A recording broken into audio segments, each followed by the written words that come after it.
Hello, hello, hello, everyone. Woo, Good community morning. day. How's everyone doing? Good, What do you? good. I hear this group often talks about their coffee, so I had my coffee dripping this morning to or poured over this morning to get ready for this the stream.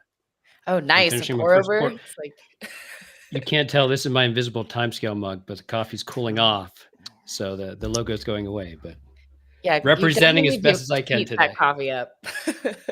I unfortunately did not have time to actually make coffee, so my husband bought us coffee. So I can't compare. I'm sorry. I It's all good. know it's No one it's hold it not against great. you. Thank you, thank you. I appreciate that, Mike. Been an exciting week, Mike. Yeah, it's been many people might have known we go through this. We found it's great for our users to hear about a lot of what we've been doing here at Timescale in a short period of time. And so this was last year we kicked this off for the first time with 2 full months of what we called always be launching, where I think last March and October we had 12 launches and each month. This year, as we're going, we're putting more and more stuff out, and it doesn't make sense to like wait for full months. So we're actually doing them more frequently, but now focusing on individual weeks. So this was always be launching Cloud Week, first Cloud Week of 2022. That's great. So what have you been? How have you guys been planning? What's going to happen for this week? What's that look like? Yeah, so I mean, I think we've been, one thing when you have a great team is you actually already have a lot of things outstanding, and one thing that we've seen is that we have a couple actually kind of big things that I'm not quite yet prepared to talk about coming up. But in building a great product, and a great platform, it's not just about the big thing. It's how do you continuously improve it for those things that your users are hearing about. And today, this week, it's a mixture of kind of those bigger things, and also little improvements that continually make the platform better for people. That's awesome. I have to ask, what do you think is your like favorite or not favorite because everything is awesome that we're releasing. But There's no favorite what are children you here. most yeah. Just like you don't have favorite children, right? It's right. Well, I don't talk No, about I'm that kidding. I'm kidding. on streaming, public streaming. There you Jokes, go. There jokes. you go. But what would you say are you most excited about in this launch week? Yeah, so I think there's two features, and one I think is actually just getting released today. So maybe I'll foreshadow a little bit. One is to really to allow developers to better collaborate together, and kind of multi-user projects are coming to Timescale Cloud today. And the other one is to provide a more worry-free experience. When we launched Timescale, this is going back a bit. We used to say, when boring is awesome. You want the database to just work, Right. scale with you, easy to use, and you definitely don't want your database waking up at 3 a.m.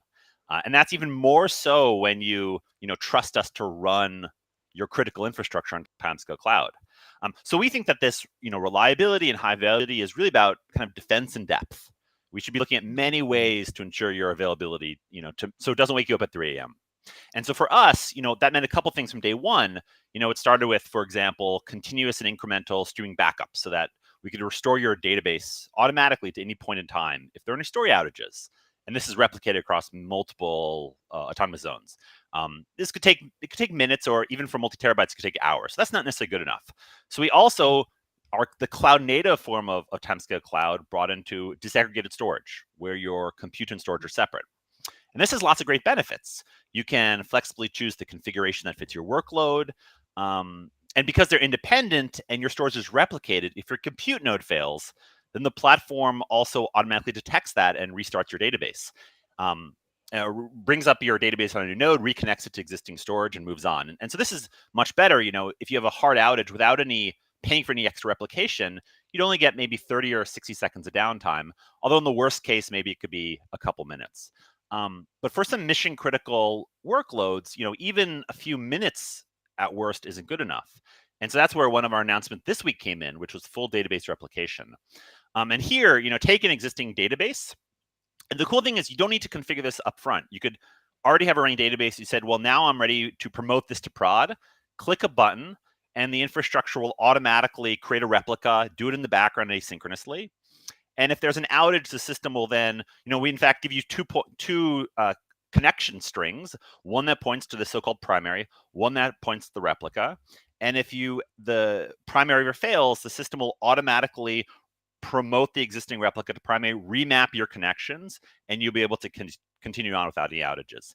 But the cool thing, I mentioned these two strings, it also allows you to accelerate reads. So if you want to give off this dashboard to, let's say, your internal teams, they could build up dashboards and not interfere with your production primary, you could do that as well. So I think it's a really powerful yet kind of easy to use feature. The second thing that I'm really excited about really is just the announcement of multi-user projects.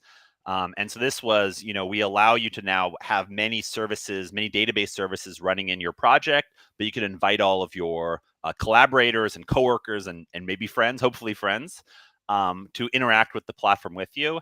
And I think over time, you'll see more and more features built around this to make Timescale Cloud and even the console a way to share access, to provide different even permissions to services. And so, we really think about, databases are good with friends too. And so we really think about it's more than just bringing up a database in the cloud, but becoming a platform to allow developers to collaborate together and kind of get their job done. So those are two things I think were, asked for by many of your users. We were listening and kind of really excited that they went out this week. It's really great. That's awesome. Mike, I think, what I hear you saying is a conversation I've been seeing for the last maybe year and a half, more and more in the database community, but certainly in the Postgres community around database experience, right? Developer experience within the database and providing those platforms. And there's a lot of companies trying, different ways to do that. And so it seems to be what you're describing. There are other things that come to mind when you think about developer experience within the database user experience that really you guys are focusing on and something we're trying to conquer at Timescale?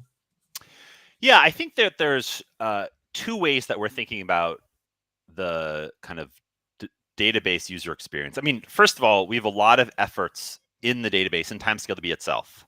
Sure. Last year we kicked off this new thing called our database toolkit, where we introduced these hyper functions and this new really cool function called function pipeline, which is like a functional programming even within SQL for time series and analysts. That's all about developer experience. But that's also maps to the cloud. And I think one of the ways that we think about developer experience in the cloud are kind of two themes. Internally, we talk about this metaphor. I don't know if it's a good one or not, but this metaphor, which we call the transparent box, which is that if you think about most services, there's this tension between people just want a black box. They want an endpoint. They want it to just work. That's the promise, often unrealized, but the promise of serverless.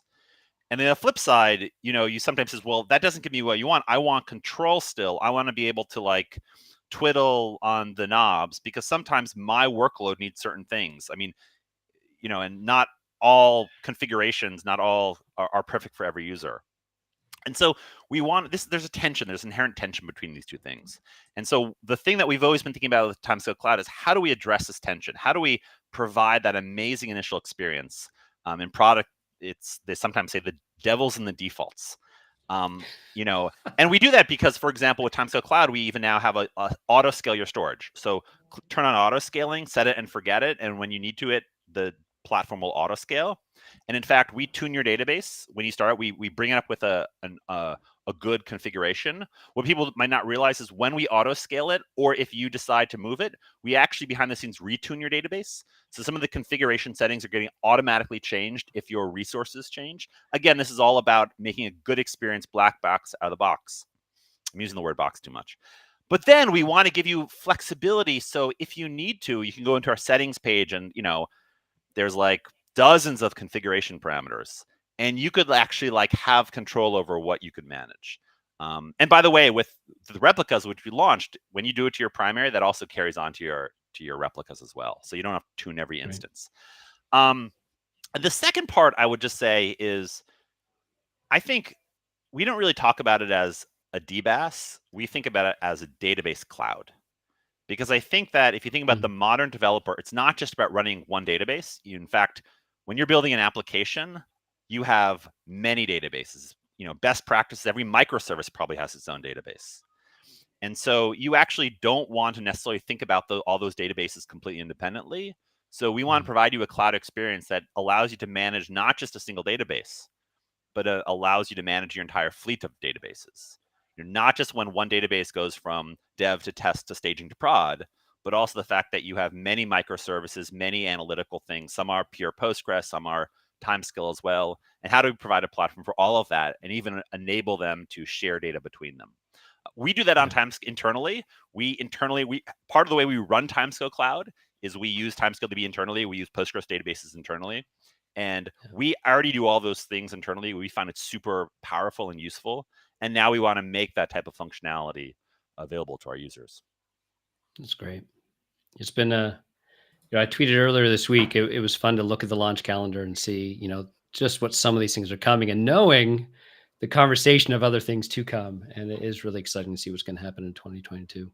Yeah, the exciting part is, as we continue to grow and Timescale is growing quickly these days, we're continuing to then, build more awesome stuff, have great people now all around the world. And, it's also super useful having a global team when you also run ops and support globally. So even though we're, we still have ways to go in terms of company, we have 24/7 coverage around the world, which again, I think is important for when boring is awesome for your cloud. Definitely. Well, I think you have a busy Timescale community day here. Yes. Well, I'm super excited about all the talks that are coming today. Like, we got so many amazing speakers. I mean, everyone is amazing. And I'm just like, I know that I'm like ready to just hunker down at the desk all day and just learn, just let all the knowledge wash over me. Well, I'm excited to watch it too. So it's great. Mike, thanks for joining us to get us started this morning. We have first talk getting ready to come up, and then it's really nonstop through the day, everyone. I think Miranda's going to go ahead and lead us in just a minute. But we are so excited to see everyone here and be a part of this day. There's just a lot of fun, unique talks, really spanning it. That's what I love about this kind of program. It's not just Postgres. It's not just time series. It's not just observability. We really have had a ton of fun getting to know some new faces and new people. So we're excited. And I think we're going to go ahead and jump in and kick off. Mike, it's been good to see you this morning. Thanks so much. Yeah, thank you so much for joining us. All right, Miranda. Yeah. Enjoy. Well, and before we jump right into things, we do want to, we'll do this periodically through the day. Oh, that's right. Yes, who join later. Yes. Haha, I remembered. Thank you. For once. No, I'm just kidding. First off, we are going to have a awesome trivia game at the end of the day. And 3 people will be able to win awesome free swag. So definitely you want to stay till the end, hang out with us at our awesome trivia day. Yeah, I mean, who doesn't love free swag? Come on, it's awesome. I like that. Do you see the swag? Look at it. I know. Swag. I want the tote bag. You can never have too many tote bags. That's just my opinion personally. And then also, if you are new to Timescale and think we have an awesome, thriving community that you can be a part of through Slack, where you can ask questions, or if you enjoy helping others out, it's an awesome place to do that. And we also have our forum, which we recently launched, and it is another great place to ask any questions that you have. And we love engaging in conversation with you all. So definitely check those out if you have any questions. And we also have a YouTube channel. So if you want to learn more about Timescale or even Postgres stuff, we often release all kinds of great content on those subjects. So feel free to join us and check it out. Yeah. That's awesome. That's great. Yeah. All right. Well, let's go ahead and get the party started. I'm going to drop off. Miranda, take it away, and let's get going. Yes. Really excited about this talk coming up.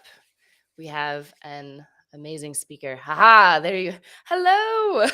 How's it going? Good morning, Miranda. How are you? I am doing very well. For anyone, I mean, I know that your name is on the plaque, but Francesca Lazzeri is joining us to teach us about machine learning and Python, just awesome stuff. And fun fact, you studied ballet for 12 years, right? We're doing some fun facts, which is like super cool. I'm sure that you learned like so much through that experience. Yeah, I love learning like new things about people. So that's like crazy cool that you studied ballet for 12 years. That's awesome. Yeah, this happened, many years ago when I was still living in Italy, and yes, I was into ballet, and probably I was really seeing myself also as a professional ballet dancer. But then, as you know, I started studying other things, and of course, data science, machine learning is one of those things, and then my career completely changed. But yeah, ballet is still, part of my hobbies, I would say. I don't practice ballet anymore, of course, but I go very often to see performances here. And we have the Opera House in Boston. I'm based in Boston, by the way. And so we have a lot of beautiful exhibitions. And so I'm very lucky. I'm following ballet as on the other side, as an audience, that's a beautiful form of art, and it's really a combination of moving your body, but also the music is a very important component. So yeah, thank you, Miranda, for sharing that fun part. I love, like, I mean, you're so brilliant in like the data science and data realm, and I feel like it's just so awesome to learn more kind of about a person and their hobbies. So thank you for sharing that too. Of course. Yeah, and I guess we can jump right into the good stuff. Yes, absolutely. Do you want me to share my screen? I can start with that. Yeah, go ahead. Perfect. So let me know if you can see it. We got it. Okay, perfect. So as Miranda just said, I'm Francesca Lazzeri. I'm based in Boston. So if you're around in the Boston area in Massachusetts and you want to talk about machine learning, data science, time series, of course, let me know. I will be very, very happy, because I really think that this is a field where learning is a constant factor for all of us. And so I'm always looking for new ideas, new collaborators, and just, also sharing more of our experience in terms of the time series scenarios that we are trying to work on. So today, in this just 20-25 minutes, I will try to share a little bit more like a perspective on time series and time series forecasting, but more from a machine learning perspective. I work at Microsoft. I'm a principal data scientist manager at Microsoft. I lead now about 3 teams of data scientists, and we work, of course, with many different types of data. And one type of data that we have been working on a lot, of course, is time series data, because really time series data is everywhere. And so for me, it has been like a challenge at the beginning of my career to understand better what are the different algorithms, the different approaches that you can leverage in order to extract data from time series. So I will try to share a little bit more about my experience in this field and how I decided to leverage time series also to learn more about my customers, the users, and also the different IoT data that sometimes we are leveraging, again, in my team, but also with external customers. So what I'm going to do today is I'm going to give you a introduction to time series forecasting from a machine learning perspective. And then I would also introduce a tool that is an open source tool that I have been using a lot, that is more useful in order to scale and accelerate machine learning solutions for time series forecasting. And that tool is called Automated Machine Learning. It's a Python tool. And so we will also see that in more detail. But first, I want to share with you this map. I know that it sounds and it looks very, very complex, convoluted, but it's actually a map that I personally created. I think it was back in 2012. And so I was trying to understand where is the data science machine learning journey starting? Like where is really the moment in which you are trying to use data to solve problems. And so based on the different type of data that you have, based on the different type of problems that you're trying to solve, you can decide which is the algorithm family that you can leverage in order to solve those problems. And so I was looking really, I put together this map, and I was really looking at the different categories that we have them. And of course, I was also thinking that for time series forecasting, most of the time we use regression types of approaches. But we also have right now a lot of deep learning type of approaches, such as convolutional neural network, recurrent neural networks, that are actually working very well, especially if you have a large set of time series data. So this is actually where a data scientist is starting their own journey with machine learning, data science, and time series data, as you can see. So, and this is probably the first category, the first family they're looking at, the regression one, I mean, when they are trying to understand how much or how many of something, of an item, for example, if we are in the sales scenario, like you try always to predict a specific number of sales, it can be like a product unit, it can be another quantity in the future. So this is probably the first category that you are going to try to leverage, category of algorithms in machine learning that you are going to try to leverage to predict something in the future. But first, also, let's look at a machine learning data set. And I always like to start with this very simple example that is, okay, this is a machine learning data set. And as you can see, is really a collection of observations.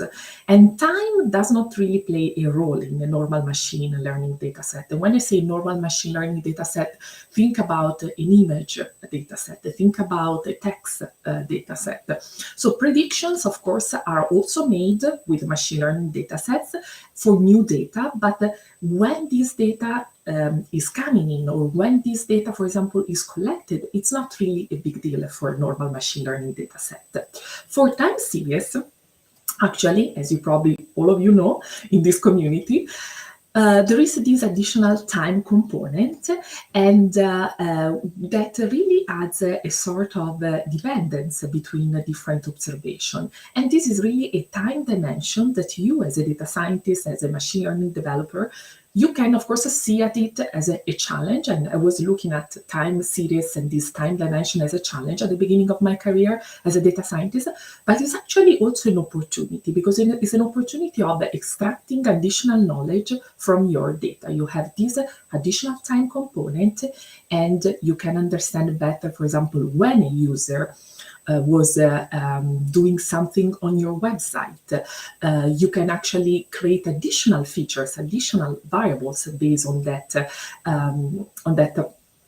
time component. You can also look at additional information such as the stationarity in your data set. You can use additional information such as seasonality in your data set.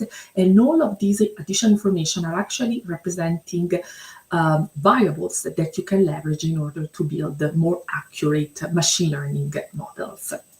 Let's also be precise here, and let's also distinguish between time series analysis and time series forecasting. My background is actually in economics. So for me, when I started and I was at university, and then through my PhD as well, I was really focusing a lot on time series analysis. That, as you can see, is really about understanding the historical time series data, and you try to understand better what are some of the patterns that are in your historical data, and you really are going to look at that to produce a specific analysis that are going to inform either your audience or yourself in order to conduct a specific research.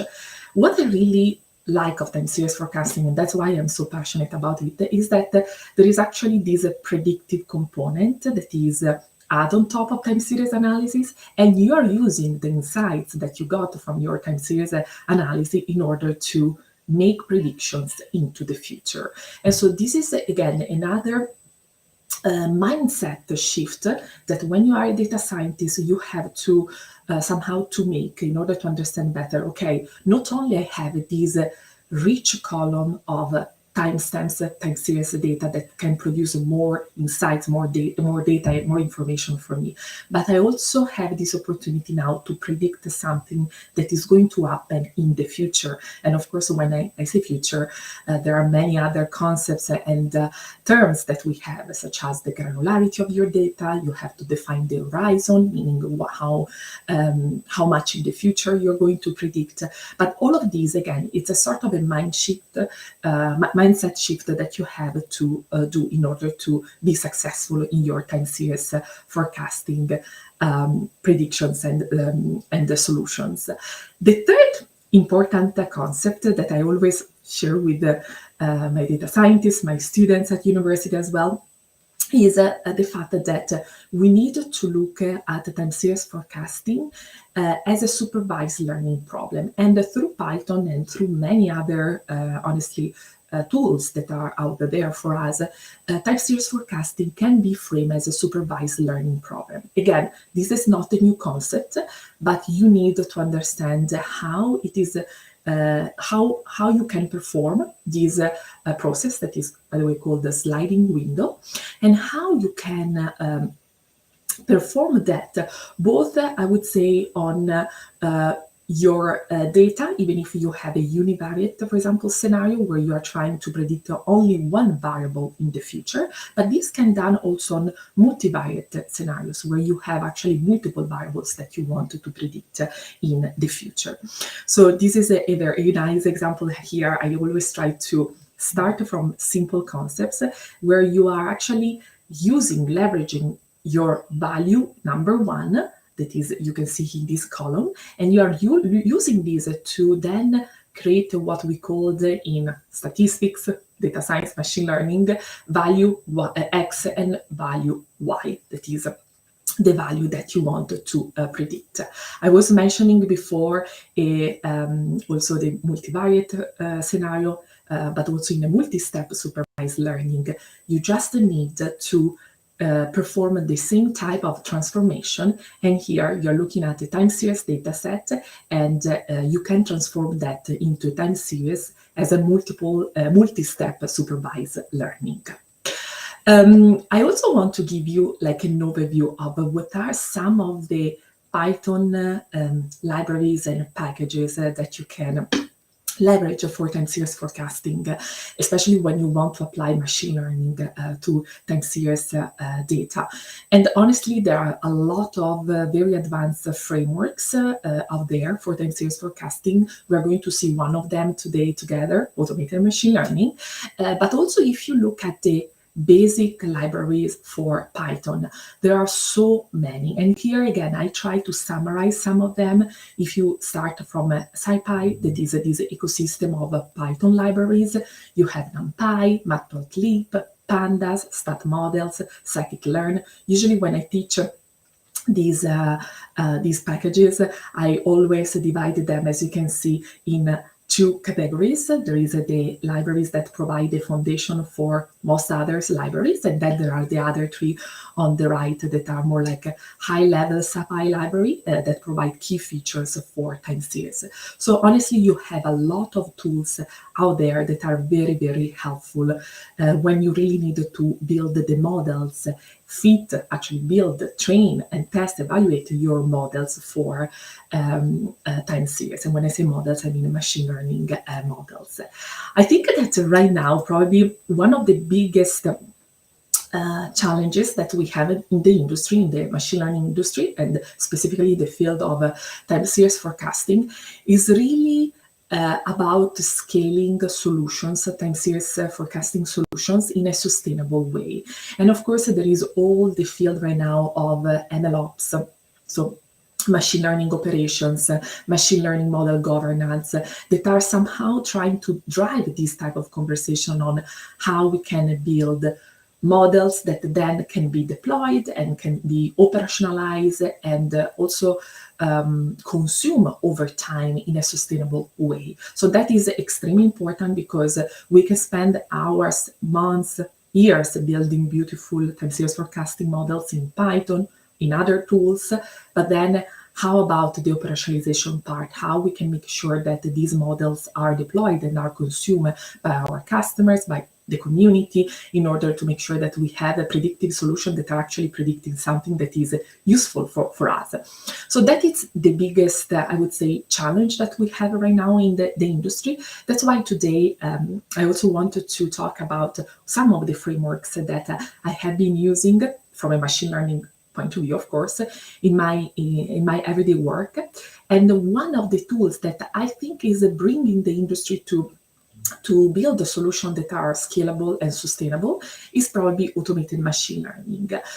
What is nice of automated machine learning is that it doesn't replace data scientists, because a lot of people, every time that I introduce automated machine learning, and by the way, I have been working a lot with the research team at Microsoft, and then also with some of the product teams at Microsoft that have been developing this tool, and this, by the way, open source tool.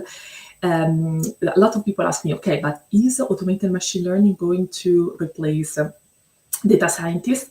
I don't really think so. I think more that automated machine learning is just an additional tool that the data scientists can leverage when they think about end-to-end time series forecasting solutions.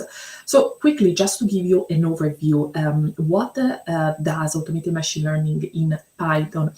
It identifies the best list of models, of algorithms for you, based of course on the data set that you're using, based on the problem that you're trying to solve, and based also on the amount of data that you have, and it is trying to to identify the best model, and it does that in different ways, and also by performing what we call the hyperparameter tuning, the featureization part, the model interpretability part. So these are all little tools, not really little because they're actually pretty important tools, but that are helping data scientists to accelerate the machine learning development cycle, and then, as a consequence, the deployment cycle of machine learning models.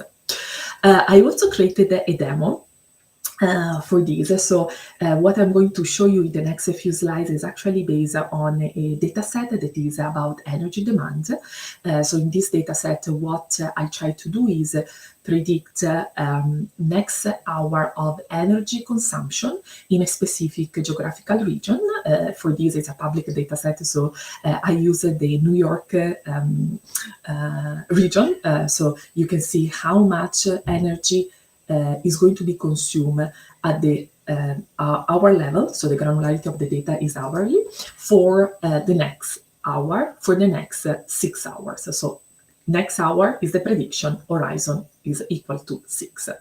The goal of this scenario is really about predicting energy demand, and also understanding what are the different tools, the different components in automated machine learning that you can use for your time series analysis, not just related to energy. Honestly, you can use a different type of data, but as long as, of course, is time series data. So here I put a screenshot. I don't know if you can see it, but again, I will share again the GitHub repo so you can try that also offline. But here I also created this table on the notebook where you can see that you still have a total control on what automated machine learning is doing for you, especially if you use, of course, the Python version. And here what it's doing is that, of course, for a task, you have to specify that you are in a forecasting scenario, the primary metric that you are going to use in order to evaluate your models. Block models, these are the models that you already know you don't want to include in your time series forecasting solution, because it can be models that you have already tried or other data scientists in your team have already tried and you don't want to use them. And then some additional information that you have to input, such as the training data set, the label column name, the number of cross-validation. This is the number of cross-validation splits, and then how, if or not, you want to enable the early stopping, and what are your forecasting parameters. So here, as you can see from this table, I'm basically translating everything in Python here in this first cell. And basically you just need to specify these parameters, these requirements in Python. For example, here, as an example, I selected as a block models, extreme random tree, outer 𝗵𝗽𝗽𝗀, and profit, because I had 3 parallel experiments where I was already trying those 3 algorithms, and I didn't want automated machine learning to include them.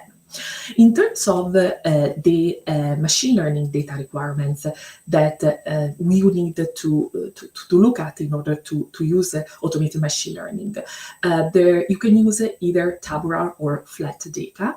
And in terms of sources, you have the option of using local upload, blob, data lake, Azure SQL database, any other also SQL database. And so this is a very flexible, I would say, in terms of where your data is and how you can access them, and just bring back the data into your Jupyter notebook if you're using a Jupyter notebook for Python or any other software that you're using in order to leverage this Python package.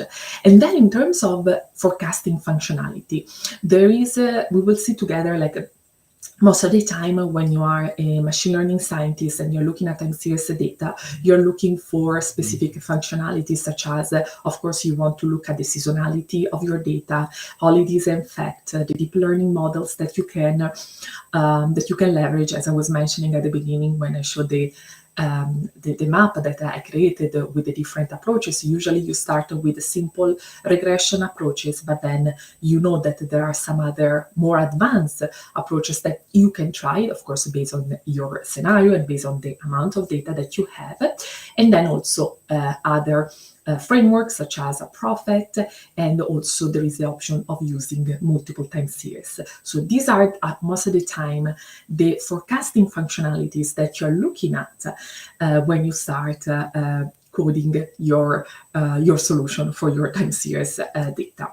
So in terms of featureization, let's quickly look at featureization, model selection, model training, and then forecast. These are the 4 steps that I always look at when I need to perform a time series analysis and I need to build a time series forecasting solution. Featureization, let's start quickly with this. There are many different techniques, of course, that you can use, such as deep learning based type of techniques, custom featureization in case you want to create your own features based on the timestamp column that you have in your data. You can, of course, automatically create these features using the featureization option in automated machine learning. And then there is also a sort of a pre-processing part that automated machine learning is doing for you. So in terms of pre-processing, for example, if there are missing values, if there are outliers, if you need to decompose dates to year, day of the week, day of the month, that is usually the classical featureization process that you apply to your time series data, but also others, such as if you want to add a seasonal and trend component, which are very important. And then you can also build the look-back features, such as lags and rolling windows. In terms of look-back features that I usually build all the time, because I found them very, very helpful, especially in time series scenarios. Usually I build target lags, and then I start building feature lags, and then of course I always add what we call the target rolling windows. Then after that you have prepared your time series data, so you have all these additional features, variables that you want to consume and to include in your model. Of course, there is the model selection part. Here, what is nice, as I said before, is that of course you can select the types of models that you want AutoML to perform for you. In general, automated machine learning allows this, what we call this automatic splitting of training set into training and validation. And this validation part is used to select the best performing model for your, again, scenarios and for your specific data set. After that, you can start with the training. The training part, I would say, is probably the most exciting one, because you are looking at the different machine learning pipelines that are running in parallel. So for this specific part that we have also the, I try again to summarize in this slide, we are going to try regression models, but also classical models. So classical models are most of the time from the 𝗖𝗵𝗽𝗀𝗃 family. This stands for autoregression integrated moving average, which is a really, really nice model that you can use for your time series data. But then there are also more advanced frameworks, open source frameworks, such as Prophet is one of those. Etna is another one that we have been using a lot. And finally, you can also decide if you want to use some of your some of those DNN model, deep neural networks models. Some of those, as I mentioned, are, for example, the recurrent neural networks, especially LSTM, such as long-term short memory, and also convolutional neural networks are actually very, very powerful when you have a large data set of time series values. I will leave here. I know that we are timed. The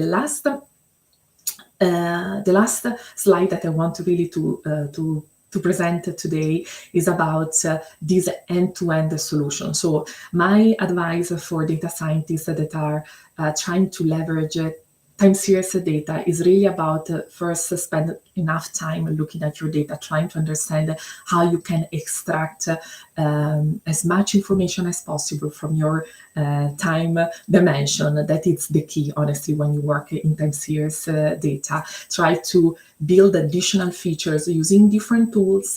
One of these tools, of course, that I share today is Python, and there are many open source libraries because that is the tool that I have been using. And after that, really start to think not just about the machine learning model that you're going to build, but also about what are going to be the results that you want this model to produce for you, for your customers, and how you can make sure that you have a sustainable, scalable solution that then is going to be consumed over time by also other users, other customers, and are really trying to get the best out of the machine learning solutions that you built. I hope you enjoyed this short conclusion. Of course, if you wanted to learn more, there is also this book that I wrote on machine learning for time series forecasting with Python. I put here some links, but probably the most interesting link for this presentation today is this GitHub link, where you can find the energy demand forecasting demo and solutions that I build using Python, and also different AutoML solutions. Thank you very much. It was just a pleasure being here. Thank you, Miranda. Yeah, thank you so much for coming to do this talk. This was absolutely brilliant. I know that I learned a lot, and yeah, I'm super excited to look more into the automated machine learning tools that your team has been working on, because that also sounds very powerful, which is super cool. We do have one question from a user, and I guess it's really two questions, but since we're short on time, we'll probably only ask one. But their first question was, what are the typical steps that you take to kind of shape your data to get it ready for machine learning? Very good. And I love this question because as you saw from my presentation, I try really to summarize the different steps that you should follow, especially when you are working in machine learning with the time series data. And I really think that spending time on the data exploration, data preprocessing is extremely important. So the first few steps, I would say, always look at your data and try to detect, of course, if there are missing values, outliers, if there are specific cycles. Seasonality is one of these. Let's think about energy consumption from the example that I have been using in this presentation today. Of course, when it is a summer, there's going to be probably a lower consumption of energy. in the winter, probably there's going to be a little bit more, or like there are going to be some differences between the day and night. For example, these are just some hypotheses. So always trying to understand what your data is telling you in terms of trends, seasonality, missing data, outliers. And then the second step is really about also looking at stationarity in your data, because that is the key point also for time series data and time series analysis in general, because based on the stationarity level that you're going to find out, of course, you will need to decide what are the different algorithms from the classical family or from the deep learning, more advanced approaches, like as I mentioned, some of them, LSTM, GRU, convolutional neural networks that you can apply. So these are, I would say, the first few steps that I would do, and then the other part that is probably one of the most fascinating part of time series is really about start building those features that are the key to include this type of information in your machine learning models. Those features are usually time-based type of features, such as day of the week, time of the day, it is an holiday or is not an holiday. Of course, the geographical component is extremely important because holidays can change depending on where you are. And so like there are so many additional information, lag features that I was trying to introduce today. So there are so many additional information that you can extract, and then you can include this information in your models. And always remember that you are going to train the model. So the more information you're going to input in the model, the better it is, especially at the beginning when you are experimenting. And then, of course, you are going to select those features that really have a predictive power within your machine learning solution. So this is my recommendation. I know it's a long answer, but yeah, this is usually the process that I follow when I work with time series data. Yeah, it's super helpful. I know, like, I mean, I've only kind of taken small steps into the like time series analysis and like with machine learning, and even just hearing that, it's like, yeah, super helpful and awesome. Thank you. And I am curious, I know that you had a link to your GitHub repo for kind of running through the example. Is there also a way that we, the maps that you had, is there a way that we can like see those again? Because it had so much awesome information. I was just curious myself. Of course, thank you for asking this question. I can just share the entire slide deck. So you're going to find the GitHub repo, the map. That is really a map that was taken from my notes. So, but it can be useful also for other data scientists. And so I will just share the entire slide deck with you. Oh, wonderful. Awesome. Thank you so much again for coming and speaking. This was absolutely brilliant. It was just a pleasure. Thank you. Thank you. And now Brian's back. We have our next speaker. That was a great session. I know. Even though we're not on screen, I'm like watching. There's James. How's it going? This is actually the first time I've met you in person. This is awesome. Oh man. Hi, a little meeting of the team live on screen. That's great. Yep, it's great. It's great. That's awesome. Well, Miranda, meet James. James, meet Miranda. They are both part of the developer advocacy team here at Timescale. And James has recently just joined us. So I won't do much of an introduction. So James is in Australia. So it is the wee hours at the beginning of the late night for him. And he has graciously agreed to stay up to talk about PGX. So you've been a longtime user of Timescale. You've known about and you've been a supporter of us for quite a while. Yeah, so I think I was talking about this with Mike the other day, maybe like for 4 years, something like that. I remember when I was sort of starting to get involved was not much long after the first announcement, I think. And then I've sort of been checking back in and digging back in, and now I work here. So yeah, it's been great. It's been so good to get to know you. The surprise for me is a few other people on the team have had other interactions with you before, so they knew more than I did. And James, so James was interviewed and joined the team recently. But we get talking, and I didn't realize that there's he has a background in observability and other things, just really in a lot of development practices and DevOps and so forth. So I was thinking we're going to do more of this kind of, these topics. The first time we're on the phone and you start mentioning PGX and that you've actually contributed to the project. I was like, wait, what? We got to talk more about this. Yeah, and now we can. And now we can. So James is going to give a great talk today about, the PGX extension, what it is, and try and give a really quick example of how you can create your own function, I think. You want to tell us a little bit about what the goal here is? Yeah. Yep. So what I'm going to do is I'm going to share my screen so we can see the slides. Is that coming up? That's it. We got it. Yeah.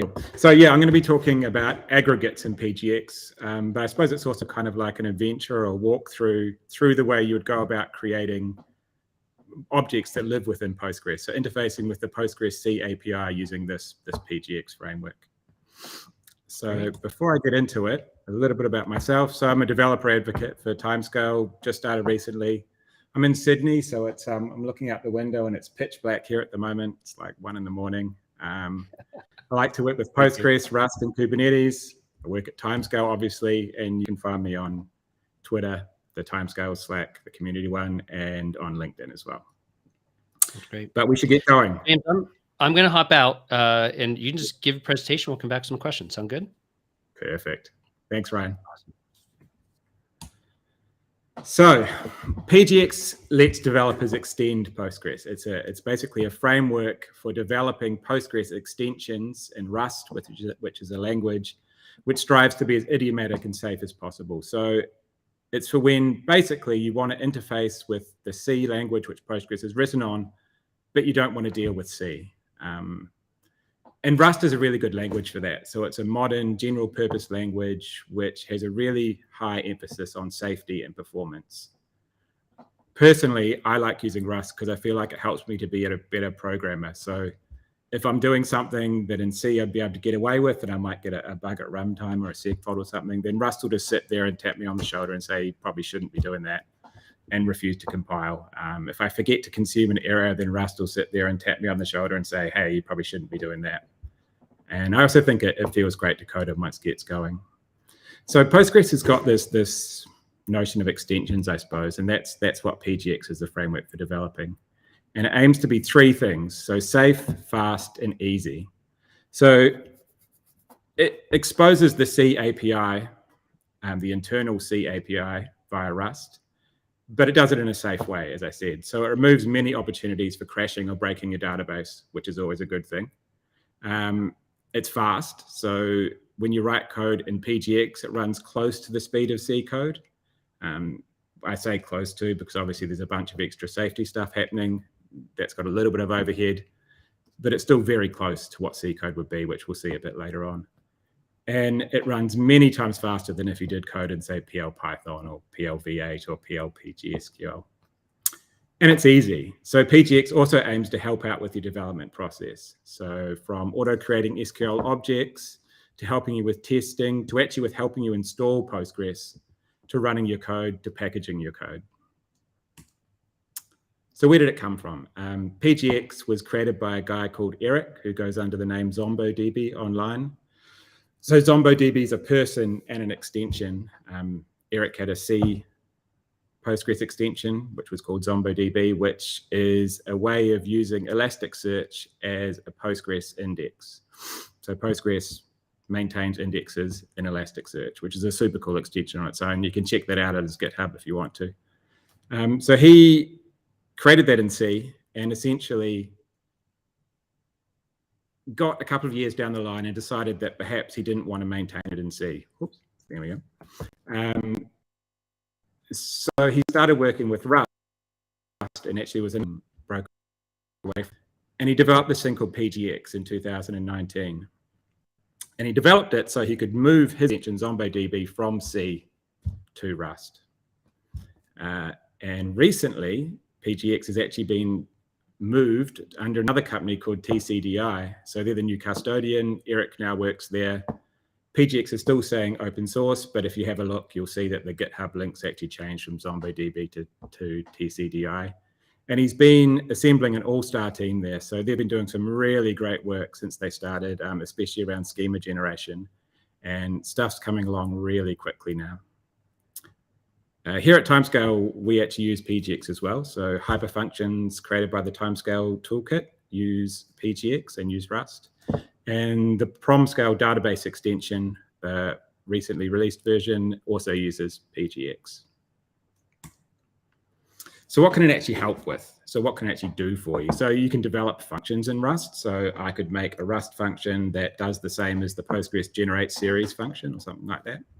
You can make aggregates and triggers.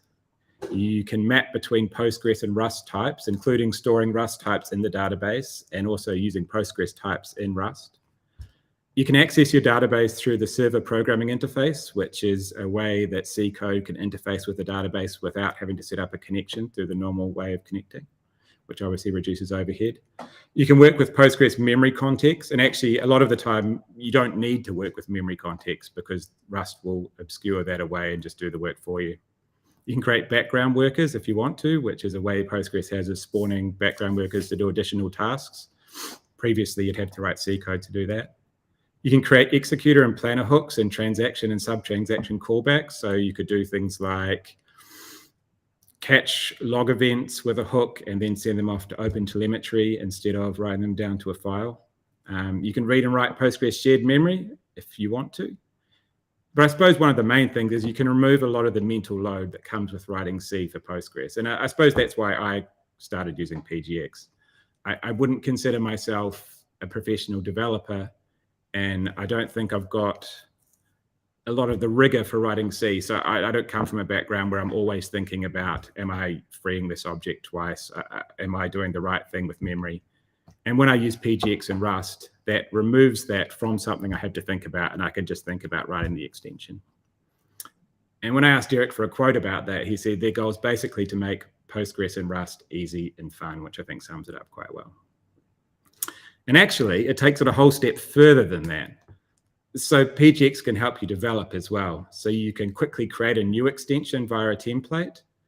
You can create SQL files needed to install your extension. You can actually install, configure, compile, and initialize all versions of Postgres which PGX supports, which is 10 up at the moment. You can run your extension interactively and test it with PSQL. You can unit test it automatically, and you can then package it up for deployment. So I suppose when Ryan and Mike were talking about database experience before, this is very similar to that, but rather than being a database experience for people who use Postgres, this is experience for people who develop Postgres. So it enables people to really create extensions that interface with Postgres at a low level very quickly and very easily, and without many of the foot guns that you'd normally find.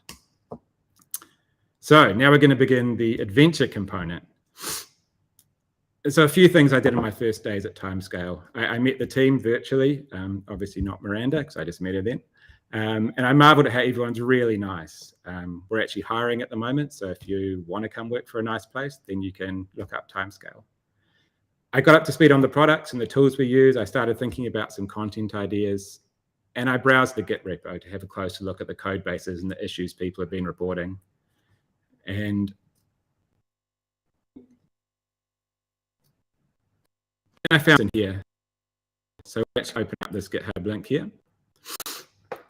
I have no idea who this person is. They have a very active Git presence. They seem to use Timescale, so maybe they're watching today. If so, hello. So they say, "Dear devs, first of all, thank you for your work on Timescale." I'm happy to take that compliment, even though I've only been here a month.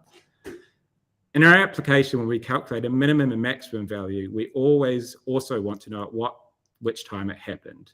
So either the first occurrence or the last occurrence of the extreme value and then the time it happened. So if there's a min value, they want to know the first time that minimum happened.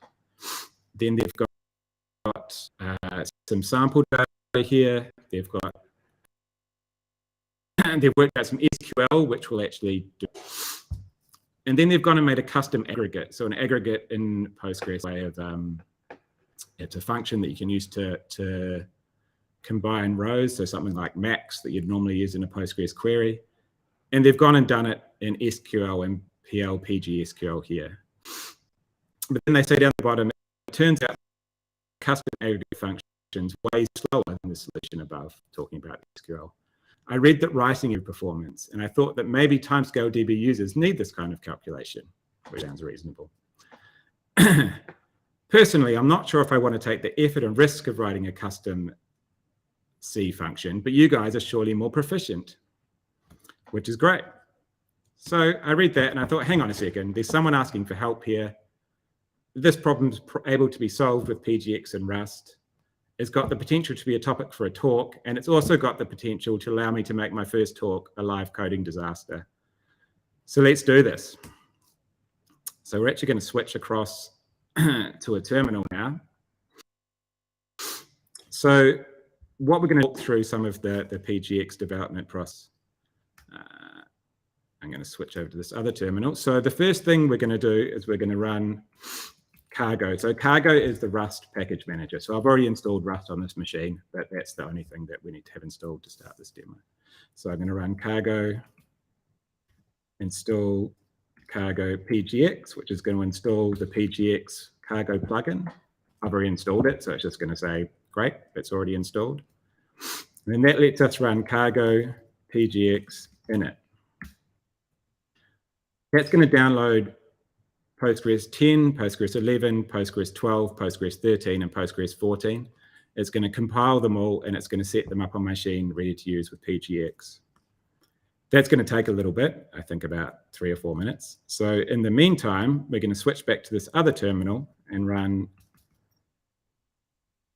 Cargo PGX new, and we'll just create something called test. What that's going to do is that's going to create folder called test, and then if we look in there, it's going to have a couple of files. We're not actually going to use that one because that's just got, if we have a look, it's actually just got the template for a function. So this is just a hello world function, and then it's got some tests for the hello world function. We want to make an aggregate here, so we want to make the max time aggregate that GitHub user was talking about. So what I've actually got here is, oops, where's my mouse gone? I've already got a pre-created one here. So the only thing different about my one here and the other one is the code in this one file. So I'm quickly going to run through how we've made this aggregate. There's quite a bit of, so we're not going to explain every line. Then we're going to show how it actually used the aggregate. So we're including PGX up the top here. Then we've got this PG module magic, which is actually setting up the C Postgres boundary so that Rust can talk to Postgres. Then we've got a struct here, which is defining our aggregate. So we want our aggregate to have a state struct, which holds the maximum, so the current maximum value, and the timestamp that it happened at. Both of them are options, so they can be null, but essentially the maximum is an integer and the timestamp is a timestamp. Then we've got our actual aggregate here, which we've got a bit of boilerplate up the top. I'm changing the name of it to max timed PGX because obviously the one that he made is going to be called max time, or they made, I'm not actually sure. We're using a state of internal, so we're saying our internal state is just this thing called internal, which models the Postgres internal state. And we're saying we want to take 2 arguments. So we're taking a timestamp and we're taking a max value. And then we're saying we're going to finalize it down to a JSON-B. So one thing that I had to not do when I was doing this example, we'll see in a second, but in the example that was given on GitHub, they were using a custom type, which was a tuple with 2 values, so the integer and the timestamp. PGX can't do that yet, so we're having to use JSON-B, which provides the same functionality, but I suppose it's just a slightly different way of outputting the final value. Then we get down to this function called state. It's got some function definition here, which we don't, I suppose what we do need to worry about is this here. So this is essentially the code that defines how the aggregate's working. So this is the code you'd write if you're actually writing this aggregate. We're saying if the current maximum coming in, so the argument coming in is greater than our current maximum we've got held in our state, do we want to set to that maximum and set the timestamp and then just return that back. So this is the logic for our whole aggregate here. So basically, in a release which is going to come shortly, you'll be able to create an aggregate template rather than creating a function template, and you'll just be able to fill out this part here. I've also got this final line here, so that's just taking our internal state and converting it. I thought this was just the most readable. So we're just creating a JSON-B object with timestamp. So now what we can do is we can go back to our terminal, and we're actually going to go out of this directory and go into the max time directory. And now we can do cargo pgx run. I'm going to do -- release, which means it compiles in release mode, which just means it's a lot faster, but compiles a little bit slower. It's going to say building.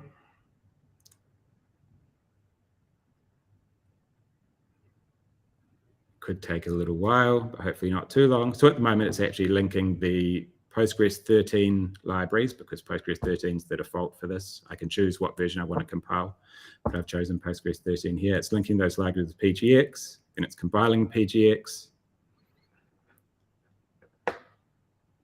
And now it's compiling my function. And then in a second, it's actually going to drop us into a PSQL prompt with my function loaded.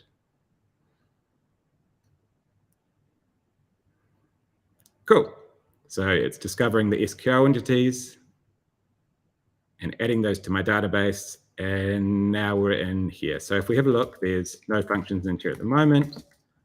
I can do create extension max timed. Now I've got my functions here. What I'm also going to do is I've got an SQL script here. So that's actually just going to load some demo data. So I'm just loading a table called weather data, and data just has a column which is an instant, a temperature, and a city. So this is the exact data that he was talking about, or they were talking about in that demo. I've also created the version of the max time, so the version with SQL that was in the GitHub as well. So we can do select max timed PGX instant temperature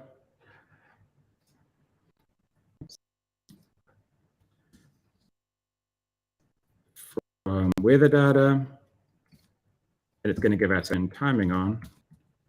We can see it's giving our response in about 27 milliseconds. If we try the SQL version that was provided, or the PLPG SQL version, we can see that takes about 114 milliseconds. So we're running considerably faster than that version was already. And in fact, as a bit of a comparison, if we then do just the normal Postgres max function, which obviously isn't quite exactly the same, so that's running in 16 milliseconds. 16 milliseconds, and then 22 there. So it's running pretty quite fast, pretty close to the speed that C is running when it's running a similar kind of function. So what we're going to do now, actually also say cargo PGX schema, and it's actually going to tell us the schema that's being created for this aggregate. So in the past, when you create an aggregate, as you saw in that GitHub issue, you'd actually have to go and create the schema to add the aggregate by hand. PGX does that for you. So it creates all this code, and that's what was packaged into the extension. Actually going to run cargo PGX test now, and then we're quickly, while that's running, we're going to pop over into Visual Studio and go back. So here we've got another section marked up with PG test, and we've got something called that's test function here. So in this function, we're actually just creating a table, we're inserting some test data, and then we're actually running this max timed PGX function, and then telling it, we're saying we think this should be the answer. We're going to assert that that's correct. So now what we can do is go back to our terminal. So basically, allows us to automated tests for our max times PGX function. If we come back, sometimes Rust can be a little bit slow to build. I don't find it too bad, but it can definitely be a bit slower than some other languages.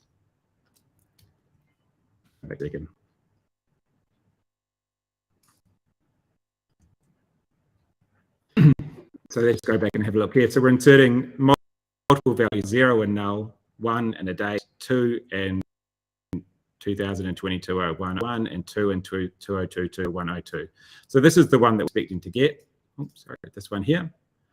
So because it's the first instance of 2, we'll be expecting that to come out of the function. And then if you have a look down here, this is what we're saying in our JSON. When we come to the test, we're actually seeing that so we're getting this value here instead of the one we're expecting. And some people to guess from looking at it, but that's actually because we're in Australian time in this database rather than in UTC. But we can fix that. So we can come down here and we can pass the test as many values as we want to put into our postgres.com. We can resave, come back and run it again.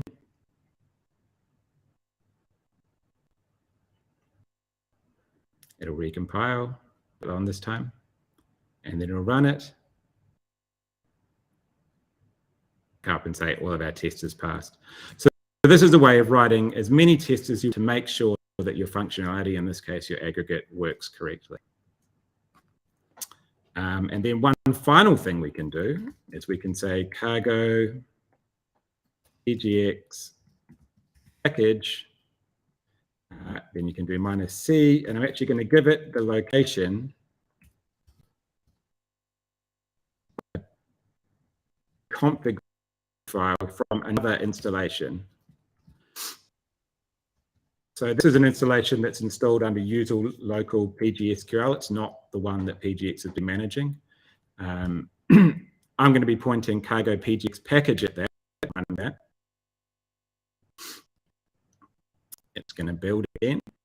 And what it's actually is it's going to take my aggregate and to put all of the files to create that aggregate as an extension into a directory that models the layout of the Postgres instance that was defined by that pconfig file. So if we now go into the target release directory, and then we go to max times PG13, there's a user directory here.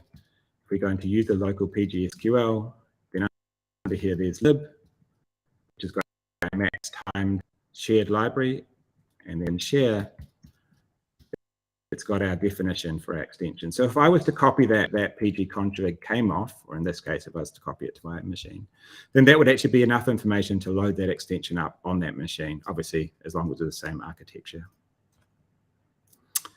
Jump back into the slides. These were just some slides to put in there for people that were reading the slides offline. So just to recap, what we've done in a very short amount of time, we've created a PGX environment from scratch, created a new PGX project, edited some code, ran the project manually, tested the project automatically, then packaged the project for deployment. So it's faster, it's safer, and it's easier than it would be if you were doing that via C. And I think that's pretty good. That's amazing. James, you just rock this, man. 1 in the morning from Australia, our first live demo coding. It was awesome. I've actually been super excited for this talk, just to see PGX. There's a lot in there, so I hope we managed to follow along. But yeah, it's well, super exciting. I'm sure we'll follow along with more later. That's going to be great. Yeah. So hey, one quick question, just because of time. You mentioned a lot about timescale, so I'm not actually going to mention specifically, how does this apply to timescale necessarily. I think you did a good job talking that through, but the PGX extension, you've been a part of, you've interacted with the founders and so forth. How do people get involved? This is so exciting to watch for me as a database developer and thinking, oh my goodness, I could start to influence what's going on sometimes. How do people get involved? Yeah, so the best place to capture these people is on Discord, and you can get the location of the Discord from the GitHub page. So it's github/tcdi/pgx. It's a really great community. There's quite a few people hanging out there now. I think there's maybe 5 or 6 people at TCDI working on not necessarily PGX, but on the Rust stuff there. And yeah, it's a super exciting time. Like as I said, I'm not the type of developer that can just sit down and write some stuff in C. I mean, I've tried before. Writing stuff in C inside Postgres just seems really scary to me. But with PGX, at my previous job, we've managed to put multiple extensions that are running inside database into production. It just really opens up the doors of what you can do. Yeah, that's awesome. Well, very good. There is one, I'm going to very quickly, even though of time. So David just asked, and I know we've talked about this once or twice, because of the switch to the new maintainer, there is an issue right now with PGX and Windows. So do we know if there's going to be any focus on Windows? Yeah, there's the question now. Yeah, I mean, I'm obviously, I don't work for TCDI, I work for Timescale, but I have talked to Eric about that. I think it's not something that needs a lot of development effort, but at the moment, there's just so many things going on trying to wrap as much of the API as possible.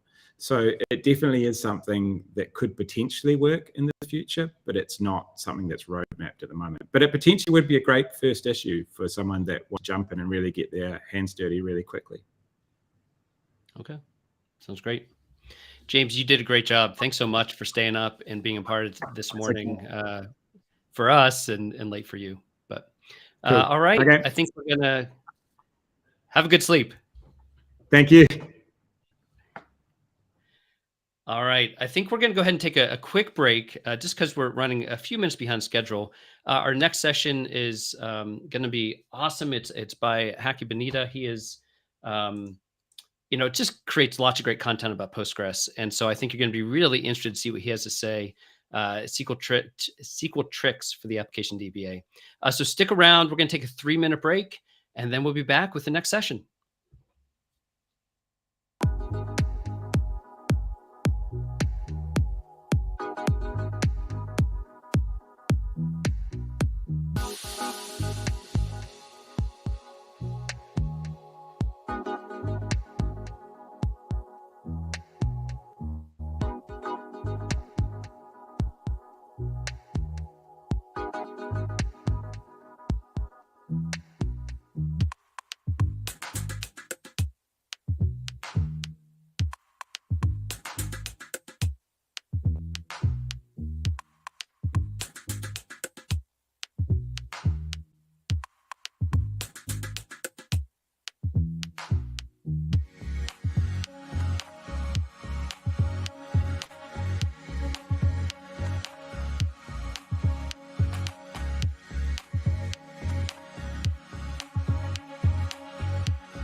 Hello, hello. How's it going?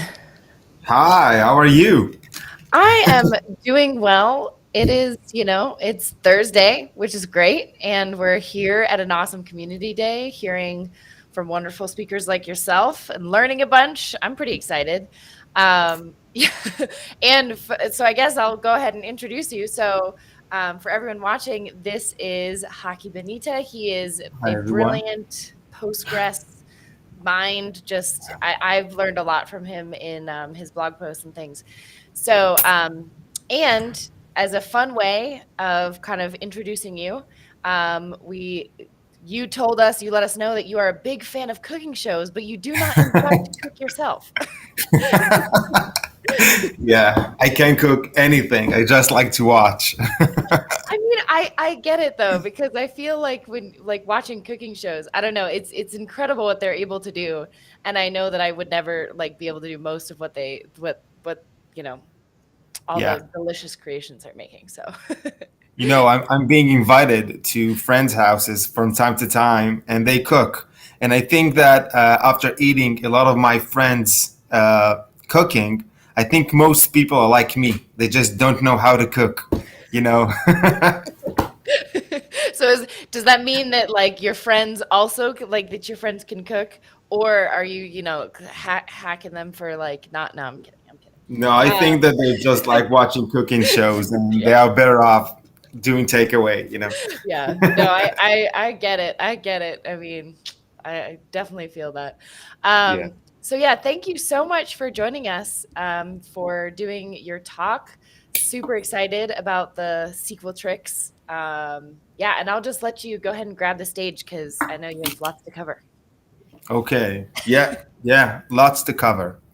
So first of all, my name is Haki Benita. I'm a developer. I'm a DBA, and I'm interested in a lot of stuff.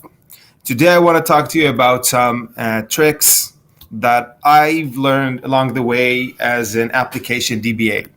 So before we start, I just want to make this distinction between two types of DBAs. I think that most people find this very useful to know exactly what type of DBA they are.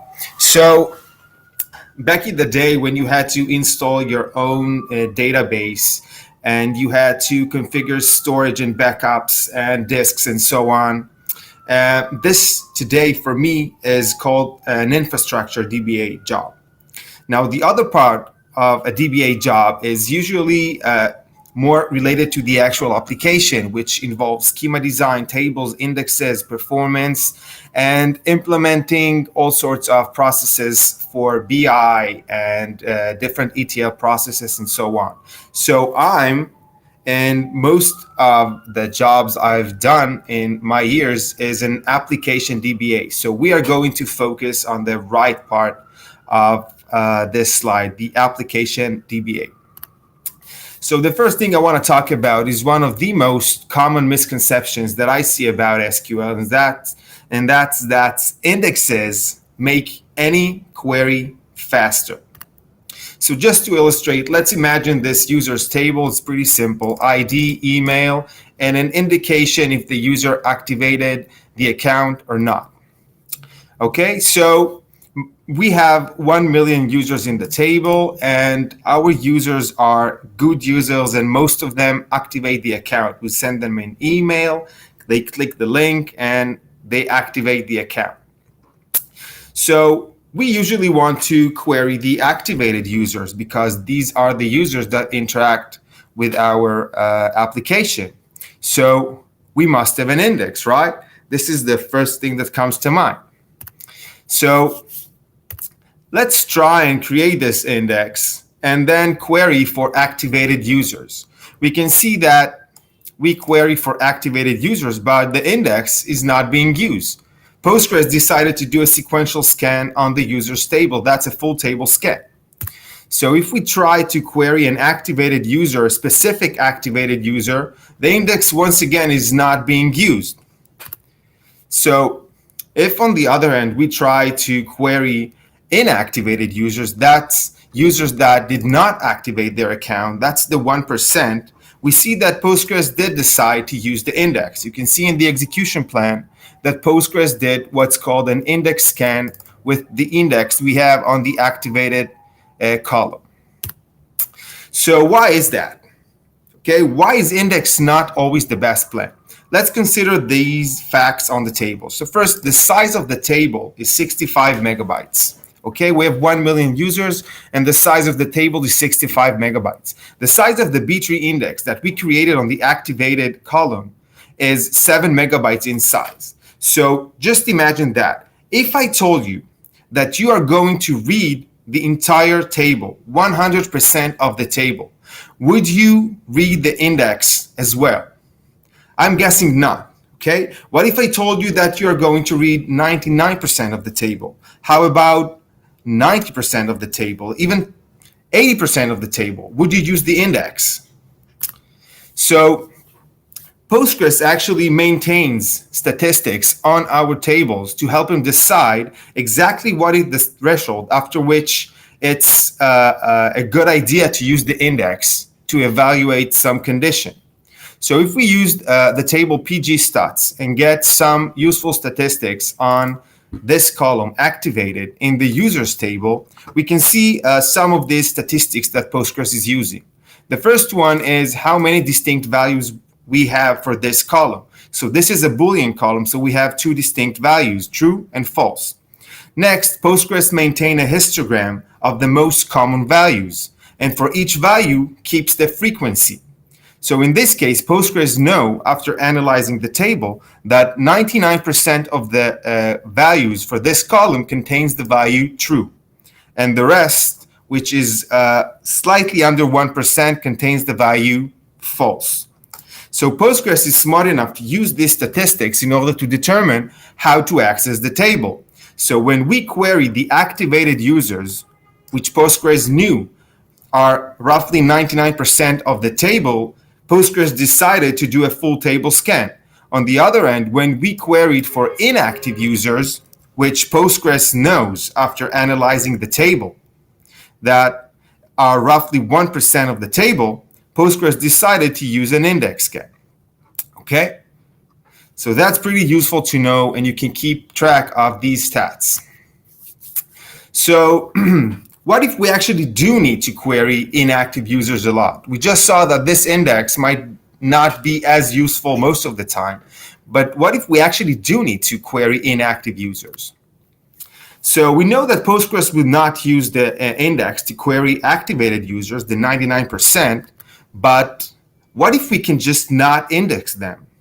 This is where a very, very handy feature of PostgreSQL comes in very, very handy, and that's partial indexes. You can see in this example that we only want to query users that are not activated. So what we can do is we can create an index on the users table, the ID column, but only for rows where the user is not activated. Now, if we try to use this index to query for inactive users, we can see that Postgres is using this index, but that's not all. We can also query for specific users because we indexed the ID column, and you can even see that Postgres, once again, is using the index. But the big advantage of using partial indexes is that they are very, very small. As an example, in this case, the full index was 7 megabytes, and the partial index was only 232 kilobytes, which is way, way, way smaller. And the bigger the table, the bigger savings are on partial indexes. Now, I'll just note that if you're using Postgres earlier than 13 without deduplication, the index on the activated column is actually 21 megabytes. So I'm not going to go into that, but partial indexes under 13, are even a bigger saving. Okay, so whenever I need to explain to my mom what I'm doing, she has no idea what a DBA is, and whenever I try to explain, it's very, very hard. So at some point, I just started saying, okay, like a plumber, so I move data around, just like a data plumber. So a big part of an application DBA job is to move data around. So let's look at some examples of how we can optimize moving data around. consider this example. This is a very, I would say, common example. You have a product, you have a customer, and when a customer purchases a product, you have a sale, okay? So this is the schema here. So let's say that we want to normalize the emails in our customer table. Let's say that our application did a pretty lousy job at optimizing emails, and we have mixed case, we have uppercase, lowercase, and so on, which makes it very, very difficult to search for emails. So we want to make sure that all the emails are lowercase. So I'm guessing that most people would just do that, right? Update the customer table and set the email to lower email. We can see that all of the rows in the table are updated, and it took roughly 1.5 seconds. Now, what if we instead only update the rows that actually needs updating? This is the exact same update, but this time we are only updating emails which are not already in lowercase. So now, instead of updating all of the table, we just updated 10,000 rows, and that's significantly faster. Okay, so if you want my rule of thumb, whenever you have an update, usually you want to make sure that there's always a where clause to make sure that you don't update rows that don't need updating.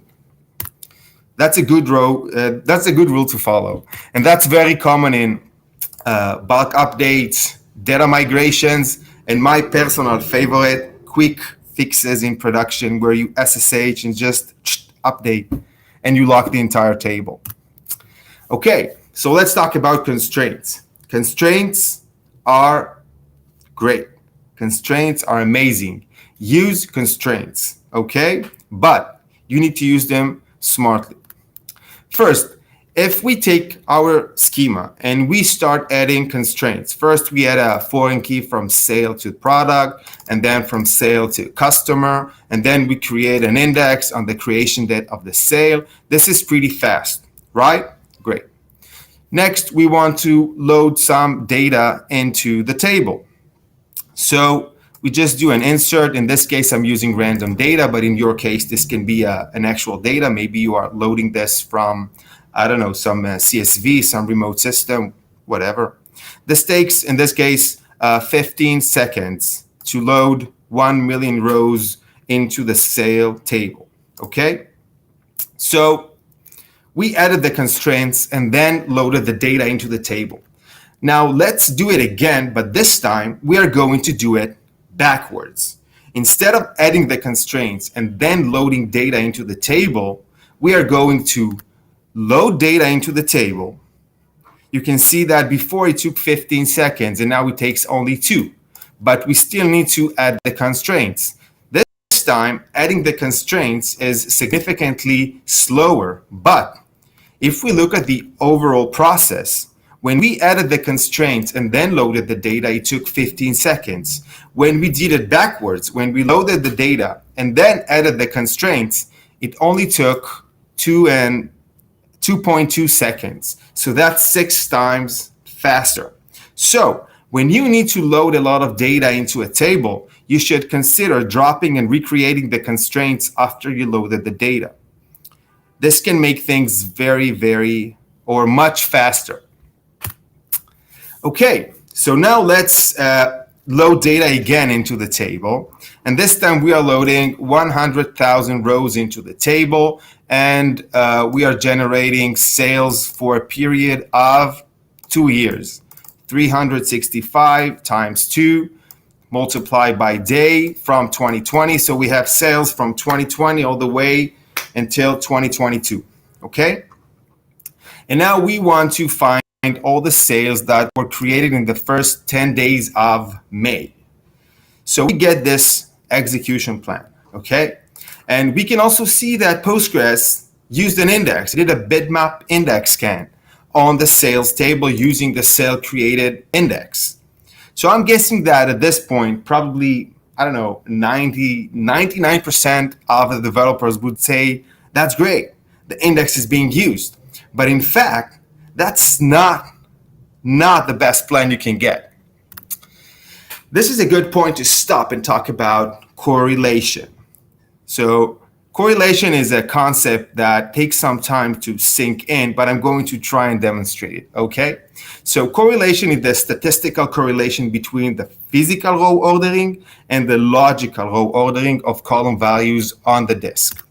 So imagine that you have a table, and that's very common when you have time series. Say that you have a table that you only insert data into, okay? And you have a column for the timestamp. And every time you insert a row, you use the current date. Maybe it's a sensor data that you keep inserting and inserting. In this case, as you add data into the table, the date column is slowly incrementing, and you're always adding data at the end of the table. So in this case, consecutive values of the date are going to be next to each other in adjacent pages on the disk. So in this case, you have perfect correlation, right? Because there's a perfect correlation between the logical value of the timestamp and the position on the disk. However, if consecutive values are scattered all across the table, then your correlation is going to be close to zero, okay? Just to understand, if you are adding values in descending order, the correlation is going to be -1. So there are some types of data which are naturally high correlation, and auto-incrementing IDs and timestamp in an append-only table, as we just mentioned. These types of columns usually have high correlation. So once again, Postgres maintains this statistics on our table. It's called correlation, and we can get it from pgstats. Okay, we can query. In this case, I want to see the correlation for the ID column, which is an auto-generated primary key, and the created at column, which is the timestamp. In this case, I inserted data randomly into the table. So the ID, which is auto-generated, has perfect correlation because it was generated automatically, but the creation date was generated randomly. So it has very, very low correlation, meaning adjacent pages contain completely different values of this timestamp. Now, just to demonstrate the effect of correlation on performance, let's do the exact same thing, but this time we are going to insert the data and order it by the creation date. Okay? This is the exact same insert statement. The only thing that I added was this order by clause. So if we run this insert and once again look at the stats, we can see that the creation date, the created at date, now has perfect correlation, and that's because I inserted in a sorted way. Let's run our query again. We are looking for all the sales that were executed, created between the 1st of May and the 10th of May.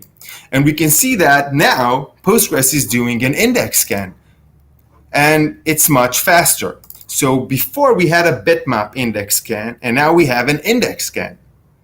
And the reason for this change is the correlation.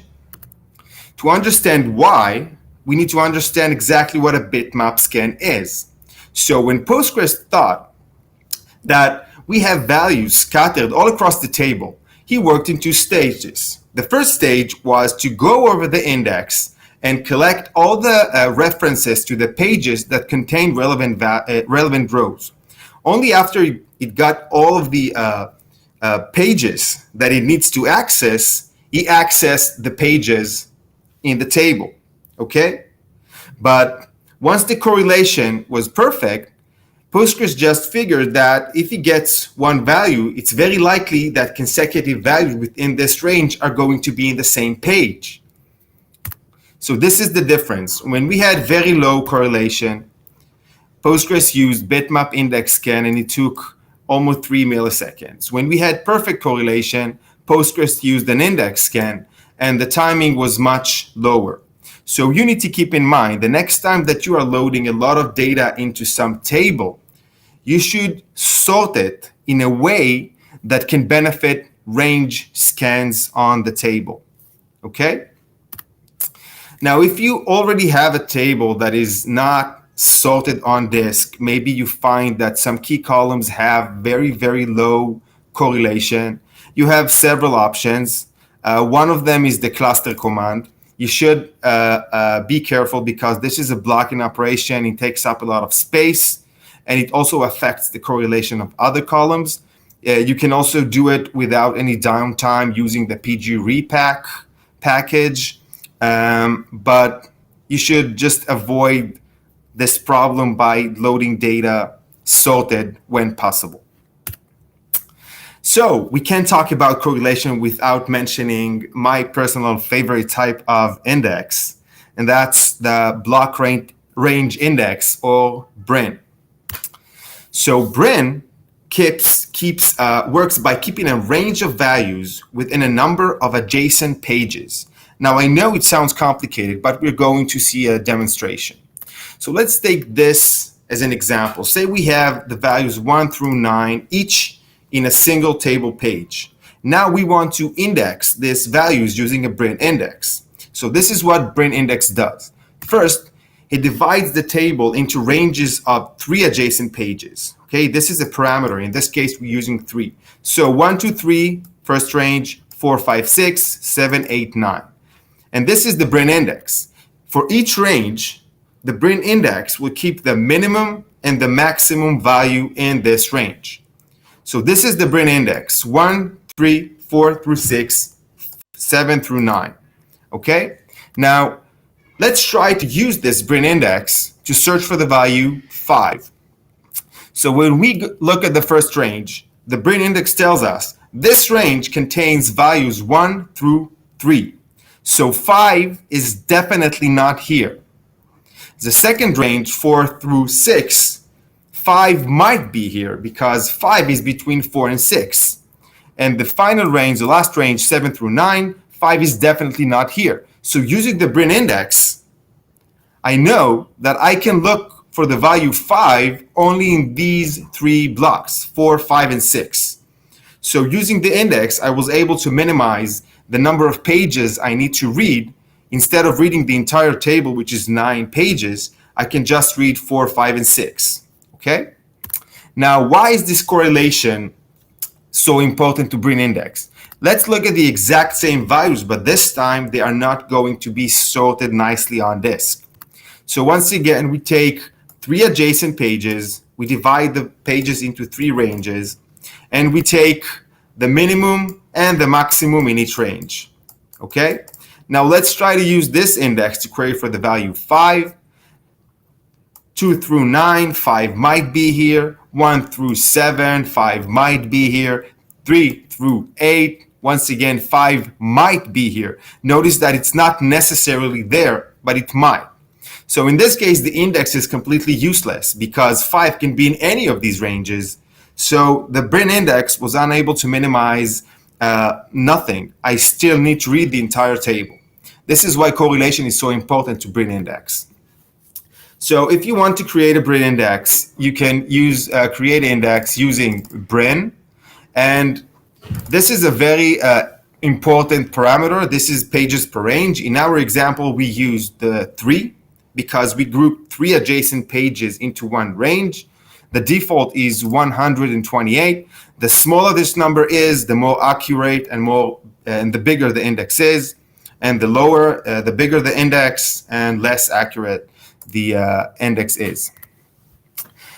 So just to compare BRIN with B-tree, if we use a BRIN index on the created column, the index size is 48 kilobyte. If we use a B-tree index, which is the default, it's almost, it's more than 2 megabytes. So for very, very large tables, BRIN can provide a very good solution. And since we are on the subject of time series, if you have an append-only table and you need to index the time column, then BRIN is a very good choice in some cases. Okay, almost done, promise. Just a few more tricks and I'm done. So if you're not aware of that, then Postgres has this thing called the write-ahead log. This is something that every change you make to the data is written to this write-ahead log. So the wall is used to maintain integrity, recovery, and also used for the replication mechanism in Postgres. So writing to the wall is very important, but there are some circumstances where you can disable it to make things faster. One example that I run into very often is intermediate tables. These are the type of disposable temporary tables that you use in the process of doing something else. For example, maybe you have a migration, maybe you are loading data, copying data into the table and then triggering some kind of ETL process. So you can make things faster by making the table unlogged. So you just need to remember that if your database crashes and you need to recover, then there will be nothing in this table. And if you have replications, the table will not be replicated. But if you're just using that as a temporary table for some process, then maybe it's fine and you can make things a bit faster. Another cool feature that I think not a lot of people are aware of, or maybe they are aware of it, but didn't really consider it like a feature, is what I call invisible indexes. Sometimes you have an index and you're not sure if it's really achieving its goal, if it's really making things faster, and you want to see what an execution plan may look like without the index. Now, in other databases, you might use hints for that, but Postgres doesn't have hints. So what you can do is you can actually drop the index in a transaction, do whatever you want to do, and then roll back when you're done. Okay, so this is using a very cool feature of Postgres, which is called transactional DDL. If you are coming from other databases, for example, Oracle, you might think that when you execute DDL, it terminates the transaction. But in Postgres, DDL statements are also can be executed inside a transaction. So, for example, I can open a transaction, drop an index, produce an execution plan, and you can see that the index is not used. And then when I roll back, it's like nothing ever happened. So this is what I call invisible indexes. And I think that I'm almost out of time, and this is my final thing to say. So if I told you that you need to execute something at night and you need to pick a time, I'm guessing that most of you will pick 1 a.m., 2 a.m., 3 a.m. Maybe you'll choose 2:30 a.m., 3:30 a.m. Maybe you're super creative and you're going to go for 2:17 or 3:14, right? So developers, when they need to schedule long-running processes, we usually do it at around hours. Okay, if you look at a low chart of a database at night, you can sometimes see like these spikes at around hours. So what I'm saying is, be smarter. If you need to execute something in the middle of the night, you have a better chance of finding a system at rest if you schedule it at another time. So the next time you need to schedule something in the middle of the night, do it at 3:48 or 2:15 or 1:14, something like that. And then maybe it will make things easier for you. So this is it. So you can check out my blog. You can find me on Twitter. You can subscribe to my stuff here. And if you have anything you want to say to me personally, and none of these platforms suits you, you can just contact me in this email address. And that's it. This was awesome. I know that I got a lot of great tricks that I did not know before. So this happens every time that you I read your stuff, or I always learn something. It's awesome. So we have a few pretty good, we have two good questions, and we want to give you the option for which one you would like to talk on, because we only really have time for one question. So would you like to talk about a copy and constraint question, or UUIDs and stat correlation? UUID and correlation. Well, UUID are random by nature, so naturally they're going to have very low correlation. However, there are some interesting developments regarding UIDs, which I don't know, happen to have some experience with lately. There's a new type of UUID called UUID 6. I think it's in RFP right now.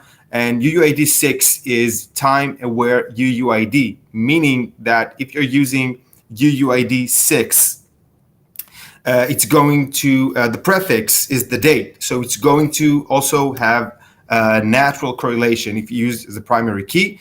There's also other implementations of UUID which are also prefixed with the date, which makes it a great candidate for primary key and also maintains some element of time where you can keep the correlation high. So that's a really great question. Seriously, great question. Yeah, thank you. Right on the spot. Yeah, I'm sorry if I mispronounced your name, but Watts, thank you for that awesome question. And also David White, we will make sure to get an answer for the copy and constraint question as well. But yeah, thank you so much, Haki, for coming on and giving us these wonderful nuggets of wisdom. They are super useful. Thank you all. Have a great day. Yeah, you as well. Thank you so much. This is awesome. Great. Bye. And so now I believe that we are going to take a short break, another 3-minute break. Yes, 3-minute break. Woo! So yeah, grab a cup of coffee or water or whatever, and we'll see you in 3 minutes.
Welcome back, everybody. It's so good to see you. Alexander, welcome. Hello. Nice to see Nice you. to, And yeah, it's hello nice to to see you everybody. and meet you. Mhm. Yeah. Good.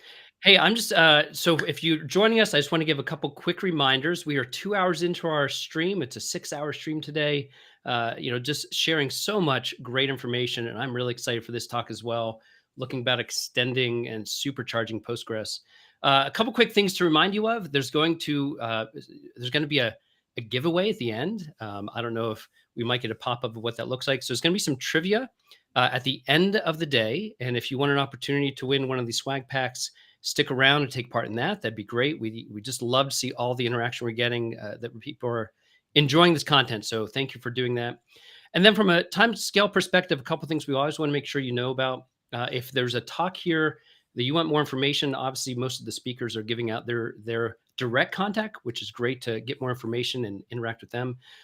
You can always join our Slack channel. So we have a community Slack channel, 8,000 plus members strong, and a new forum, which is really proving to be a great way to interact. So it's a public online Discord forum, and it's a great way just to ask Postgres and observability and all kinds of great questions. And really, we're getting some good interaction there. So please think about checking those couple things out.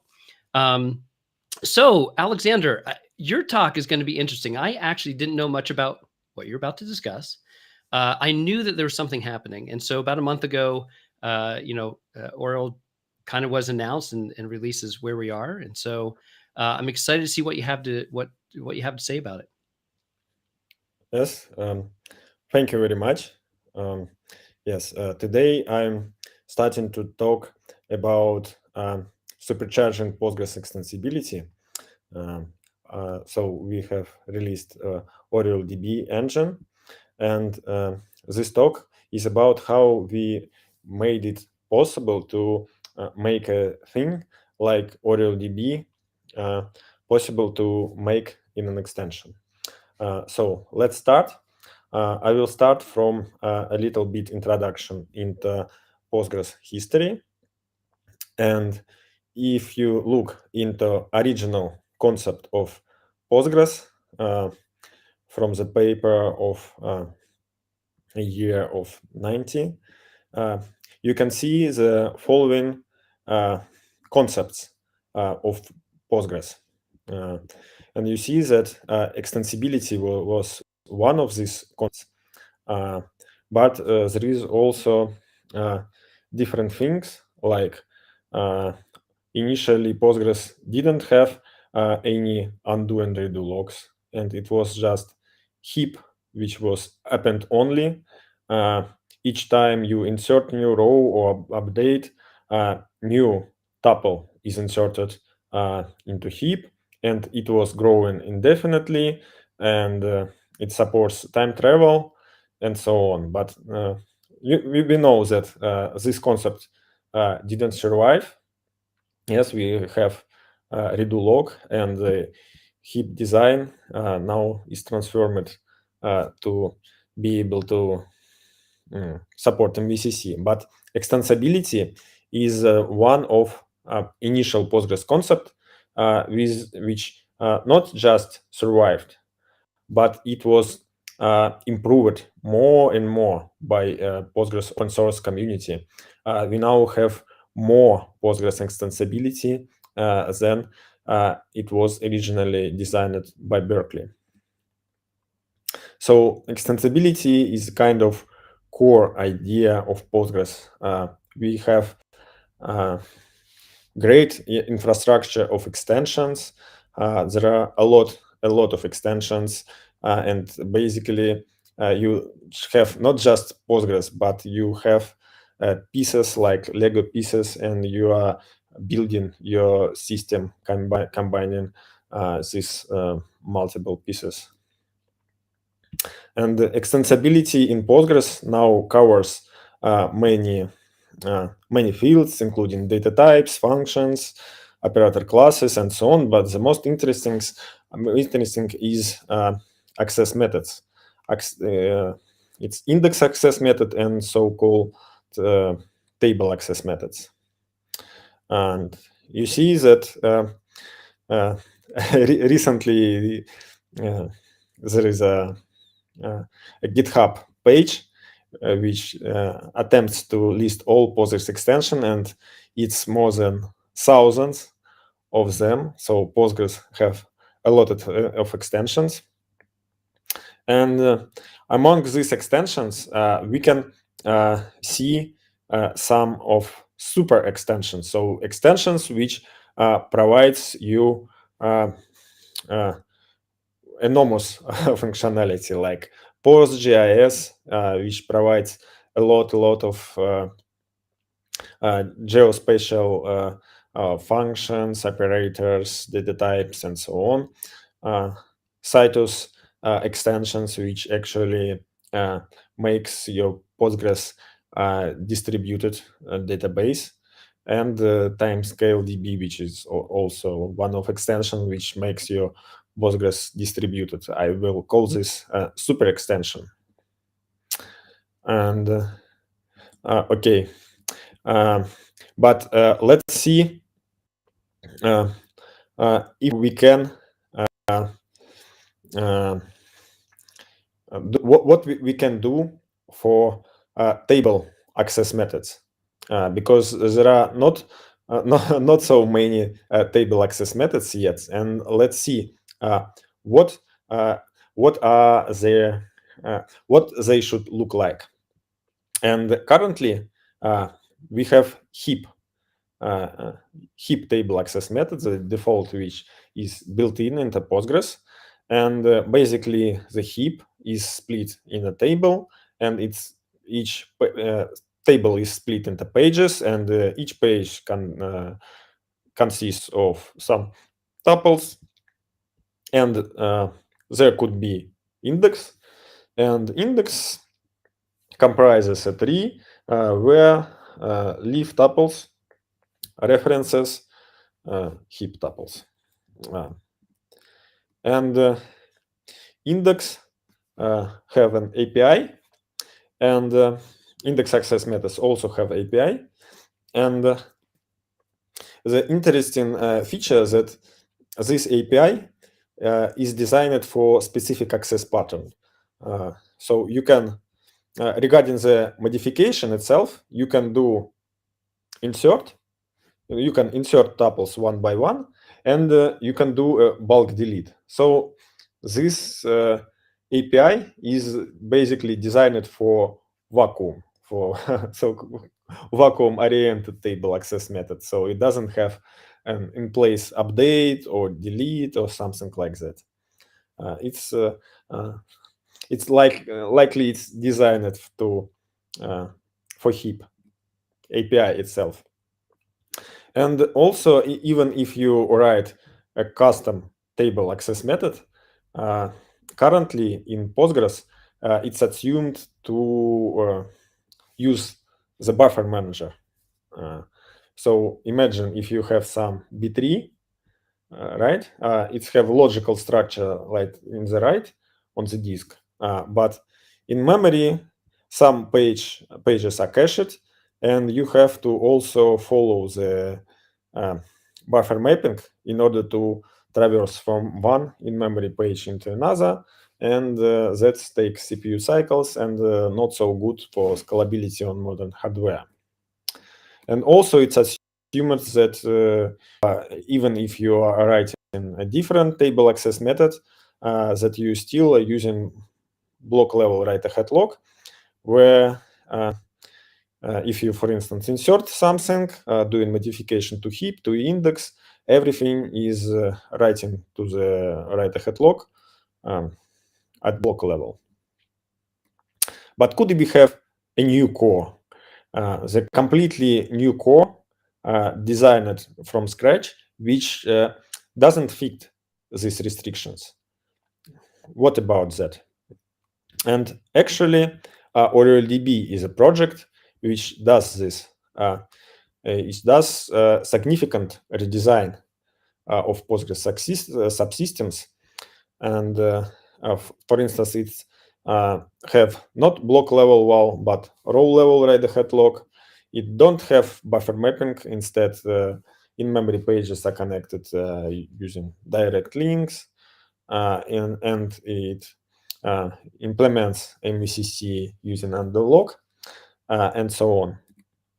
And how it becomes possible to do this in an extension. We have a set of patches which improves Postgres extendability and makes it possible for completely new core for table storage to be done as an extension. The first patch is extendable table access method, which makes it possible to identify table rows not just by teeth, but by arbitrary chunk of data.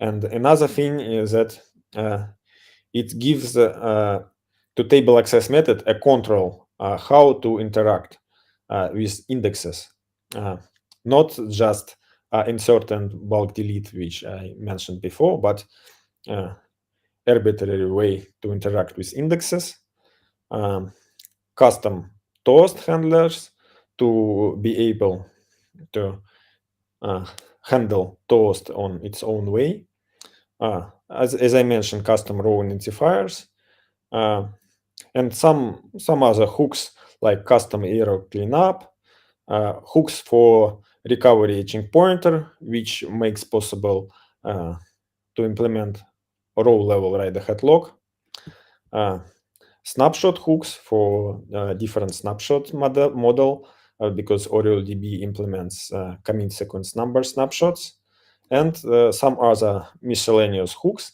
And total patch to the Postgres core is 1 kilobyte, 1,000 of lines, which is not a huge patch for such a great improvement of extendability. And if you see, there is there was a blog post in 2020 regarding 10 wicked problems of Postgres, and OrioleDB provides answer to them. Already addressed items are marked as green, and others which are in progress are marked with yellow. And additionally, OrioleDB greatly improves the scalability on modern hardware.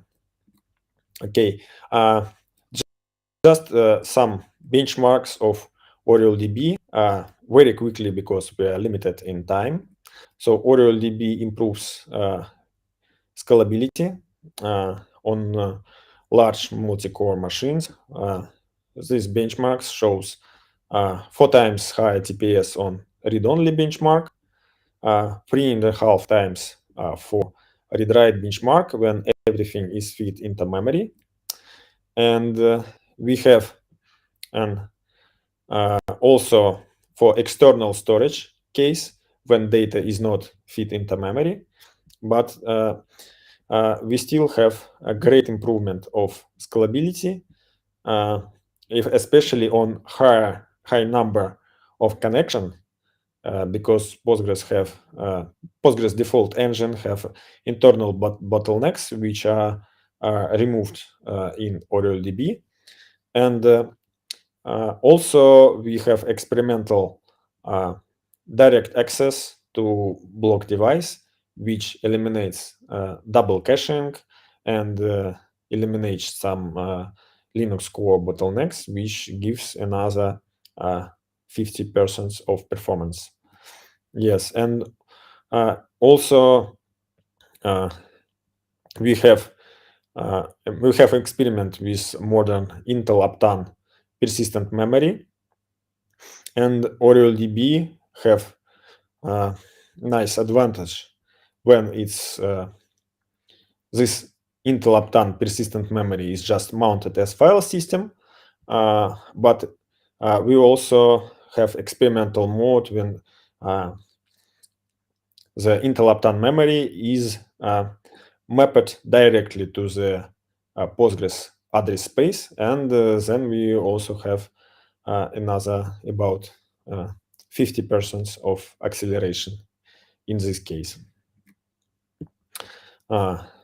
Also, we have a benchmark regarding write amplification and bloat. And in Postgres, in OrioleDB, we update on update of row, we touch only index which been updated, and thanks to that we get very nice speed up and much less bloat on typical use cases. And we also have some interesting results on artificial workload, which emulates the taxi workloads, and we have amazing results thanks to index organized table, reduced write amplification, and block level compression. Have a nice speed up and much less data size. Okay, so OrioleDB is an extension which gives a solution of Postgres long-term wicked problems, and additionally, it gives extraordinary performance, especially on modern hardware, which includes many CPU cores, powerful input-output systems, and Intel persistent memory as well. So we have already done initial release of OrioleDB, and now our goal is to achieve the production quality in order to users to be able to use it in production systems. Okay, so our current status of OrioleDB, the alpha version has been released. There is a separate repository for extendability patches, so you can go to GitHub and check it. OrioleDB extension itself is published on separate repository. You can download, try it, test it, benchmark it, and report the issues. So people already tries, reports us bugs, and our team is fixing this, and we are creating more and more releases, and recently we already released alpha version number 5, and we will appreciate if you find it possible to sponsor us on GitHub. So thank you very much for your attention. Thank you very much for listening my talk, and I would appreciate if you get involved into OrioleDB in any way, just trying, testing, benchmarking, contributing some code, sponsoring, and so on and so forth. So thank you very much for your attention. Alexander, I think what's most exciting is you see some of those graphs and charts, and to start to think about how to reimagine some of the struggles that we have in Postgres. As awesome as it can be, there's just some of those things that we've all run into. So it's exciting to see. I can't wait to actually play with it. It's really cool. I'd like to ask you one quick question before we move on, because I think this is, as people start to understand what Oriole is aiming to do, and there's other extensions and modifications trying to conquer different tasks. One of the questions that often comes up, as great as Postgres is, the extensibility, the open source community of it, do you think that having an alternative database engine creates a risk of fragmentation for Postgres development? Actually, I think that now there is a lot of interest in Postgres, and a lot of people are willing to contribute. But Postgres community of developers are a little bit limited. So there is about 20 or 30 of committers. Not not all of them are very active, and they're becoming kind of bottleneck for our development. And it's also understandable thing, because we are not able to to scale Postgres development like just adding more committers. All committers should share the same culture of code, of how we do the development and so on. But we still need to scale our development. And I think the extendability is a way to scale, to make Postgres development growing faster, to let different projects to grow in parallel, and each of them could have different culture of development, different stability. So OrioleDB now is alpha version, right? But it's very nice to let it live at a separate project, to not be in like extremely large patch set, which would live on hackers' mailing lists for many years, as it happened before many times. But let it live as a separate project, and we can make it. The goal of OrioleDB is not to fragment the development. The goal is to eventually merge into Postgres core. But let's make it step by step. At first, we will commit the patches which improves Postgres extensibility, and then then OrioleDB becomes a pure extension of Postgres. So you can extend it, you can install it with the default Postgres packages, and then excellent. And That's great. And long-term goal is to merge into core. And I think this is not about fragmentation, but this is about scalability of development, and it's great that it's possible. Yeah, it's great. It's about opportunity, right? As well. There's a foundation that is still. So I've been back in the Postgres world for about 4.5 years now, after being elsewhere, other databases for a long time, and still there are instances where I forget how powerful extensibility can really be. And it's a blessing and a curse sometimes, but it's so fun to see, tackling some of these problems head on and providing an opportunity for choice, while still keeping all the core functionality. That's so great. Alexander, thanks for your talk. Thanks for your time. I hope people really continue to check this out and help you move this forward. There's a lot of great opportunity. Yes. Thanks, Ryan, for handling this session, and thanks to everybody for watching. Okay, bye-bye, and I'm waiting for most active of you on our GitHub. Thank you very much. Thanks so much. All right, everyone, we're going to take a 10-minute break, and I actually forgot to tell you this ahead of time. We're going to play a video for you, a fun video that might require some participation if you have time to grab a piece of paper and go ahead and help us. You can do your own tiger origami, I believe. So go ahead and grab a piece of paper, watch this video, and we'll be back in 10 minutes. Hello, friends. So first off, thank you for joining us at this awesome community day. We're super excited for you to be here. And as part of today's activities, we decided to have kind of like a fun, crafty thing. And today that is going to be origami. And we are going to be making a super cute little tiger face. And so what you need, the materials you need, are 1 sheet of origami paper. Okay. Or like, just thin paper that you can fold well and that is square. Square is important.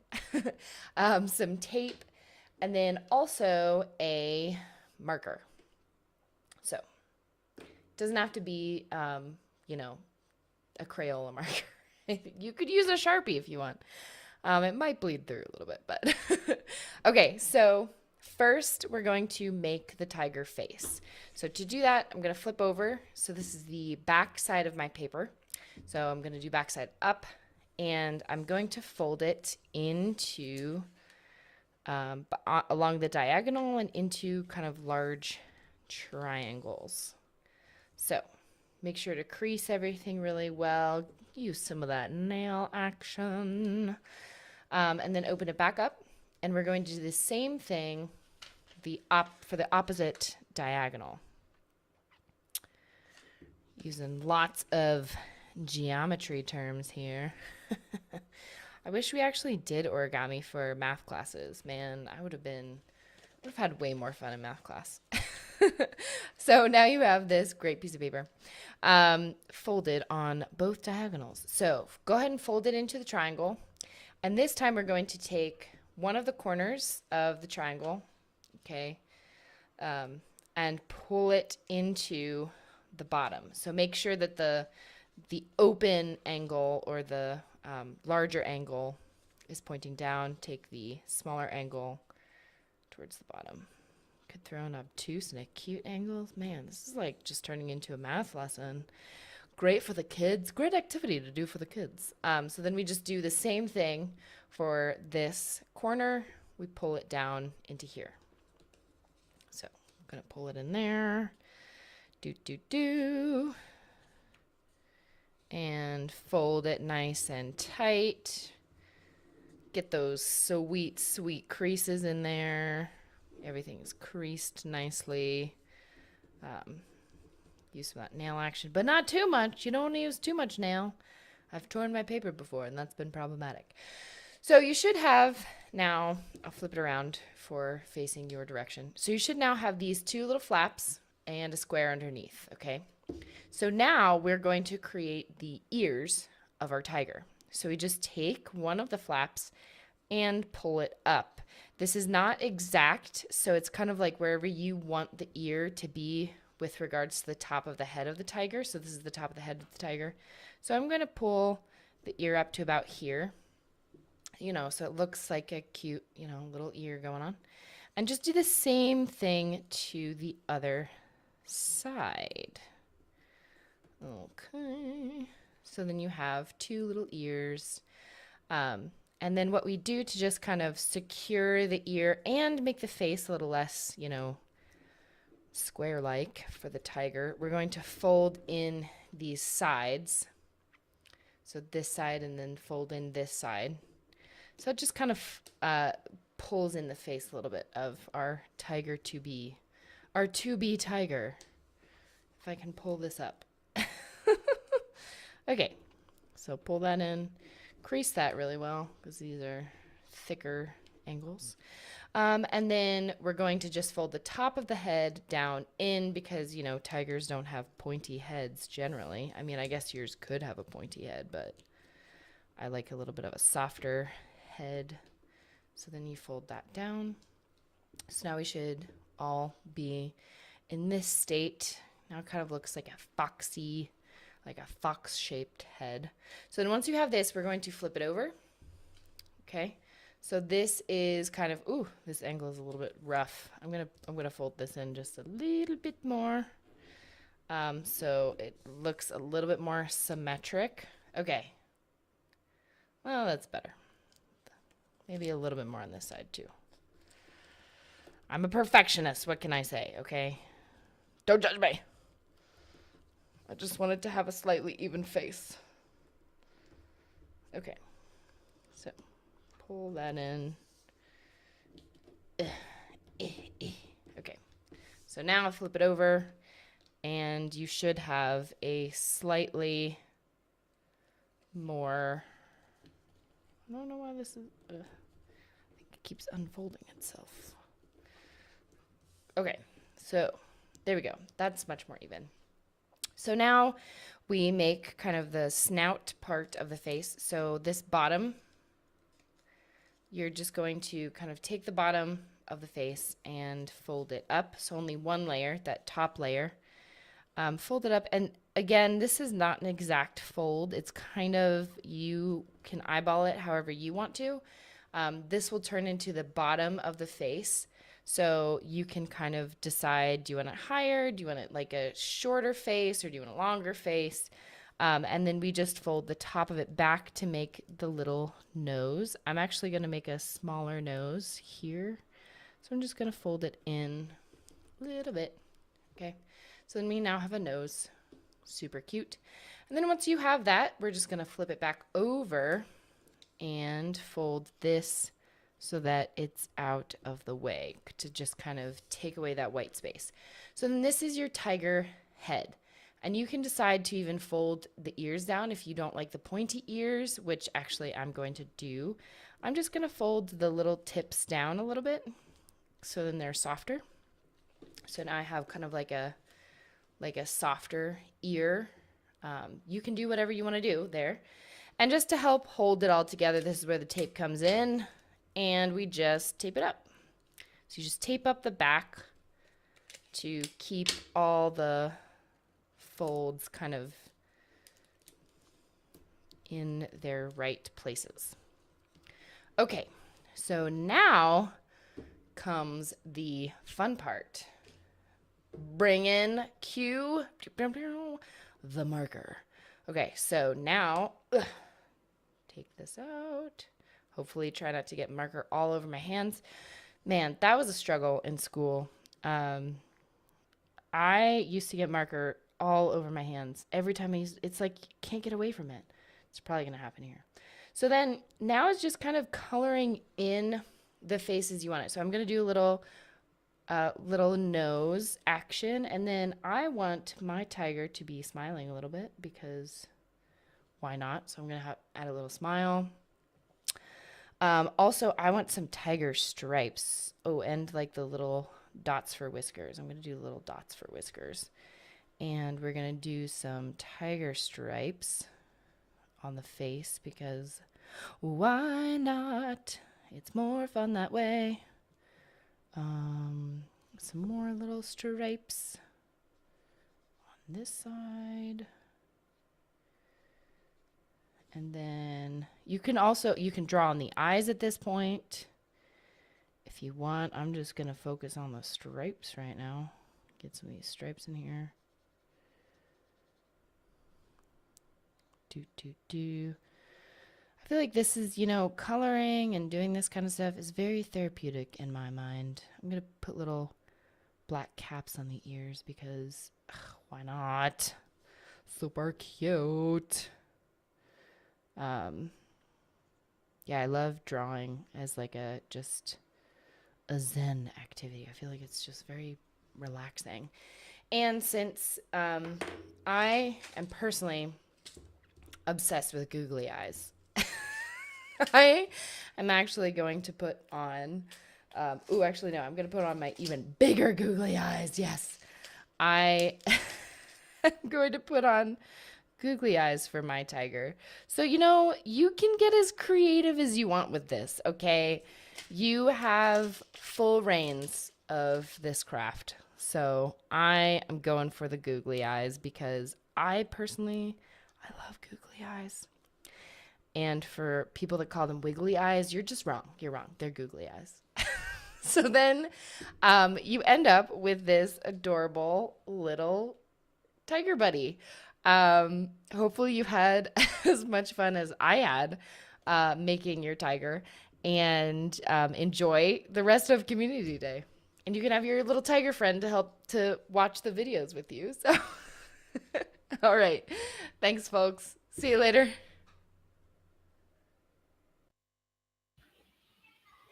All right, everyone, welcome back.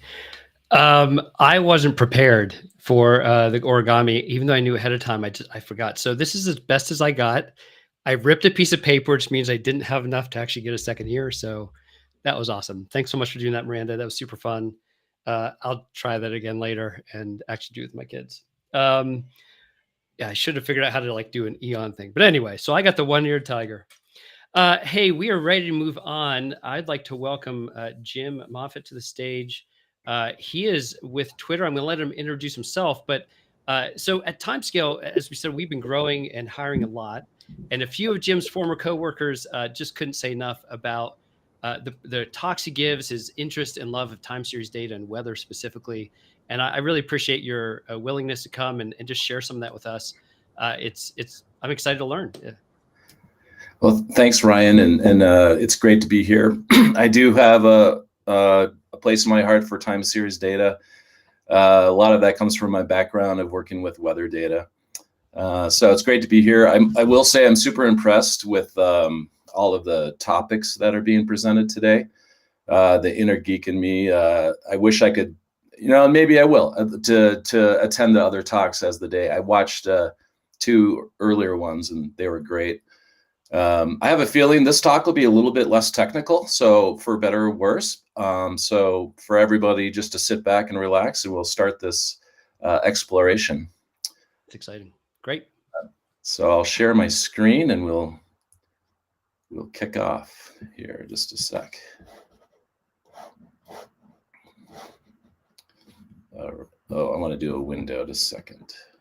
Oh, right. Okay. All right, so hi everyone, my name is Jim Moffitt and I am on the Twitter developer relations team. I'm coming live from my basement in Longmont, Colorado, which is not far from our Boulder office, where that office has really become an engineering hub for Twitter over the years. I'm going to be presenting today about the intersection of Twitter and flood warning systems. And this is definitely my favorite Twitter data use case. A little background here. Before I started working with Twitter data and the services that provide that data, I spent a long time developing software for flood warning systems. These systems are based on, real-time weather data collection, and these systems have the job of displaying the data and also providing ways to alarm and notify on the state of that data.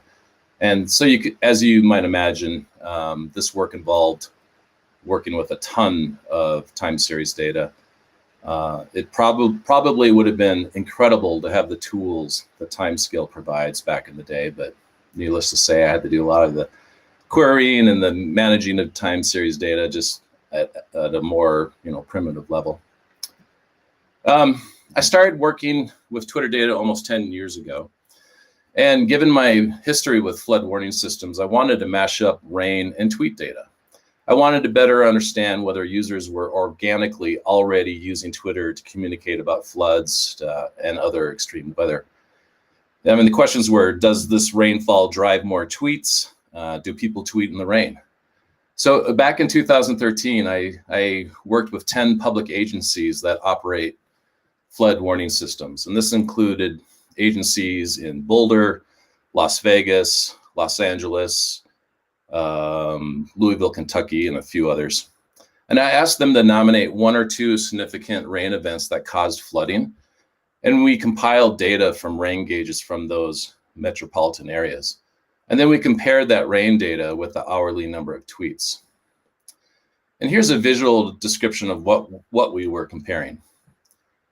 On the left, you see a classic tipping bucket rain gauge. These things measure every millimeter of rain and then transmit a real-time data signal to a base station. And our goal was to assess whether, again, the public was already using Twitter to share these observations about flood and rain events. And of particular interest were tweets with photos and videos. So we geo-referenced tweets with any tweet geo that was provided by the user, but we also scan the tweet message for references. You can see here a few example tweets where people are talking about Vegas. So using different queries, you can pull in data that mentions keywords of interest. And this is what we found. Here's one example from a Las Vegas storm from 2012. And keep in mind, this is pretty early in Twitter's life cycle. That storm caused local flooding, property damage, and a death. The blue bars are hourly rainfall amounts. And the red line shows the hourly tweets that were geotagged to Las Vegas and matched our rain and flood queries. The gray line, which is really hard to see towards the bottom, that is the daily chatter that matched our queries from the week before. So everyday chatter. And this helped illustrate that the number of flood and rain tweets certainly spiked during the event. And we did this analysis for 11 other events, and the results were similar. So we put together a series of blog posts to discuss that the public, yes, was already using Twitter to talk about specific rain events, and that the volume of tweets seemed to increase with the volume of water. We also blogged about how public agencies could integrate the Twitter network to listen for tweets of interest during the event and to extend the reach of their public communications. At this time, I also, after leaving the flood warning world, I restarted going to hydrology and flood warning conferences with this type of analysis. And when I first started showing up at these conferences again, this was a common question I heard, like, what is Twitter doing at this hydrology conference? Luckily, I had a good story to tell. And this was the foundation of my message. And it's how the core characteristics of Twitter make it such a good match to be an extension of flood warning systems. That these core characteristics make Twitter a compelling public safety communication tool. Twitter is what is happening now. That's a tagline we've been using for a long time, but it still rings true. For conference attendees not too familiar with what Twitter is, these characteristics resonated with the public safety and flood warning crowd. I mean, first, obviously, tweets are public. It's a way to broadcast publicly to what can be a very large audience. Also, there's a private message layer, which is important, that can be used for collecting more personal information during these events. It also provides a gateway into Twitter as a way to enable users to maybe enroll into a notification system using private messages. Also, Twitter is extremely real-time. We have streams that can provide, if you're consuming one of our real-time streams, you can receive tweets in less than 2 seconds from when they were posted, from all over the world. So Twitter has a real-time nature to it. The other characteristics that resonate is like, yes, it's mobile focused. It's concise content. People are likely to use Twitter on their phones. This comes into play when maybe you want to build a crowdsourcing type system where you want, you're going to encourage your users to send in photos and videos of events that are happening. Twitter is also built for sharing information and media. You can share links, you can share photos and videos. Also, Twitter provides many levels and layers of notifications. And that's really why you build flood warning systems, is for that last mile of sending notifications to the public. And also, Twitter provides an API, which allows you to automate much of this and to really promote and enable efficient listening. So as I mentioned, we published a blog post about all these characteristics, why it's such a good fit. And the blog series focused on this data mashup that we did. And the third part was published at around noon on September 9th, 2013. And by later that night, the 2013 Colorado flood had started. And to this day, I have colleagues who are superstitious about that timing.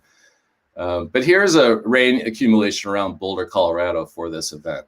The flood was driven by over 15 inches of rain over about 2 days. And if you're familiar with the Front Range of Colorado, typically we get 18 to 20 inches in a year. So this was an intense, extreme event. 10 people died, 18,000 people were displaced. 1,800 homes were destroyed, 200 businesses were destroyed. We lost 30 state bridges. It made traveling around this region quite challenging for many months and years afterwards. Many miles of roads were destroyed. All in all, it was a $4 billion economic event. So many cities and counties and state agencies activated what we call their emergency operations centers, and Twitter became a critical data source that they depended upon for communicating and listening to the public. And again, the mashup of rain and tweet data yielded some more interesting results. One result was that the audience tunes in and grows in real time during these events. And here we have an example of 3 different agencies communicating to their audiences. But the unique thing here, or the common thing here, is that they're directing their Twitter users to the accounts that were on the ground that were actually managing the event, namely the Boulder Office of emergency management and our local weather service office. So now let's look at some time series data that helps illustrate this. Here is the rain accumulation at a gauge in downtown Boulder, not far from where our office is. And you can see we got about 14 inches of rain over just a couple days. And what you see here are the new followers during this event to those two local agencies, the Boulder Office of Emergency Management and the National Weather Service Office in Boulder. These accounts gained 5,600 new followers during the event, which illustrating that your Twitter audience can grow during these emergency events, and the importance of having other Twitter accounts, other agencies, other local governments know that your systems and your accounts exist and that they can direct their audience to you. Obviously, the takeaway here is like it's sort of amazing to me how these lines sort of have a similar shape and cadence. Okay, so now I think a fun part of this talk is let's take a world tour of flood warning systems. I'm going to show some examples that help illustrate how floods unfold on Twitter. We're going to review or take a look at a crowdsourced system in Jakarta. And then we're going to show some examples of systems that use Twitter to broadcast river and weather and river gauge data. So here is our early prototype I developed right after the 2013 Colorado flood. And its intent was to show just how this event unfolded on Twitter. What this was, we collected tweets from the event. We are specifically interested in geotag tweets where we knew the user shared their location. And we were also focused on tweets with photos and videos. And I shared this tool at a couple of hydrology and early warning conferences to demonstrate the heavy use of Twitter during floods. And it's fair to say that one thing that resonated with the audiences was the type of information shared during the event, the quality of photos and video descriptions of what was happening on the ground, and actually the volume of geotag tweets. And with this tool, you could zoom in and out on the map. You could move through the event temporally and just see how things progressed. This is a more recent example. This was built to explore the types of conversations that happened on Twitter during Hurricane Harvey back in 2017. We collected over 1 million Harvey-related tweets and delineated them into top themes from the event. And those themes were things like hurricane information, basic stuff coming from the Weather Service or the National Hurricane Center or local agencies. Another obvious common theme was crowdsourced observations, the hundreds of thousands of videos and photos that were taken during the event. I remember during Hurricane Harvey, watching my Twitter feed, just trying to get a sense of the scale of what was going on. Other themes were, there's a special theme that we found around SOS, rescue tweets. During this event, some cell phone networks, I think AT&T went down, and Twitter sort of emerged as a way of real-time discussion and people reaching out or helping to coordinate rescues. Another common theme were animals, pets, like what do I do? I lost my pet, or where do I go to find pets? And obviously around the Houston area and Texas in general, it's a large agricultural area. So there's tons of conversations around livestock and just, what to do, how to help. And then finally, the recovery phase. Twitter, of course, was part of that conversation as well. People looking to volunteer or to donate, or agencies looking for help as well. And you can imagine a real-time version of this to better understand what's happening on the ground. I like to show this example. It's just a quick one about how a tweet can be more than 280 characters. Tweets can have up to 4 images, and here we have what could be an automated system of sharing graphs and tables. And I also like to show that with this is some Ruby code using a very popular Ruby gem that's referred to as the Twitter gem. Some of this is hard-coded, but it's just to show that, with about 20 lines of code, you can automate the posting of these types of tweets. So now let's go to Jakarta in Indonesia. Now conditions in Jakarta make for a perfect storm for annual floods. I mean, first on the hydrologic level, there are around 7 rivers that flow into the Jakarta Delta. And Jakarta is a lot like New Orleans with respect to having areas below sea level. And second, socially, use of Twitter and other social media networks in Indonesia is just off the charts. These conditions made Jakarta a perfect place to build a crowdsourced flood warning system. And 𝗵𝗽𝗽𝗀𝗃𝗃 is a research foundation that has helped create this system. We started back in 2014 working with a group of smart city researchers in Australia to help build this system. And the system listens for tweets coming into their account. And if the tweet doesn't include an exact location shared by the user, the system automatically responds to that user and asks them to geotag and provide their location. And this display that I'm showing here shows all of the geotag tweets that arrived in just their first year of operation. This would have been back in 2014. So if you look carefully, you can see waterways and major roads. The black line is the extent of the city of Jakarta. Well, unfortunately, the Twitter mobile app stopped supporting users sharing their exact location a couple of years ago. But the good news is the Twitter platform can be used in very creative ways. And in their case, what they did to handle that, the fact that users couldn't share an exact location, you can still share things like places. I'm in Boulder, Colorado. I'm at a certain venue. But the loss of the exact coordinates of location was sort of key. So what they did was they built their own mobile app, and they continued to use Twitter to reach out to the public and instead send links to their app. And this app has rich mapping features and enables users to pin their exact location. They can also use an easy way to describe the depth of the water. You can see the graphic here on the right. They can move that line up and down. It reflects the depth in centimeters. And with this system, you can also share your photos and videos. And behind it all, they provide a website that compiles these incoming reports. And and this also you could share a report right here through the website. But another thing this group has done that really makes this system so successful is that they've done an excellent job educating and coaching the public that it exists. They have worked with cooperating public agencies, governments at all levels, student groups, celebrities and sports stars.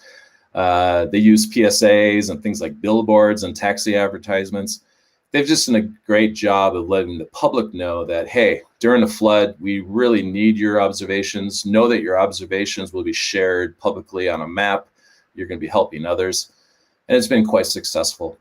And they have also recently expanded the system to the Philippines. I love this example because it illustrates that anyone can build a Twitter integration. And here's another example with weather data. So what you're seeing here is basically just a tweet bot, something that just tweets out in an automated fashion. And so this Twitter account posts weather data in real time from a weather station in Pennsylvania. And it was put together by an old friend of mine from my flood warning days. This friend is a genius when it comes to building field systems that measure and communicate weather data, but he did not know a thing about the Twitter API or building web apps for that matter when he started. And with just a little help from me, he was able to build this. So just the bottom, the underlying message there is that building a Twitter bot is really quite trivial.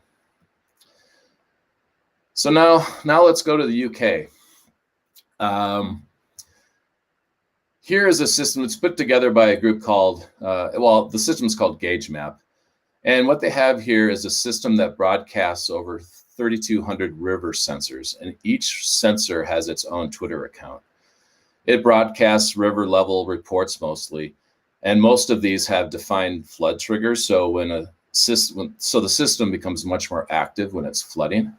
But what's unique about this is, especially if you live in England and parts of Scotland, Ireland, and Northern Ireland, you can pick one of these Twitter accounts that's near where you live, say, and you can follow it. And it's going to be pretty quiet. It may report, you know, once a day. Some might report hourly, but when it's flooding, it's going to pick up, and you'll get a lot more information. And this group took the immense task, did the immense task of creating over 3,200 Twitter accounts.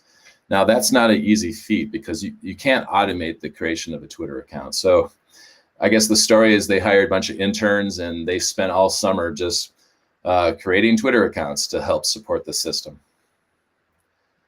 And if you go to one of these, if you click into that map and you go to one of these Twitter accounts, this is what it looks like. Again, it's just a simple Twitter bot. In their case, they transmit out, I think this one is maybe every hour, but they automate the creation of a graph and share that in the tweet.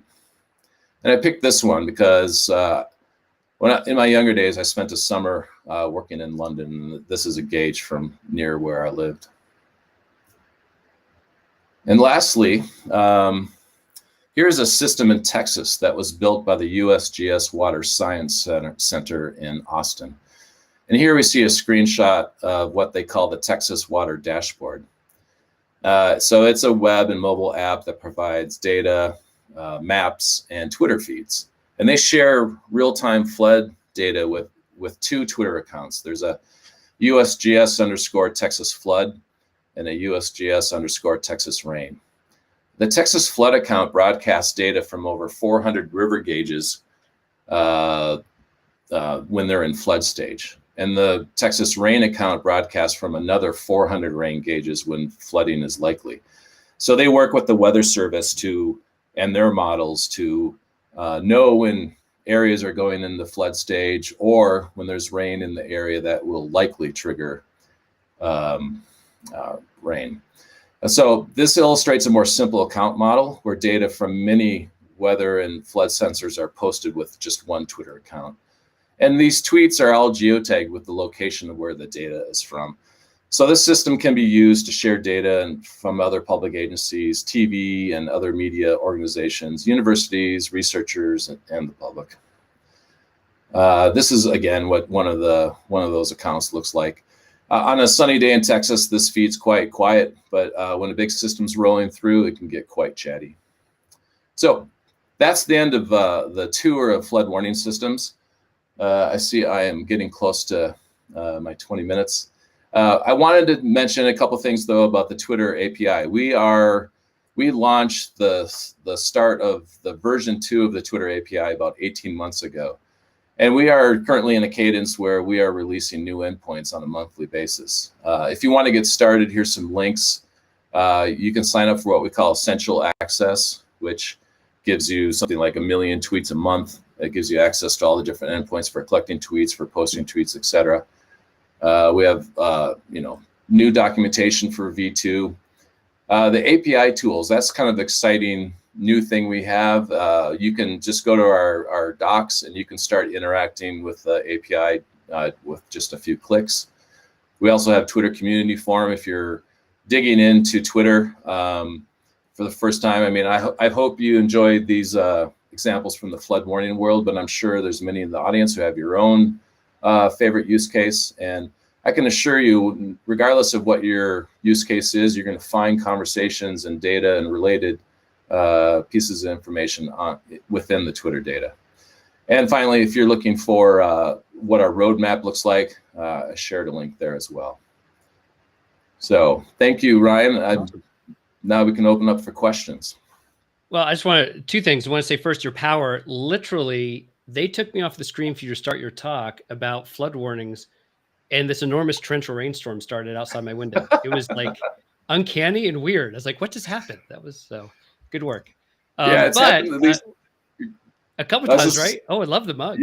Yeah. So yeah, I want to briefly talk about the V2 of the Twitter API, because I think it's been so interesting to think about Twitter data as time series data. Like we get honed in on a tweet, a subject. And so to illustrate this, we're actually doing a talk about consuming tweets at the end of the day. So I have my Wordle results here for the day. I'm going to go ahead and tweet it. And in about 3 seconds, it's going to show up in our database, which is just amazing to me. Like it happens and it's part of the talk. So where are you at with the V2 API? Is it something that, what's the future? Is it something that's going to replace the current API? Where are you guys at with that? Yeah, I'd say we're about halfway through that mission. I mean, that is the end goal. It will be the replacement of the current Twitter API that really has been around since before 2012. And that's one reason we launched this whole campaign, is like a lot of the current API is built on, very old infrastructure. And it's really been quite exciting for us and the DevRel team, but also our engineers to work on new stuff. And it's really been rebuilt from the ground up. And what we're seeing, and we're realizing the goal that after doing all the back end and infrastructure work, that we are now in a position to roll out more and more endpoints at a quicker pace. Just last week we launched. We have a new. People may use Twitter bookmarks, for example, to save tweets for reading later. Well, we've never had an API around that. Well, now we do. You can list tweets. You can post, or you can list bookmarks. You can make bookmarks. We're just trying to get the API to have more parity with the experience you can have directly on the Twitter app. I mean, that's sort of the North Star of this. And I'd say, for some of the core endpoints, we are already there. We already have our replacement for streaming. We already have our replacements for search. Both of those will have more and more features rolled out to get true parity with what we can provide today. But yeah, we're in a good place with V2. And again, we're launching a lot of net new functionality. There's stuff that developers have asked for years. Like, I want to tag somebody in a photo through the API. Well, you could never do that before, and now you can. And we have new features on Twitter. Like, I don't know if you're all familiar with Spaces. Well, as we roll out Spaces, this is a new thing at Twitter. We're rolling out the API in support of it as well. That's great. Just really quickly, last question. What most excites you about some of the updates to the API from a time series data perspective? Like, what do you see the possibility, looking at some of these warning systems as an example? Yeah, I'm just really happy that, we're not losing any functionality. I kind of got my chops and started working with Twitter on the enterprise side of things. We have a special set of today. We have a special set of enterprise endpoints that, you have to pay money to use, and they're very high performant. But it's been great to see that those enterprise, also in search, those enterprise endpoints are becoming the foundation for V2. So for me, that's exciting, because back, before V2, you had to be in the enterprise world to really get access to this stuff. And a real goal of V2 is to make the endpoints consistent across the board. As a developer, you're going to appreciate that. Like, when you parse JSON from a tweet, no matter where you got it with V2, it's going to be the same type format. And that it's really opening the doors, especially to the academic community. We've done a great job of working with academics and researchers, and really opening up the gates for how much data they can analyze, and having these features that used to be only enterprise. That's awesome. Jim, this is really exciting. I appreciate you joining us. It just shows that time series data is everywhere, even in the most uncommon places you don't think about. And those are just great illustrations. I love seeing how people can build on top of what you guys are doing. Great work. Thank you so much for your time today. It's been great. Well, thank you for having me, and thank you everybody for listening. Awesome. Have a great day. All right, everyone, we are halfway through. This is a 6-hour show today, and we've already had 6 excellent talks, 5 or 6. Now I've lost track. And there's just more coming, including that super fun, talk. I think it's fun just to look at something as simple as a tweet about Wordle, and how you can really glean a lot of information out of that, and how you transform that into usable data and database. So lots of good stuff coming. We're going to take a 5-minute break, and then we'll be back with the next talk.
Hello, hello. Welcome back, everyone. I love the music in between the breaks. I'm always like kind of low-key dancing. But yes, awesome. So we have Srini Kadamati here with us and going to talk about some really awesome stuff using Timescale DB and Superset and dashboarding. I'm very excited. So yeah, thank you so much for joining us today. We're super pumped. Yeah, glad to be here. And you can really just go right on and take the stage and Perfect. let's learn. I'm excited. Awesome. All right. I hope everyone can see this. Is this working? Yes. All right. Perfect. All right. Hey, everyone. Hope everyone's been enjoying Timescale Community Day. I've been able to watch a few talks, and it's been quite fun. We definitely is giving me some inspiration too for maybe we need to do something like this in the open source community that I'm involved with. Anyway, so hey everyone, my name's Srini. A little bit about myself. So I've spent the last decade broadly in the data space. I'm really passionate about data science and data science education. My obsession is just to figure out how to get more people working with data in their day-to-day lives. And so I spent a few years helping build an online learning company for data skills called DataQuest, and then decided to get closer to the tool side of things. So I'm excited to join up at Preset, where we offer a managed service for Apache Superset. And it's been a lot of fun over the last 2 years now, being involved in our massive open source community. So Superset's affiliated with the Apache Software Foundation. So we have these interesting tiers called committers and PMC members. And so it's been just a fun journey to be in that community and to kind of understand how data tools can help people work with data in more contexts. So today I'm kind of focused on dashboard design. So in the vein of Neil deGrasse Tyson's book, Astrophysics for People in a Hurry, I kind of consider this my talk for dashboard design for people in a hurry. There's a lot of people, especially now that data is becoming so commonly used in everyone's lives. There's a lot of people now suddenly who are scrambling to figure out how to build dashboards that are useful. It's not really something you learn in school, right? So and it's a bit of an art and science as well. I know there's a lot of people in the Timescale community that are primarily more kind of data engineers or maybe DevOps or just full stack software engineers. And this is not kind of always conveyed and taught in that culture sometimes. So I think I'm kind of excited to share what I've learned building dashboards, and I'll also kind of pepper in timescale and superset stuff, like how to actually manifest these ideas using these tools. But the idea is really generalized to pretty much any tool. So you should be able to kind of apply them in other contexts as well. So first, I'll kind of start with an introduction to just dashboarding in general. I'll talk a little bit about kind of mapping out the space of dashboards. So how do you kind of make sense of the different options that are out there from a design standpoint? Oftentimes you're dumped into a tool. It's kind of like opening up Photoshop for the first time, and there's just so many bells and whistles. You can kind of create anything you want. You have a lot of freedom. How do you actually kind of figure out what to make and kind of bucketing things into use cases so that they're more likely to actually get used in your organization? I'll talk a little bit about the complexity that arises out of building dynamic dashboards, which is kind of a whole unique beast in and of itself. And then hopefully we'll have time for some Q&A at the end. So I'm also watching my time to make sure that we get to that fun section at the end. So first, kind of a quick intro to Superset. We're a popular modern open source BI platform. So for data exploration and data visualization, we have this kind of no-code interface that generates SQL on the user's behalf. But you also can use our SQL editor to write raw SQL if you're so interested in that. We pretty much work with nearly any SQL-speaking engine. So one of the cool things when I was interacting with Attila and some of the early Timescale people about 6 or 8 months ago was the realization that because Timescale is really built on Postgres, in Postgres rather, Postgres has the best support in the Superset community, which is interesting because usually Postgres is not what people use for OLAP kind of analytical type of workflows, but Postgres is just super popular, and it's used in our testing. It ships with the kind of Docker Compose image for superset. So it is by far the best tested and best supported database. So we even support like CSV upload and things like that, which we don't necessarily for all the databases. So that's really exciting, and that automatically meant that it worked super well with Timescale as well. And we do have a large diversity of charts. So we ship with over 60 chart types, ranging from maps. You got your time series stuff. You have discrete things, categorical chart types as well. You can also add your own Viz plugins if you're familiar with D3 or React as well. So pretty cool, and it's all Python and kind of TypeScript, JavaScript. So very much designed for the cloud and the web browser. So to start things off, like what really is a dashboard, right? And the way I think about it is that in an organization or a team, you might generate a lot of different type of data products. You have notebooks. You might, someone might say, "Hey, can you just pull the data and send me a CSV of X?" You might have a trained statistical model. You may have APIs around data or models. Of course, dashboards. Then you may have reports. You may have a static PDF file or a data story. So a dashboard specifically is the way I think about it is it's a curated experience that lets people quickly compare charts to gain and reach basic insights. And all three of the bolded words here are really important. So curated, people are busy, and the whole point of a dashboard is to let people drop in and drop out. It's very rare that people will spend hours and hours in a dashboard because it's not really what they're designed for. It's really about curation, about helping people kind of solve their problem, get some insight, and drive action, usually outside of the tool. Quickly compare. So data visualization, one of the core tenets is comparing things. You're comparing two different values across a similar time interval, or the same kind of entity across multiple time intervals. It's all about comparison. And so when you're taking a single chart and you're scaling that up to a dashboard of 5, 10, 15 charts, comparison becomes the primary motive for a dashboard. So it's something to keep in mind is when you're designing a dashboard, if people cannot compare easily, it's kind of you're kind of breaking their workflow a little bit, and it's going to add more mental overhead for them. And lastly, basic insights, right? The goal here is not to, a dashboard is not going to replace scientific thinking or a very in-depth kind of hypothesis testing. It's not going to tell you why your business or operation is failing. It's more about kind of these basic insights that can be delivered quickly that you can then use to take some action or intervention. So this is kind of the framing that I really like.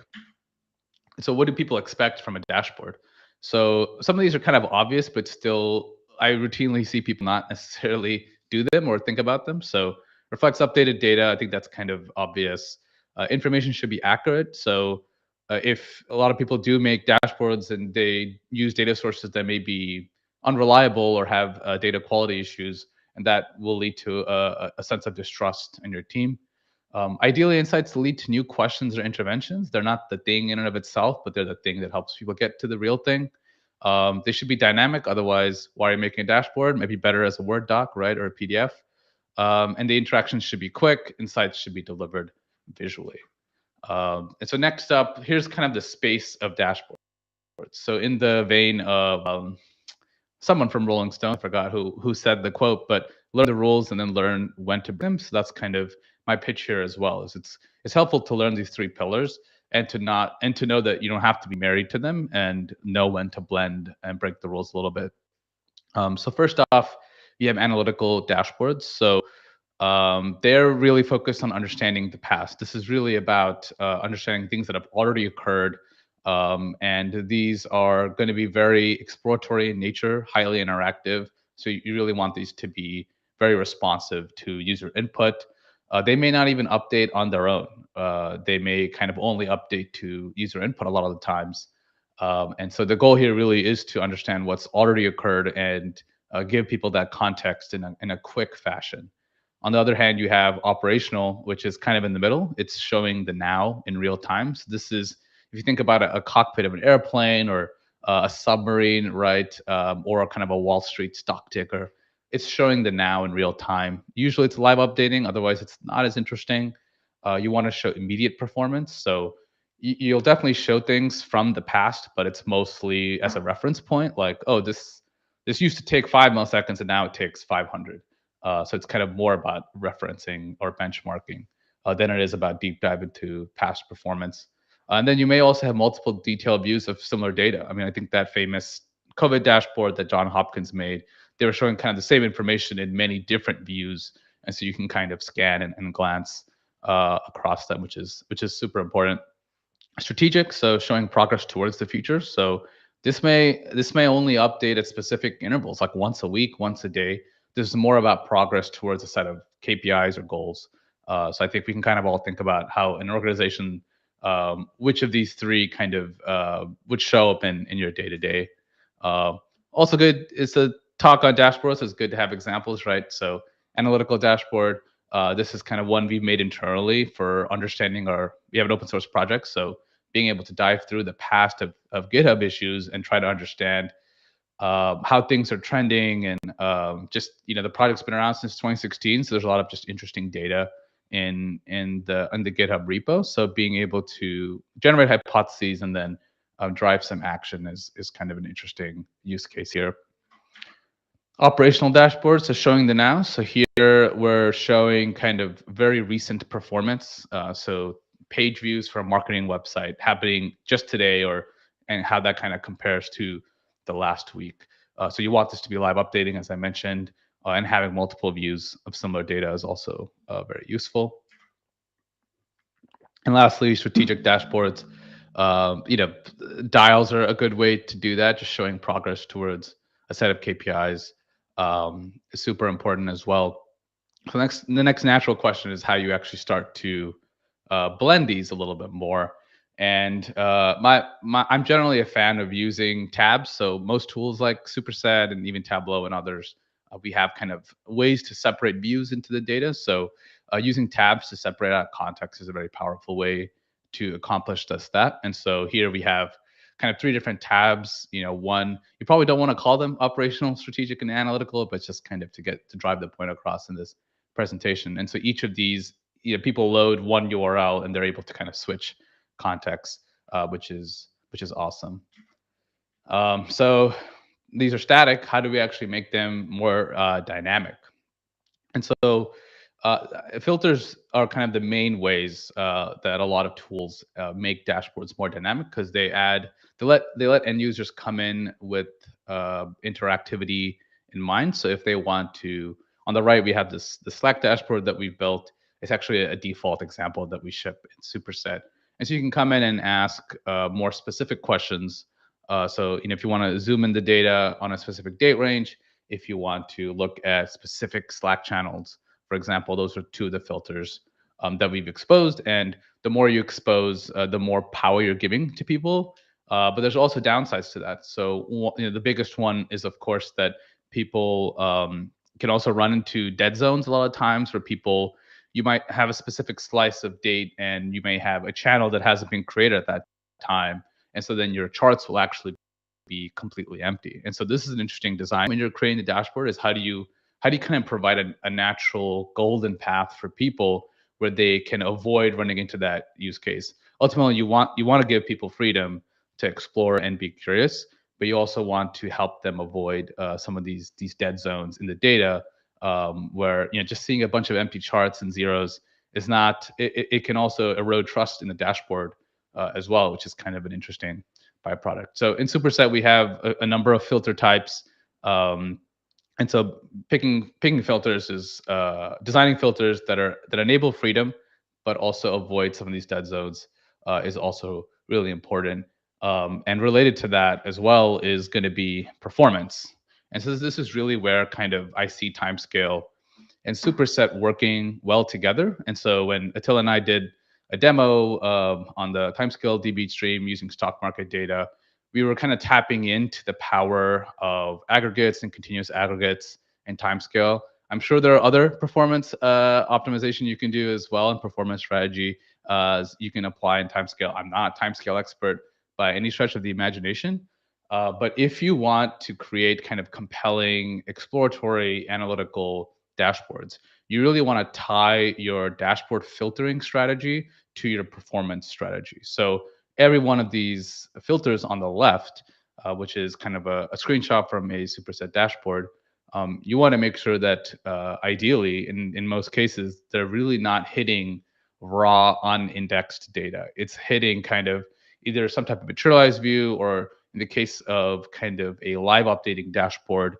you probably, I guess in Timescale, continuous aggregates are probably going to be the main things.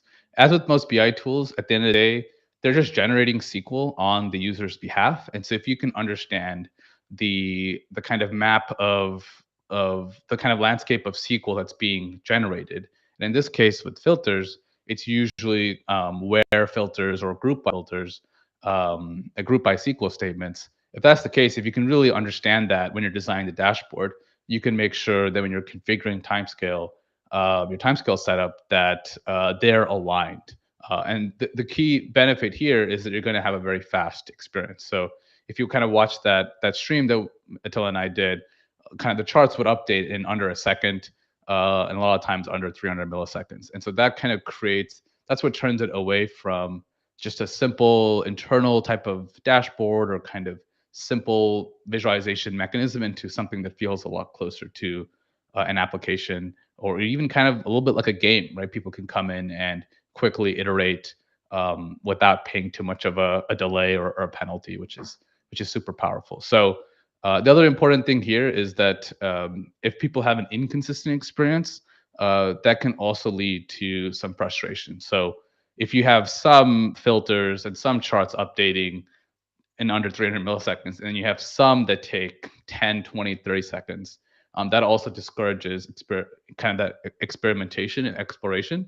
And even if you're, you might say, well, hey, there's a lot of data. This is just a kind of a reality. People may not always internalize that when they're using a dashboard, because a lot of the data is hidden from the user. A lot of the SQL is hidden from the user. So something to keep in mind is when you are designing this type of internal data product, you really want to make sure that you have consistent performance. Tying your performance strategy to your filtering and interactivity strategy is kind of the way to go.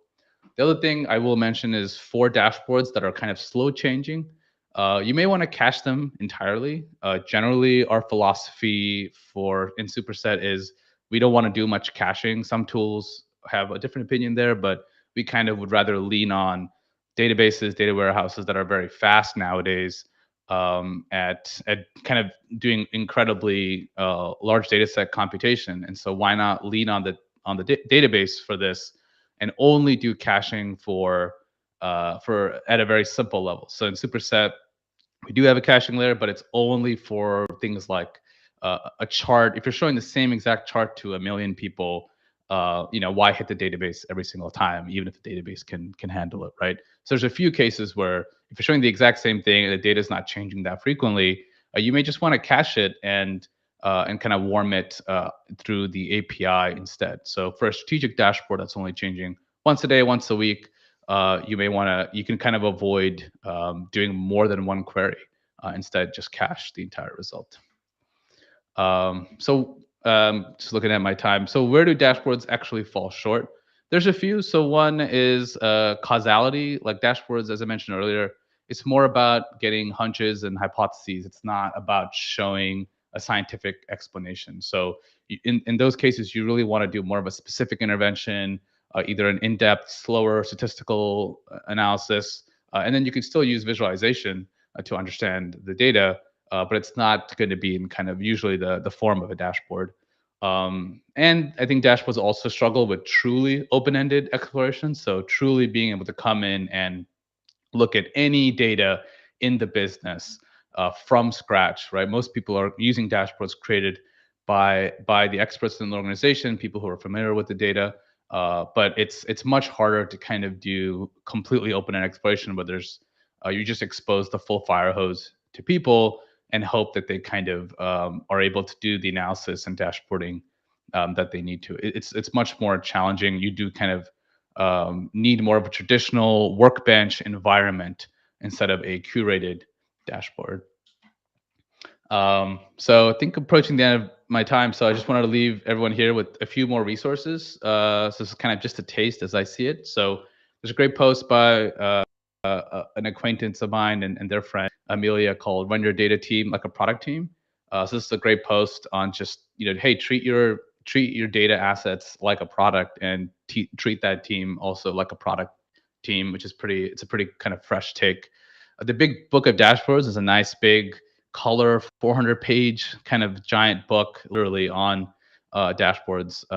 And so this is my favorite book on dashboards if you want to get more familiar with dashboard design. Of course, Edward Tufte's books are also a great kind of primer on some of the visualization principles.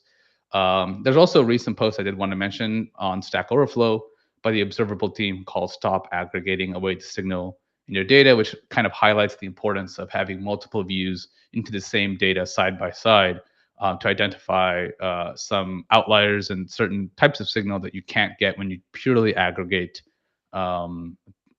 aggregate the signal away in your data. So hope this was useful, kind of just a general overview.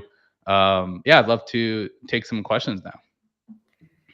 Yeah, that was awesome. Thank you so much. And these resources are super great. I actually remember in our community Slack, someone had mentioned the "Stop Aggregating Away Your Signal," like the signal in your data, and it's a great article.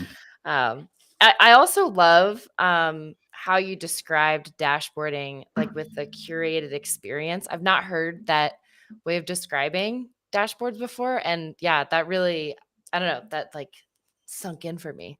So thank you. That was awesome. Awesome. Oh, here we go. We just got a community question.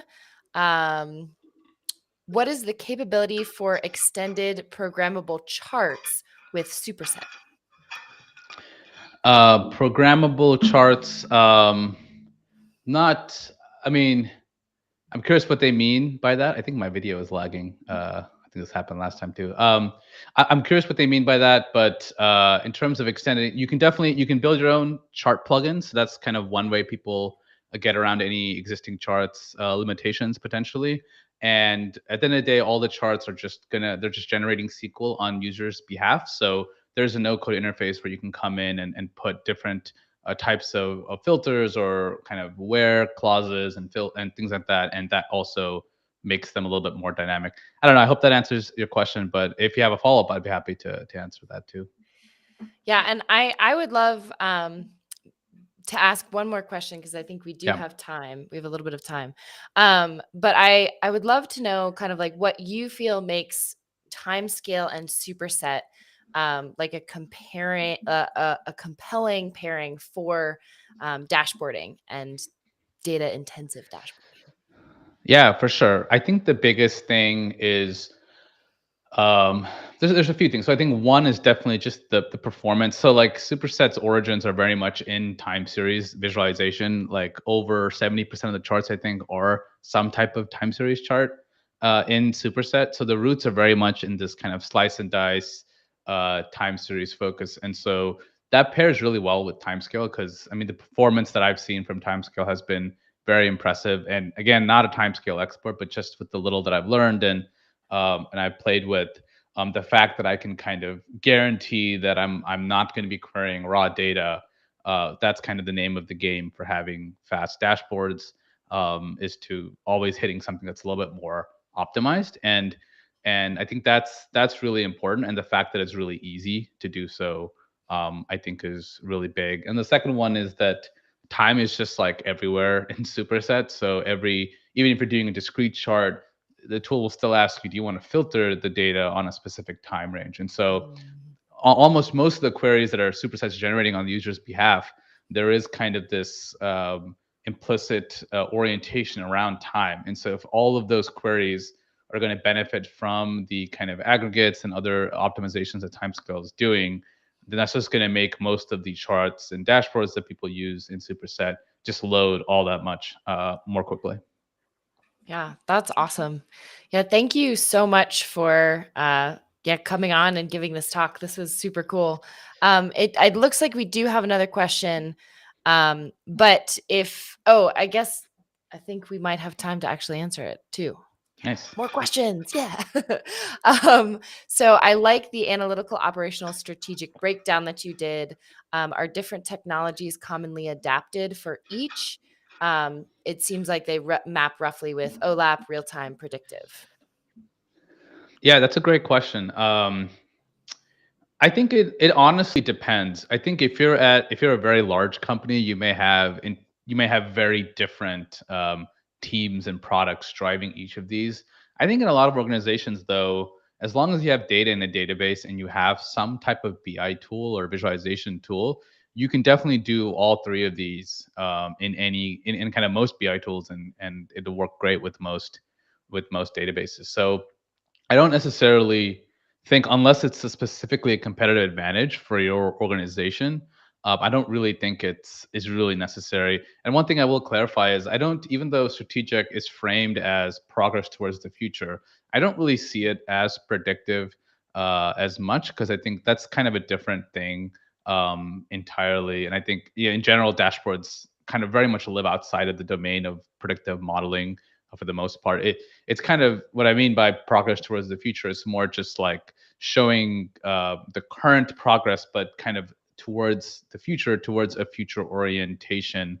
And so it's going to focus a little bit less on just showing maybe a distribution. It's going to just very much focus on alignment towards a shared goal. So that's kind of what I mean about the future. But I think from a tooling standpoint, I think in most cases, these don't need to be separate tools unless there's a very specific kind of reason to do so. So if in the operational case, you may want, let's say you're looking at observability data, like you probably don't want to do that in a BI tool, right? To be honest, you probably actually want to do it in a very purpose-built tool just for that. And so that's maybe a case where people may not want a generalized kind of data and dashboarding tool. They may actually want something that's highly contextualized to their domain or their use case. And I know Timescale has an observability thing here. So I think there are some cases there where it could make sense. But honestly, for a lot of organizations, they may not even need to be separate tools.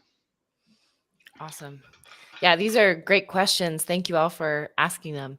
Yeah, I think we hit our time, but thank you so much, Srini, for coming on and giving this awesome talk. I know that I have some great tips now for dashboards. Yeah. Oh, yeah. Nice. And Brian said, great answer. Thank you. So Awesome. Yeah, sweet. All right. I guess we are now going to go into a 10-minute or so break. Yeah, that was a great talk. And now you can take a quick break, get some water, refresh, I don't know, maybe some food. And then we have lots more awesome things coming for you. So see you soon.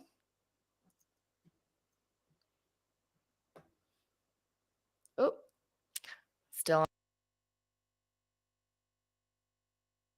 My name is Rana. I'm part Irish, part Egyptian, and I am currently living in Lyon, France, with my husband and my 2-year-old son. I am currently leading our customer success managers in Timescale. I grew up in Oman, which is in the Gulf of the Middle East, so it borders the UAE. I went to an American-British academy. I loved my school because I think there were like over 50 nationalities or something like wild like that. And what I learned really early on was how to respect different cultures and to learn from different cultures. My first job was as a sales development specialist working on the Middle East and North Africa market for LinkedIn, and the EMEA headquarters were in Dublin. So lucky me, I got to move from Dubai to Ireland and reunite with my family because my whole family were based in Ireland. Now if I look back on it, and especially now, it's the people, especially the leaders. I'm talking like CEOs, CTOs, directors, managers. Those are the people that made me fall in love with tech. That's an easy one. That's my family. I mean,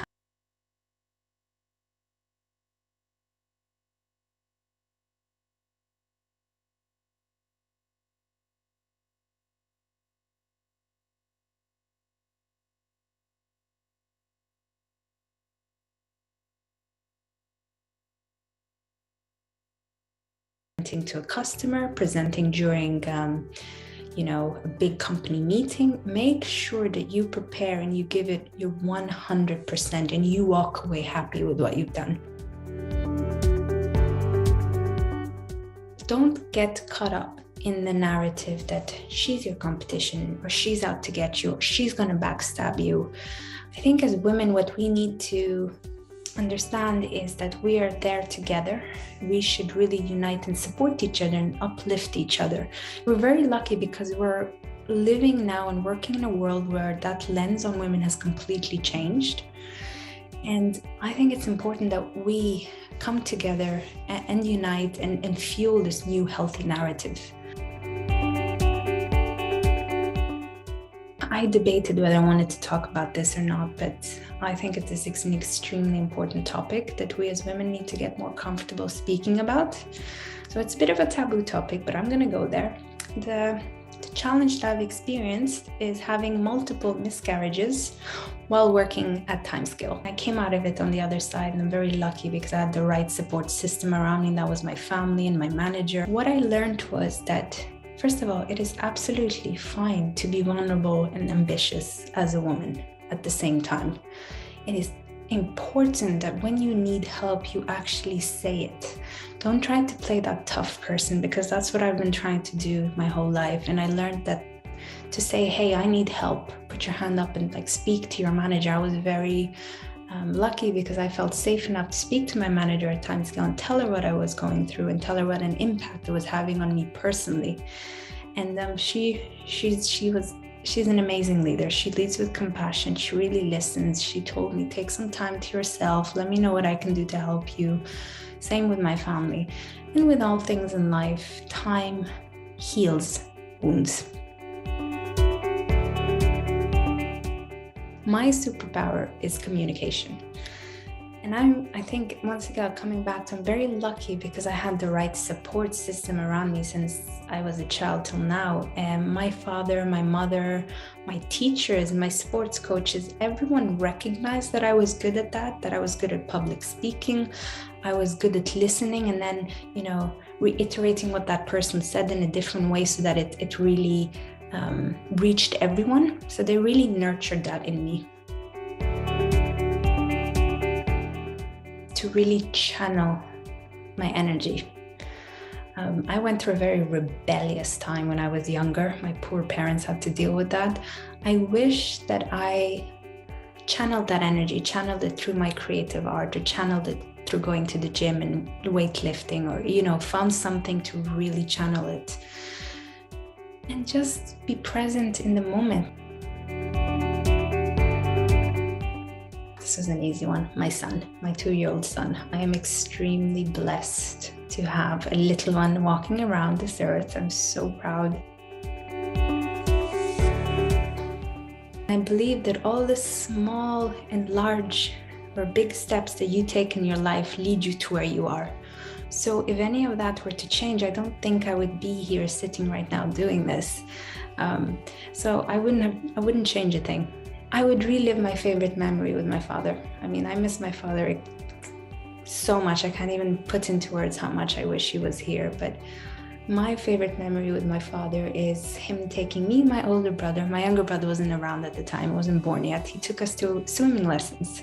And just to give you an idea of how much I loved them, all my photos since I was a toddler, a baby, or older, the minute a camera was on my face, my smile went from this to this. I straight away frowned, and it became a joke in my family.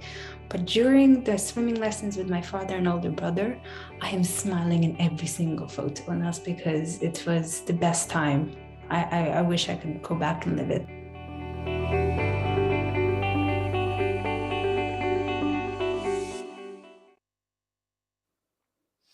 I absolutely loved when we originally released these videos, hearing Rana's story.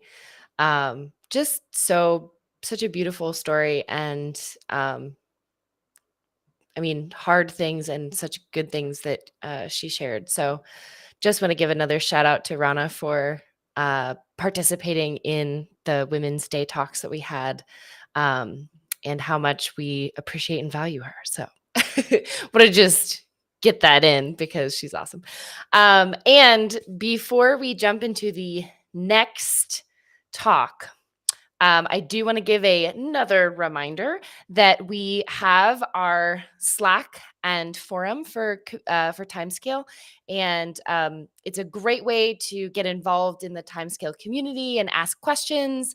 So if you are interested in getting involved in the Timescale Slack and forum community, definitely we have the links, and feel free to ask us for links as well. Awesome places to ask any questions, and especially if we don't answer all your questions in today's awesome community day stream, you can ask them there and we could probably help you out. So and we also, just another reminder, we have trivia at the end of the day. So if you want a chance to win some free Timescale swag, then you want to stick around for Timescale Community Day, or the trivia for Timescale Community Day. That's the last thing of the day. And 3 people will win stuff. So stick around. You want to be there. And now to get to our next talk. Due to some changes in the agenda, we're actually going to be showing an awesome talk from Michael Christofides. I think I nailed it. I think so. From our previous Timescale Community Day.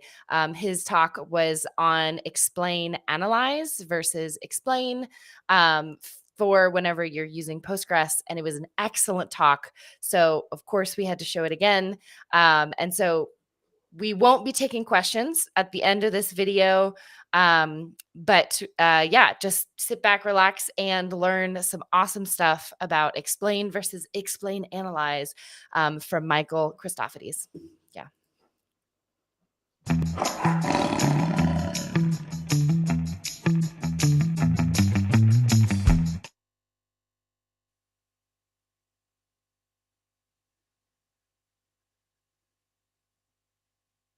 Had my mic muted. Oops, you're on mute.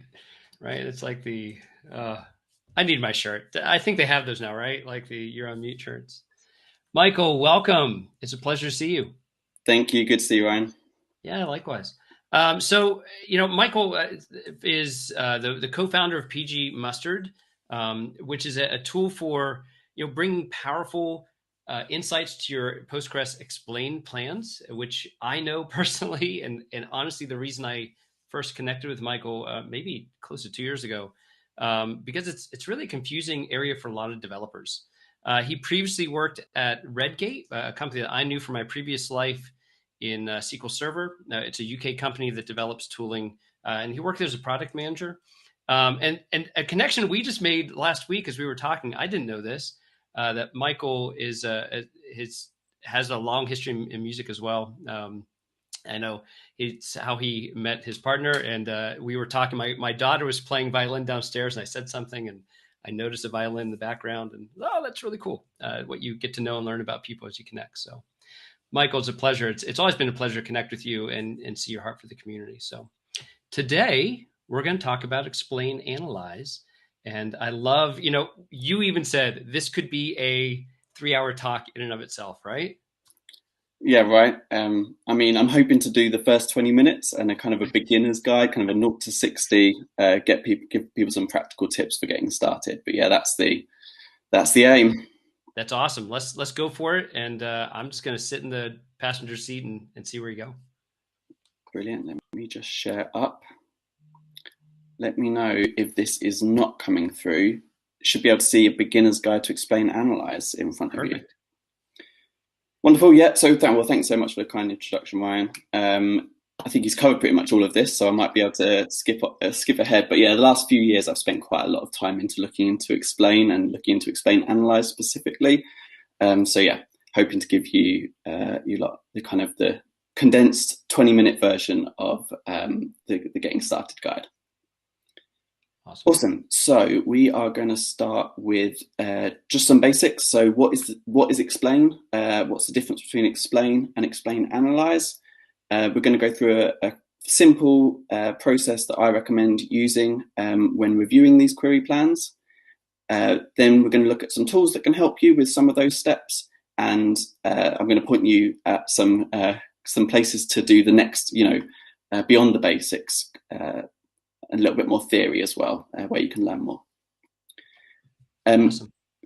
Yeah, awesome. So we are going to cover those things. We're not going to cover how to find these slow queries in the first place. So chances are, if you're looking at a query plan, you've got a query that's slower than you're expecting it to be or than you want it to be. And we're not going to look at any kind of monitoring or how to get these query plans. What we are going to look at, we're also not going to cover the every little statistic in detail. So that's where a lot of these beginner guides start, but I don't think it's that useful when you're actually starting to look into them for the first time. So we're going to skip that. Awesome. I can't wait to. That's exactly how I tried to, right? You explain the thing and you look at this huge thing of text and it's like, what do I do? So. Yeah, right.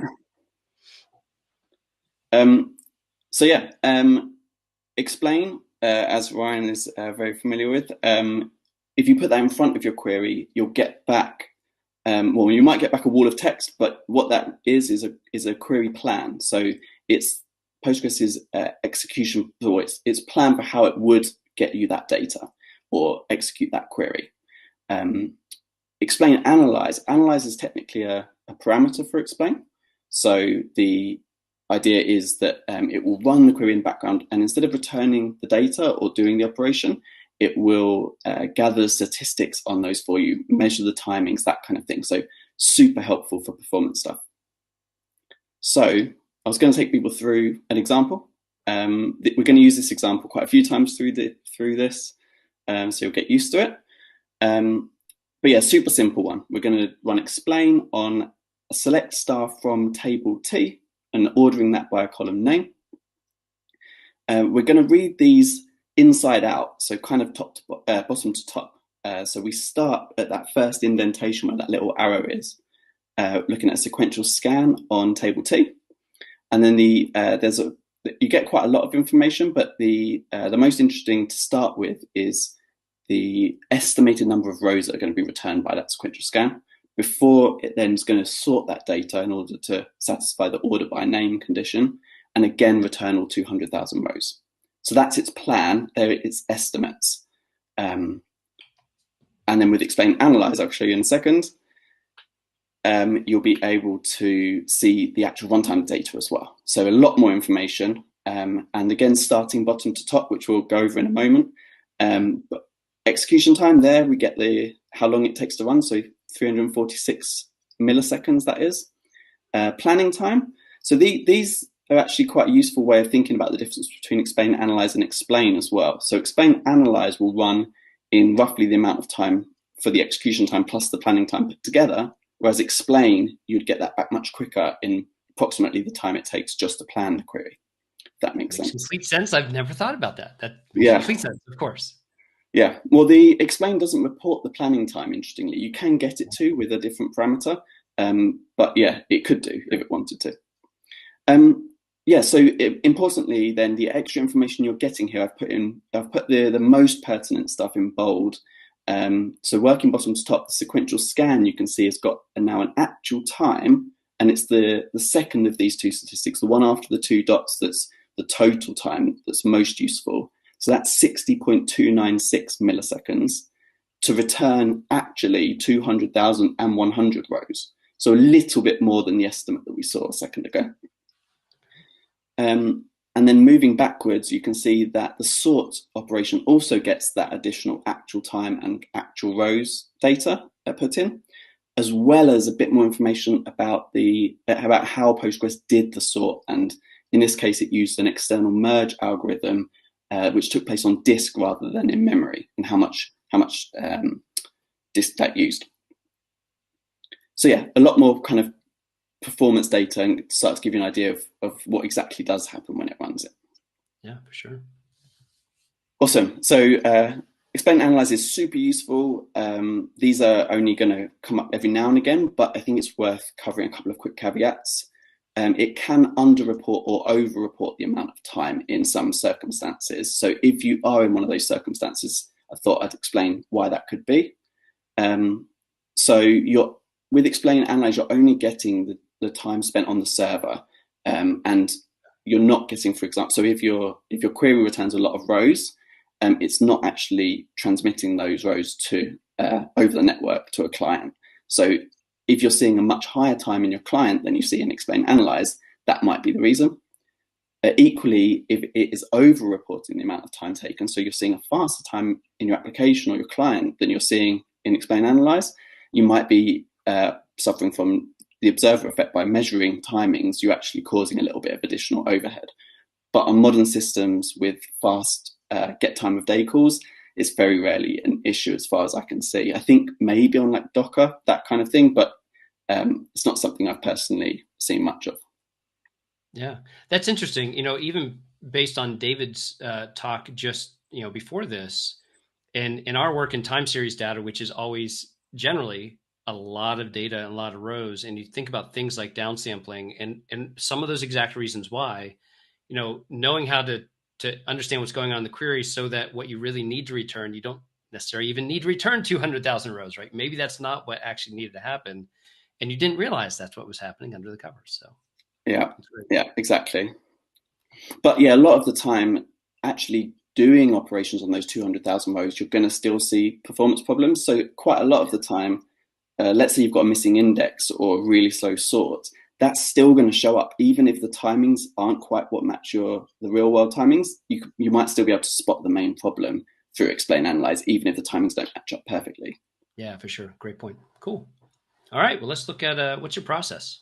Yeah. So, well, I'd love to hear your process as well, Ryan. But this is one that's mostly based on things not to do. But I've tried to make them really positive. That's great.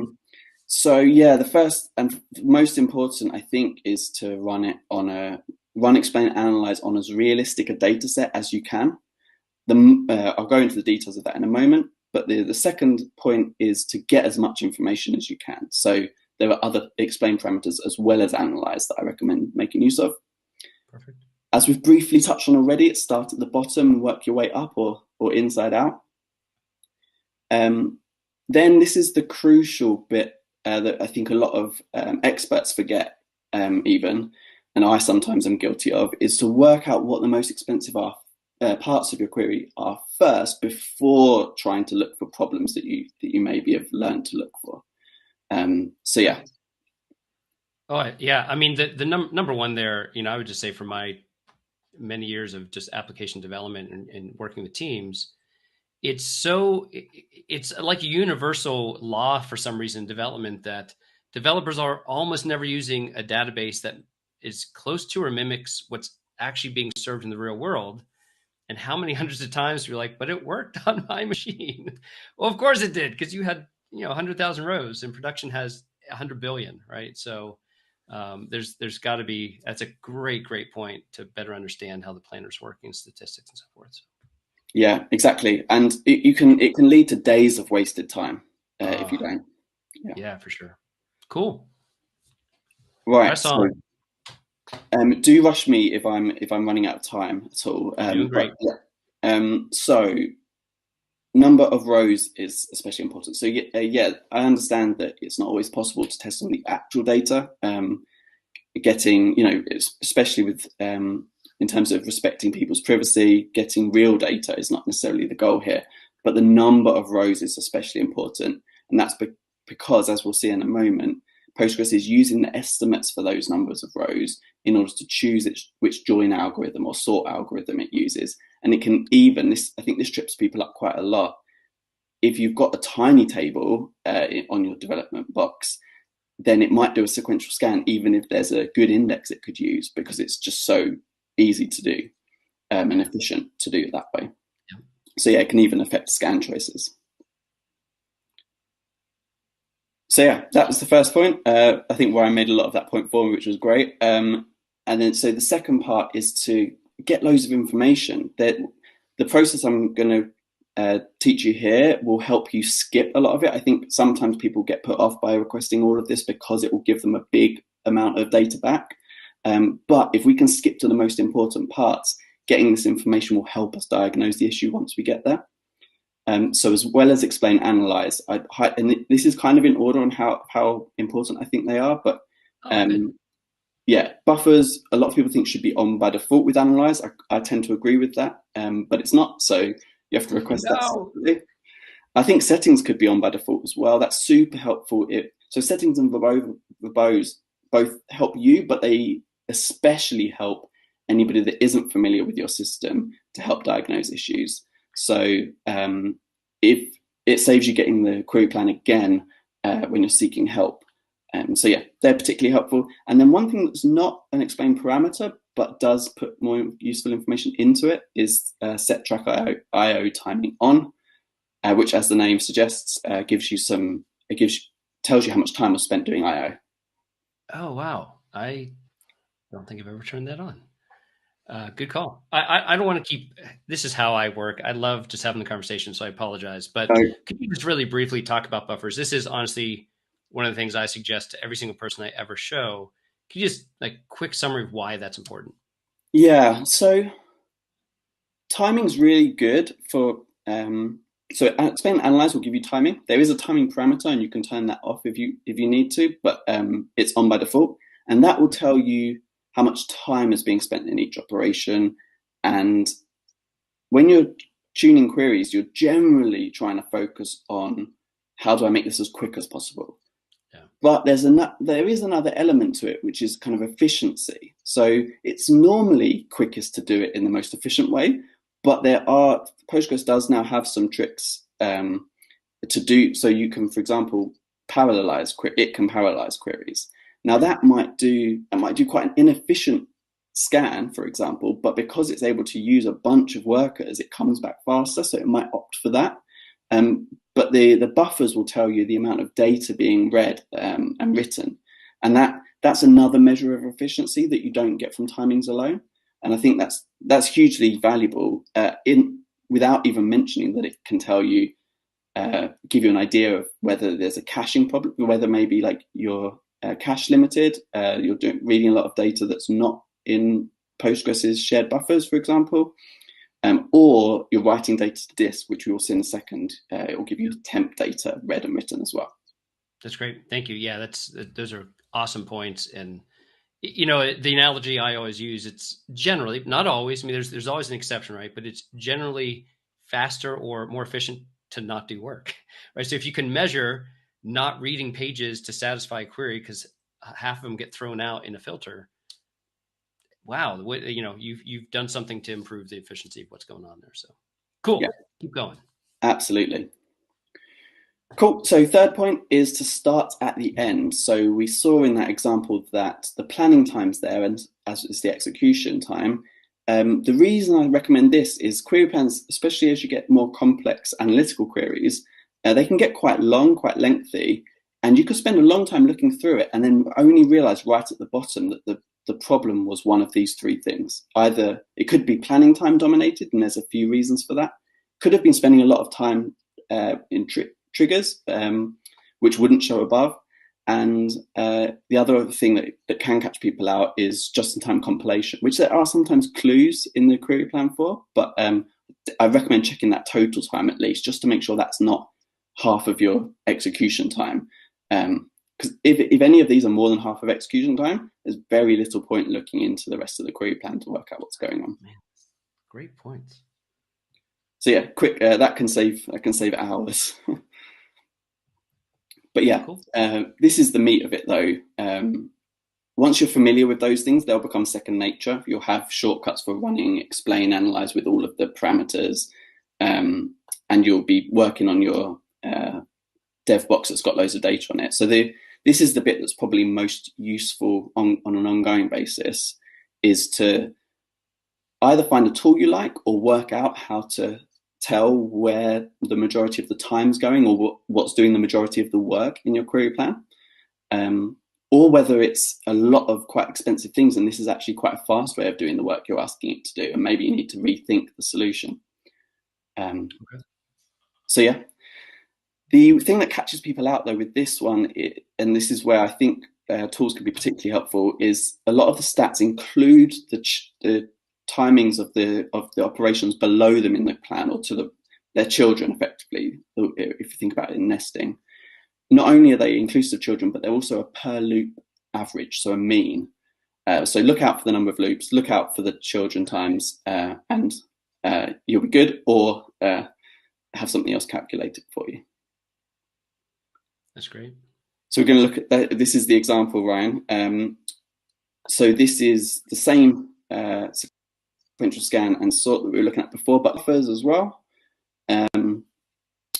But we're going to pick out here the actual times, and we can see that the sequential scan is reporting 60 milliseconds, and the sort is reporting a total time of 305 milliseconds.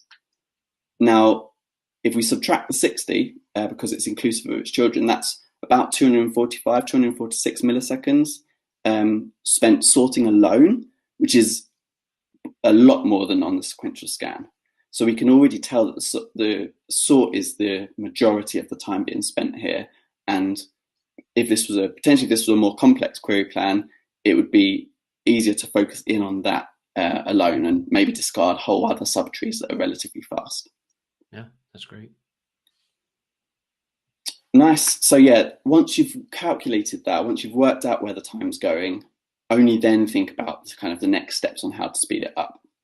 And I fall into this trap sometimes, but definitely a lot of people fall into the trap of looking for those issues first without doing this, without making sure you have checked where the time's going. So yeah, what I mean by only then work, what do you actually look at next? So it's all the other bits. The rows are a really good thing to check. Do the actual rows returned closely match the estimated rows? If there's a big mismatch there in a part of your query plan that's slow, that could be a really good thing to look into. We get the information. This is a sort, so we get what it was sorted by. Do we need to be sorting at all? That was a good point that Ryan made. Could we avoid this sort entirely? Could it be done in memory instead of on disk? How could we reduce the amount of data being returned, the amount of work being done? Do we need 200,000 rows, or are we just interested in the top 10 and we can fetch more? We can fetch more later if we need them, that kind of thing. Yeah. Just really quickly, and again, thinking about large data and time series, with our focus, what happens if your estimated and your actual numbers of rows are vastly different? What does that generally mean? Great question. Sometimes it's not a problem at all. So this is the kind of thing that can be a red herring. Sometimes Postgres doesn't have a choice as to how it's going to execute something. So if it's completely wrong, it doesn't matter because it only had one choice. But a lot of the time it does have a choice on how it would execute a query. It could join things in a different order, or it could use a different algorithm, as we mentioned briefly. So when it's making those choices, it could choose badly. So if it thinks there are only going to be 10 rows, it might choose to do a nested loop. But if in fact there are a million, a hash join would have been much more efficient. Yeah, good point. That never happens. No, exactly. Very cool. Awesome. So recapping on those, run on a realistic data set, get as much information as you can, start at the bottom, just in case that's where the most expensive stuff is, work inside out to see, if not, what is the most expensive part, and then, and only then, think about what you can do to speed it up.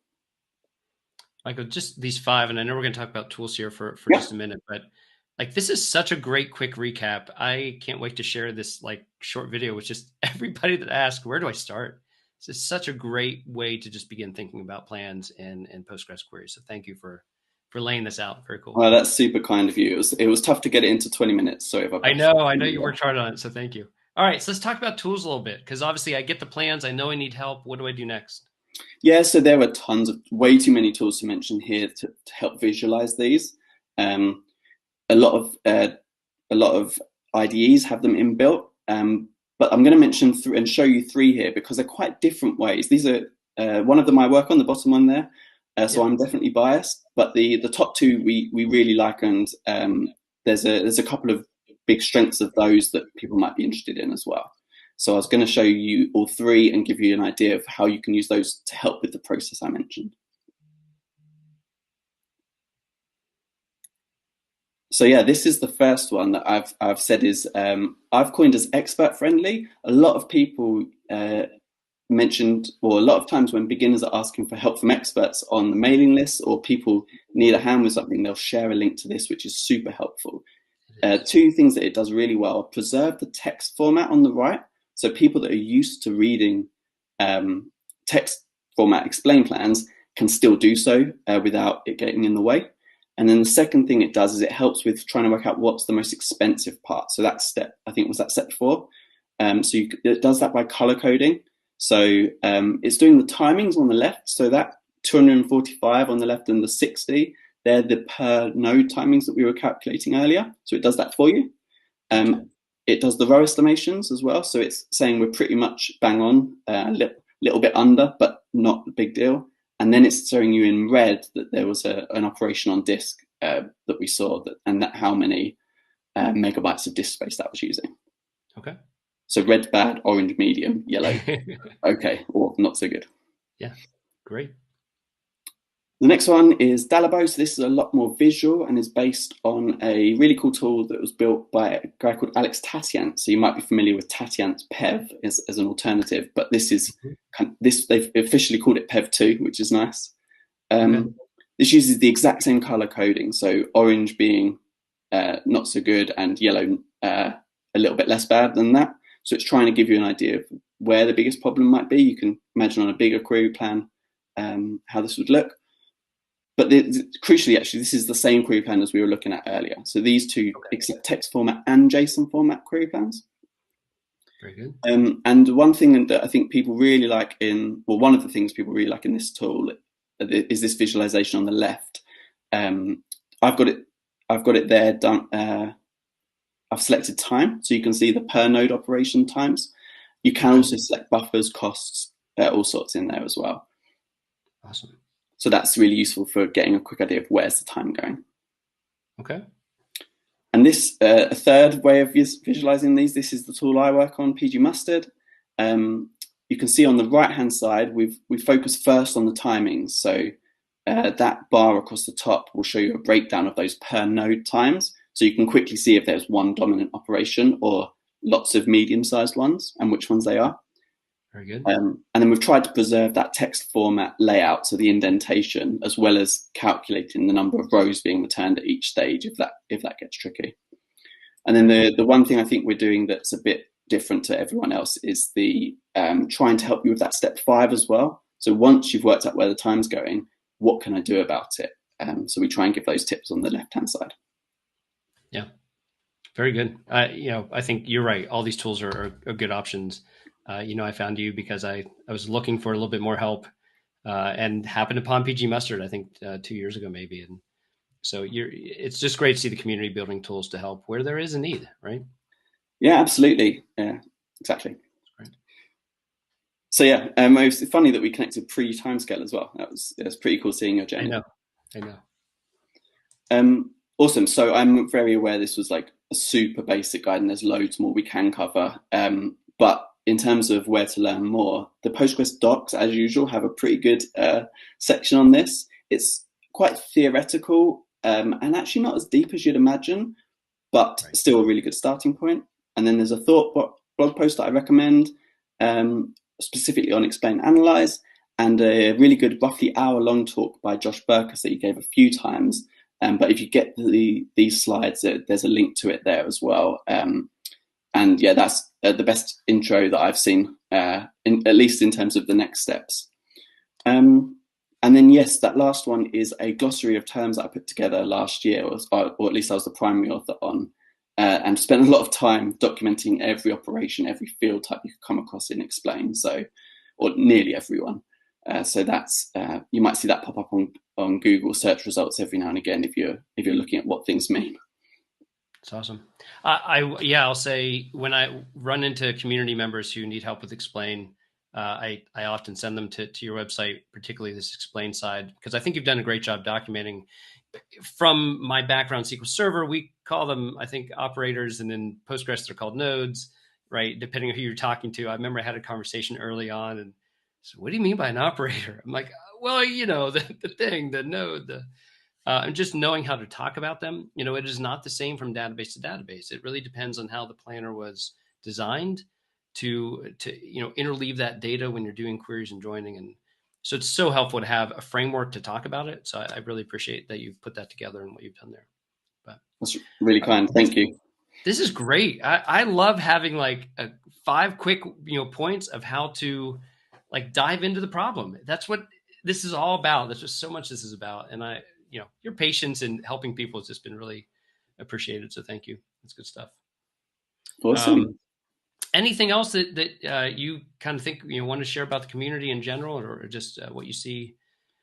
Well, yeah, I'm super conscious. Anything that's exciting, with explain, analyze. Yeah, well, I guess it's not the most exciting topic for most people, but for me, it's I'm definitely somebody that gets frustrated when applications are slower than they need to be. But basically, don't be scared by that wall of text you get when you see it for the first time. I'm conscious this wasn't super time series specific. Kind of need to get into a little bit more detail before you get to those. But if you do check out the slides, there are a few bonus slides on the kind of top few issues that we see, one of which does come up quite a lot in time series stuff. I'm also very happy, Ryan, if anybody has any questions, feel free to email me. I think that's my handle on the Timescale Slack, but that's still my handle on pretty much everything else. Please feel free to get in touch. It'd be great to hear from people. And I will just throw this out as we end here. So Michael, as I said, it's just been a joy to get to know him over the last couple of years within the Postgres community. He and I have a very similar, every time we talk, he's patient with me. We have a very similar heart for the community and just how we can help the community move forward. We know that there's a lot of people that just need help with some of these basics. And so I love your heart for that. With PG Mustard, I think you just had your first office hours last week, which I got pulled into. I couldn't attend. I was frustrated. I had it on my calendar, but look at his website as well for help like that. And honestly, you'll see Michael in our Slack. I know I've seen in the Postgres Slack. He's really a community member, and I appreciate that about you. So thank you. Likewise, Ryan. All right. It's been awesome. Thank you so much. This was a great 20-minute talk. I'm going to pass on more than once for sure. So thank you. Thanks so much for having me. Yeah, and take care, everyone. Awesome.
Welcome back, everybody. We are now 4 hours into what has been a phenomenal day of content. It's a pleasure to welcome Scott.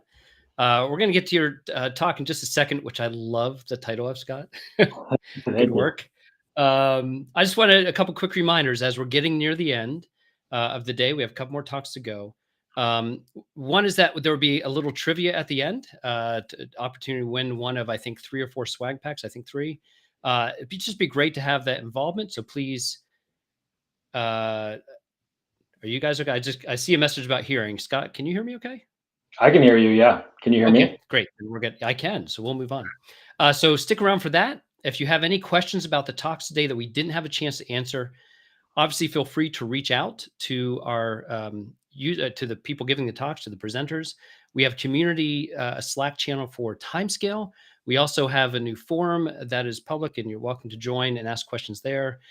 Then Twitter and elsewhere, as people make themselves available to do that. Please don't hesitate to reach out and get information that way as you need to. So I'd like to welcome Scott to the stage. He is here to present about observability and monitoring. And the talk, I just love catchy titles like this, so I'm excited to see what you have to say. I'll be back afterwards. We can talk a little bit. Sounds good. All right, so I'd like to talk about observability today. Just a little bit of background about me before I jump in too much. All you need to really know is I started out in academia. I got a PhD in computational astrophysics. I learned very quickly that I liked doing startups and software engineering a lot more. So I left academia very quickly after I got my PhD and spent some time at numerous startups, from developer on up to kind of technical leadership and executive leadership at a number of startups. I got pulled back in briefly into academia and did some stuff on digital paleontology, which will become relevant later in the talk. And then after that was over, I jumped back in and have been doing engineering at more startups, and now I'm at 𝗖𝗵𝗽𝗀𝗻. So that's about me. So jumping into the talk itself, what is observability and why are we talking about it? It seems like a really easy question. It seems like everybody knows what observability is, but there's a surprisingly large amount of misconceptions just around that. So I want to spend some time really talking about what it is and how it differs from monitoring, really as the biggest source of confusion. So I want to start with a little level setting. Define functional requirements. So functional requirement is a requirement that specifies what a system is supposed to do. So for a car, that's to take somebody from point A to point B, right? Non-functional requirements specify how a system is supposed to be, right? Like its quality. So for a car, safety is a non-functional requirement. Like I like to have a safe car. I like to go from point A to point B safely, right? But the A to B is the functional, and this is the non-functional. In our software systems, we have a whole bunch of these quality attributes. They're called the ilities of modern software engineering and DevOps, right? Usability, scalability, testability, on and on and on. And they all come with these scales, right? So for any couple of apps, we might have the blue app and the green app. For some testability or maintainability or reliability, they'll have some ranking from good to bad. And you may do the exact same thing in both of those apps, but because they're different apps serving different audiences, working in different environments, the scale might be different, right? And I will get into that.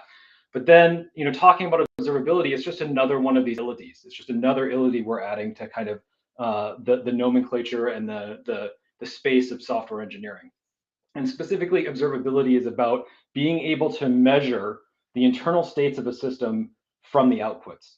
Basically, not having to go into the system to figure out what's going on, but for the outputs that are coming from a system to be able to tell us what's going on inside, right? It extends far beyond just software engineering. If you have a factory, right, and you want to know how the factory is behaving, or any complicated machine, right, a space shuttle, for example, right, you want to be able to have good observability of a space shuttle when you're launching a rocket into space, right? And so a system is considered observable essentially if you can do just that. You can look at the outputs and you can understand exactly what's going inside the system without having to go into it to figure it out, right?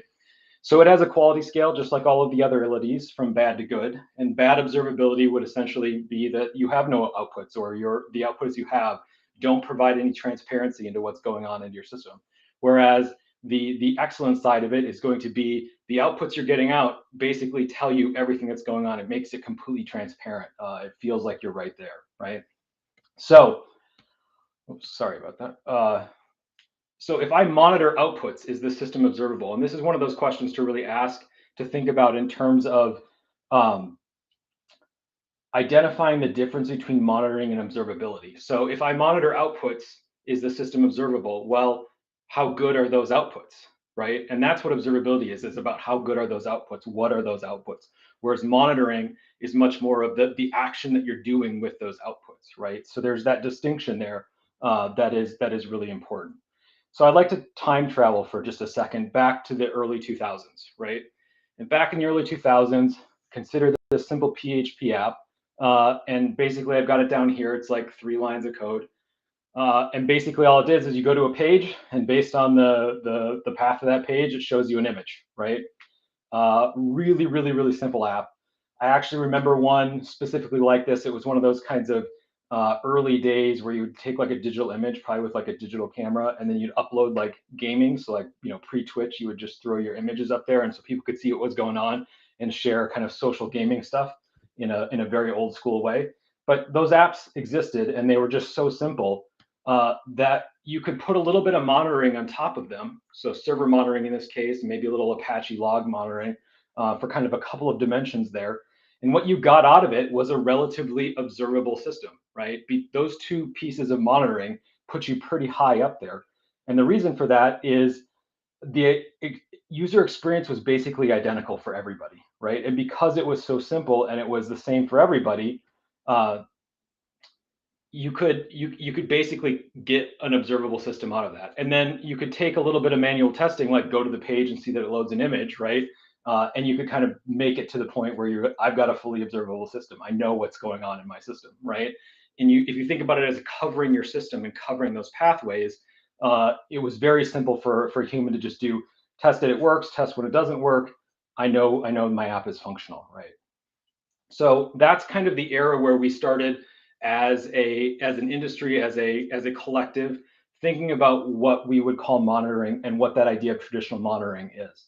So if we jump forward a decade to 2011, I'm going to give you a personal example of mine. So I was working at a social media startup, really small social media startup, in kind of the visual image media, rich media space at the time.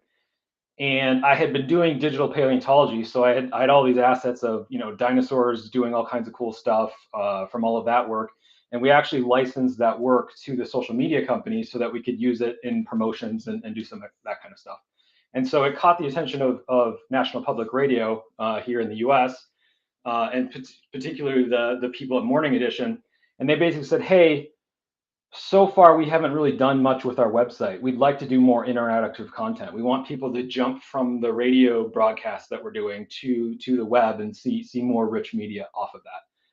They hadn't really done it before, but they were like, we've got this great dinosaur T-Rex skeleton piece that we want to do, and we'd love to be able to embed the dinosaur stuff that you've got and put it on there. And so we're like, great, yeah, absolutely, we'll do that. So they went ahead and did it, and so they launched a Morning Edition special segment on that. And in it, at the very end, they said you can watch video animation showing T-Rex in action at npr.org. And the expectation at that time was that they had never done this before. They didn't think there'd be a lot. We didn't think there'd be a lot, but it was kind of a fun thing to do, so we thought we'd do it. And so waiting on the NPR site was this video, and hopefully.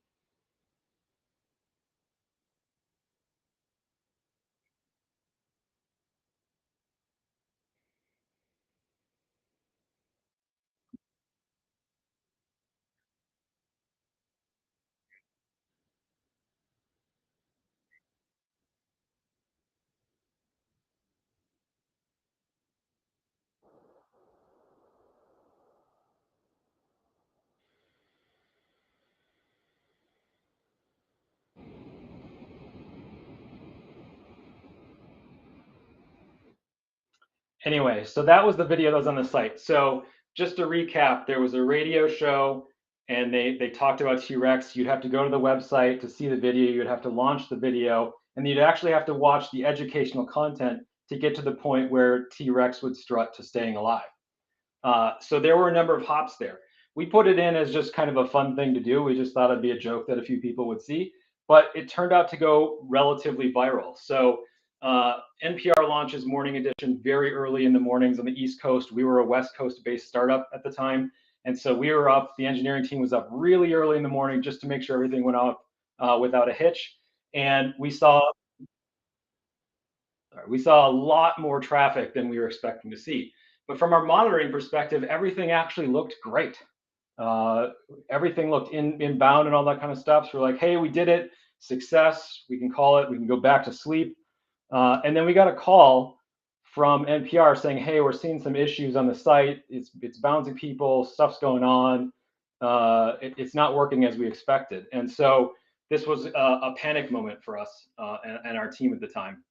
And what was going on was basically we monitored this latency histogram, which basically was our response times. And this is all fake data. I'm sorry, I don't have 10-year-old startup data just sitting around, but this is kind of what it looked like. And we always had this hump at the end, kind of this long tail, and it was due to kind of 3G mobile traffic at the time. And what had happened, and what we didn't realize because our monitoring was relatively low dimensional, was that the NPR traffic had shifted to desktop, but our latency histogram hadn't responded in the same way. It was still the same structure. And so people were getting kind of 3G mobile load times and stuff like that on the desktop, which was not ideal. It took us a while to figure that out. But the point here is that the traditional monitoring that we were doing was low dimensional.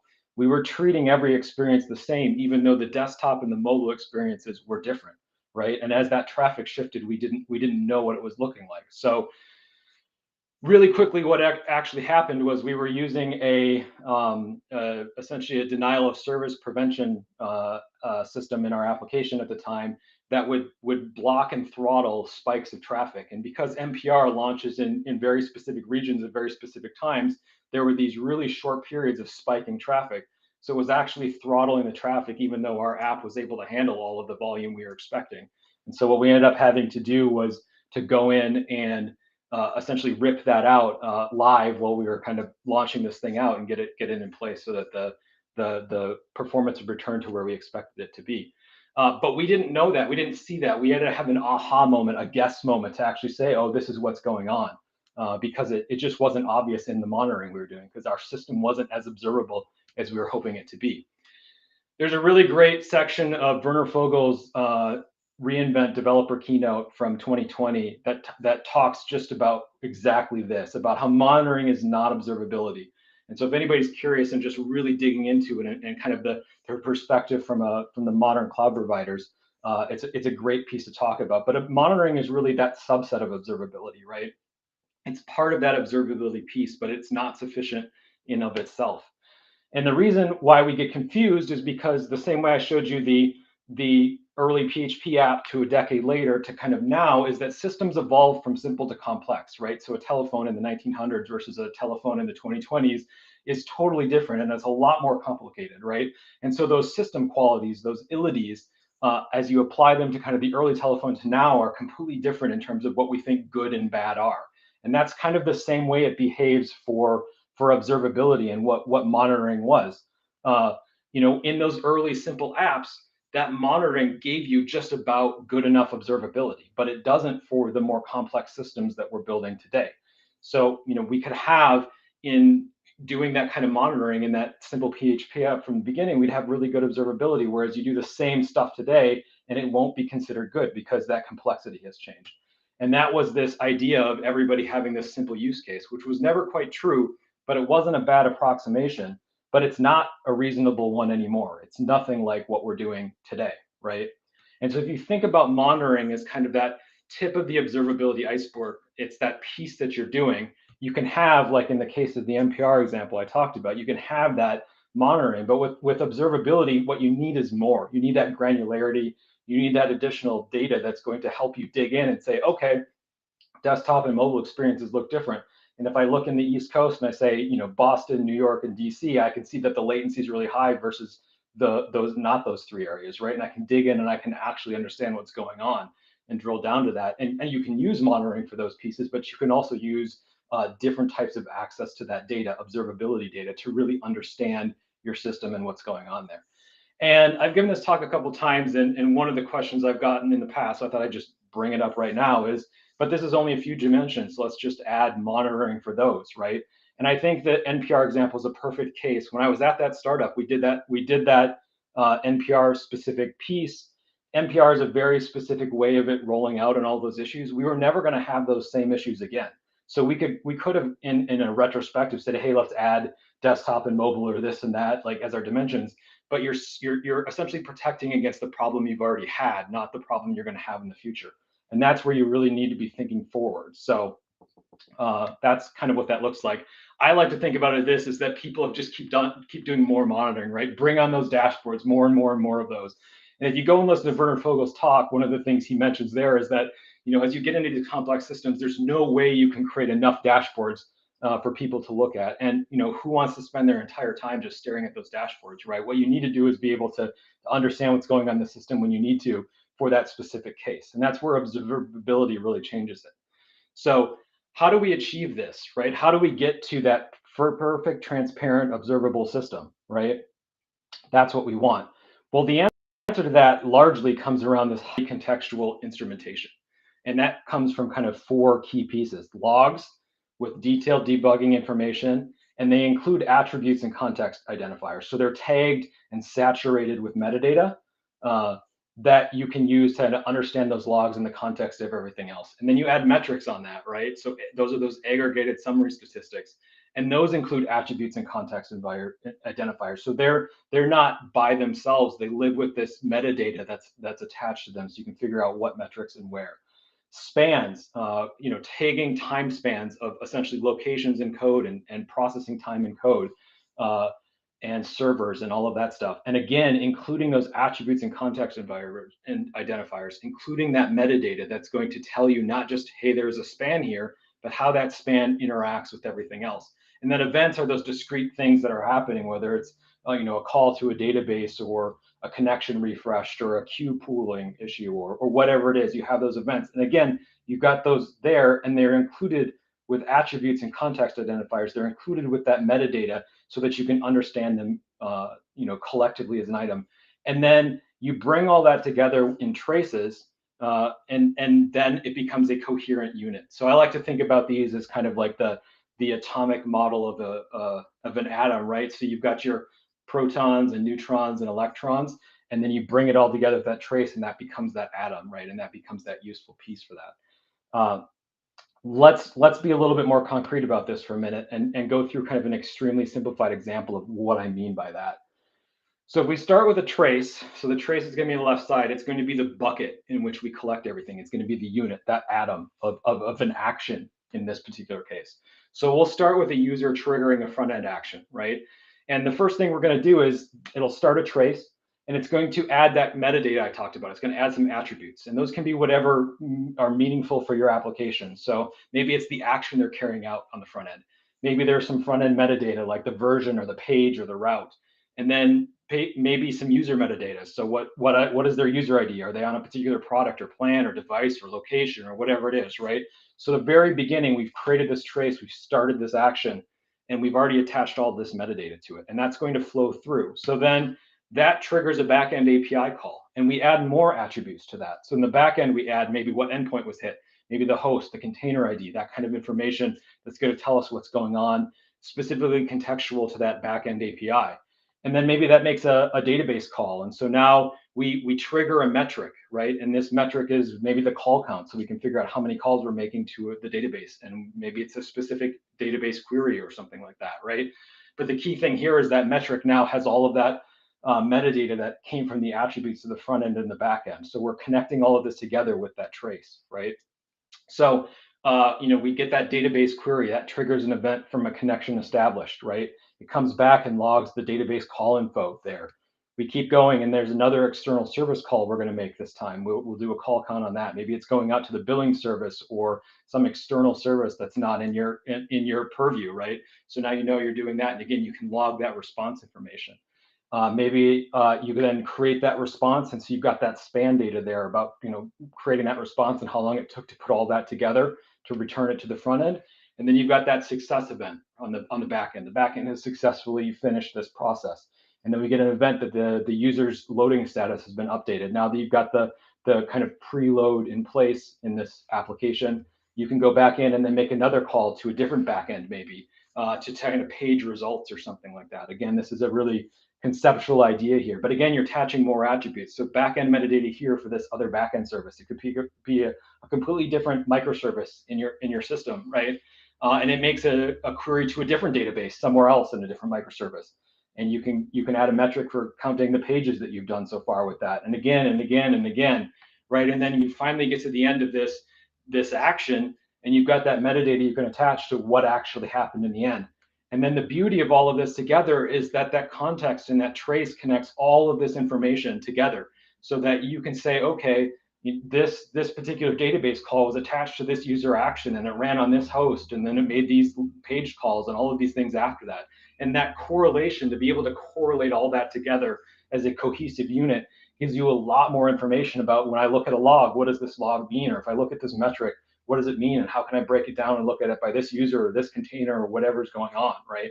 This is where, when you put it all together, it gets really, really exciting. So this is kind of where observability is going, is more and more of this, right? And we talked a little bit at the beginning about that idea of things becoming more complex and observability being more necessary. And as we're seeing that, we're seeing trends in the market that make observability more possible than it was before. It's difficult because of kind of two things. So one is, it's a big data problem, and it's a high cardinality big data problem, meaning that there's not only you're collecting gigabytes and terabytes and even maybe petabytes, depending on your application, of observability data, but it's not really well structured in terms of everything being the same. So it becomes hard to manage. And so for a really long time, people didn't do observability because it wasn't cost effective and performant to do that. But we're at a perfect event today to be talking about the kinds of things that are coming into view to make that possible now, and to make it more cost effective and performant to do that. And the other side of it too is that observability has largely lived in kind of a vendored space for a really long time. There was no open source way of doing it, right? And so there were competing standards, there were issues, and so you would go and you would get a vendor implementation, and you just got what they were able to give you. But open source observability is becoming a real thing, and it's coming really quickly. And that's what I want to finish talking about in this talk, is exactly that piece, that second piece, because we're having a great day of events where we're really talking a lot about that first stuff. But this open source observability stuff combined with that is really exciting, and opening up all kinds of new possibilities for observability to be more feasible and available to everyone. So on that second note, it's open telemetry that's becoming the new lingua franca of observability. And that's really exciting, because we now have an open standard that everybody is agreeing on that can make that available. So this is kind of the idea of how open telemetry works. There's this cross-language specification, and then there's essentially an implementation of that natively in every language. And one of the things that makes that so great is if you're writing a Go app, it doesn't feel like you're using a Ruby library or vice versa, right? It's all kind of native to that, but it's on this cross-language specification that has been really well thought out, so that what you can do is all of these different languages and all of these different cases can send data in an open telemetry format that anybody can read. So you can send it to your third-party vendors, you can send it to open source tools, you can send it to your own custom destination, right? And that data will have very similar applicability depending, despite which language you're writing it in, which libraries you're using. It becomes a really valuable, just agnostic data format that you can do a lot with. So in a very short period of time, OpenTelemetry has become a top cloud native computing foundation project. It's been backed by over 130 companies, including the major cloud providers. It's really exciting because it integrates directly into open source projects. So you can have an open source project that natively instruments OpenTelemetry data. And then if you basically bring that OpenTelemetry open source SDK into your project, it will work with that. And so with vendor technologies in the past, you kind of had to essentially put an agent in there that would essentially modify the code or spy on or watch that code, and this can integrate it directly into it. And then lastly, I think really important is that OpenTelemetry is simple to use, but it's also extremely extensible and customizable. So you can do what you want and observe the things in your system and not be beholden to this is it and this is what you get and that's all it is, right? OpenTelemetry is already in the process of becoming the lingua franca of observability, even though it hasn't fully reached 1.0 yet. Tracing hit 1.0 stability last year. Metrics is in the process of doing that now, and logging should come out relatively soon, a little bit later this year as well. And at that point, as that freezes in, it's just going to accelerate even more. So with all of that said, it's been a lot in a short period of time. So 2 memorable points that I hope you take away. The first one is that if not already, observability is coming to a theater near you. As we're building more complexity in our applications, it becomes more and more important that we be thinking about that and doing that in a more sophisticated way. And then the second point is never underestimate the draw dinosaurs have on a public attention. So that's my talk. Thank you very much. That's awesome. Very good. Hey, Scott, this is obviously near and dear to us for what we're doing at Timescale, particularly around OpenTelemetry, now with PromScale, which we're going to be talking about next. I like this one question that we had talked about when we met up earlier in prep for this day, which is, when we look at OpenTelemetry and the promise of really how it allows us to instrument our apps more effectively and easily to do this stuff, what doesn't it currently solve yet in the observability? What isn't it achieving yet? Yeah, I think it's one of those things where everyone needs to be really careful about expecting OpenTelemetry to be the solution for everything. Really what it is it's that data format and that instrumentation, right? And so then that data has to be sent somewhere. And then that's like a whole other thing that OpenTelemetry very clearly doesn't solve. And there's great projects in different places that are solving those kinds of issues. Okay. But OpenTelemetry isn't an out-of-box beginning to end solution, right? So, but what it is it solves that kind of first mile problem, right? Of like, I've got an application, and I need to get observability data out of that, and I need to get it somewhere I can use it.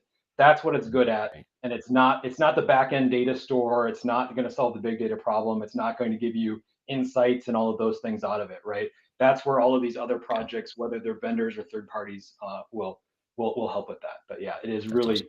Solving its kind of key problem. Very cool.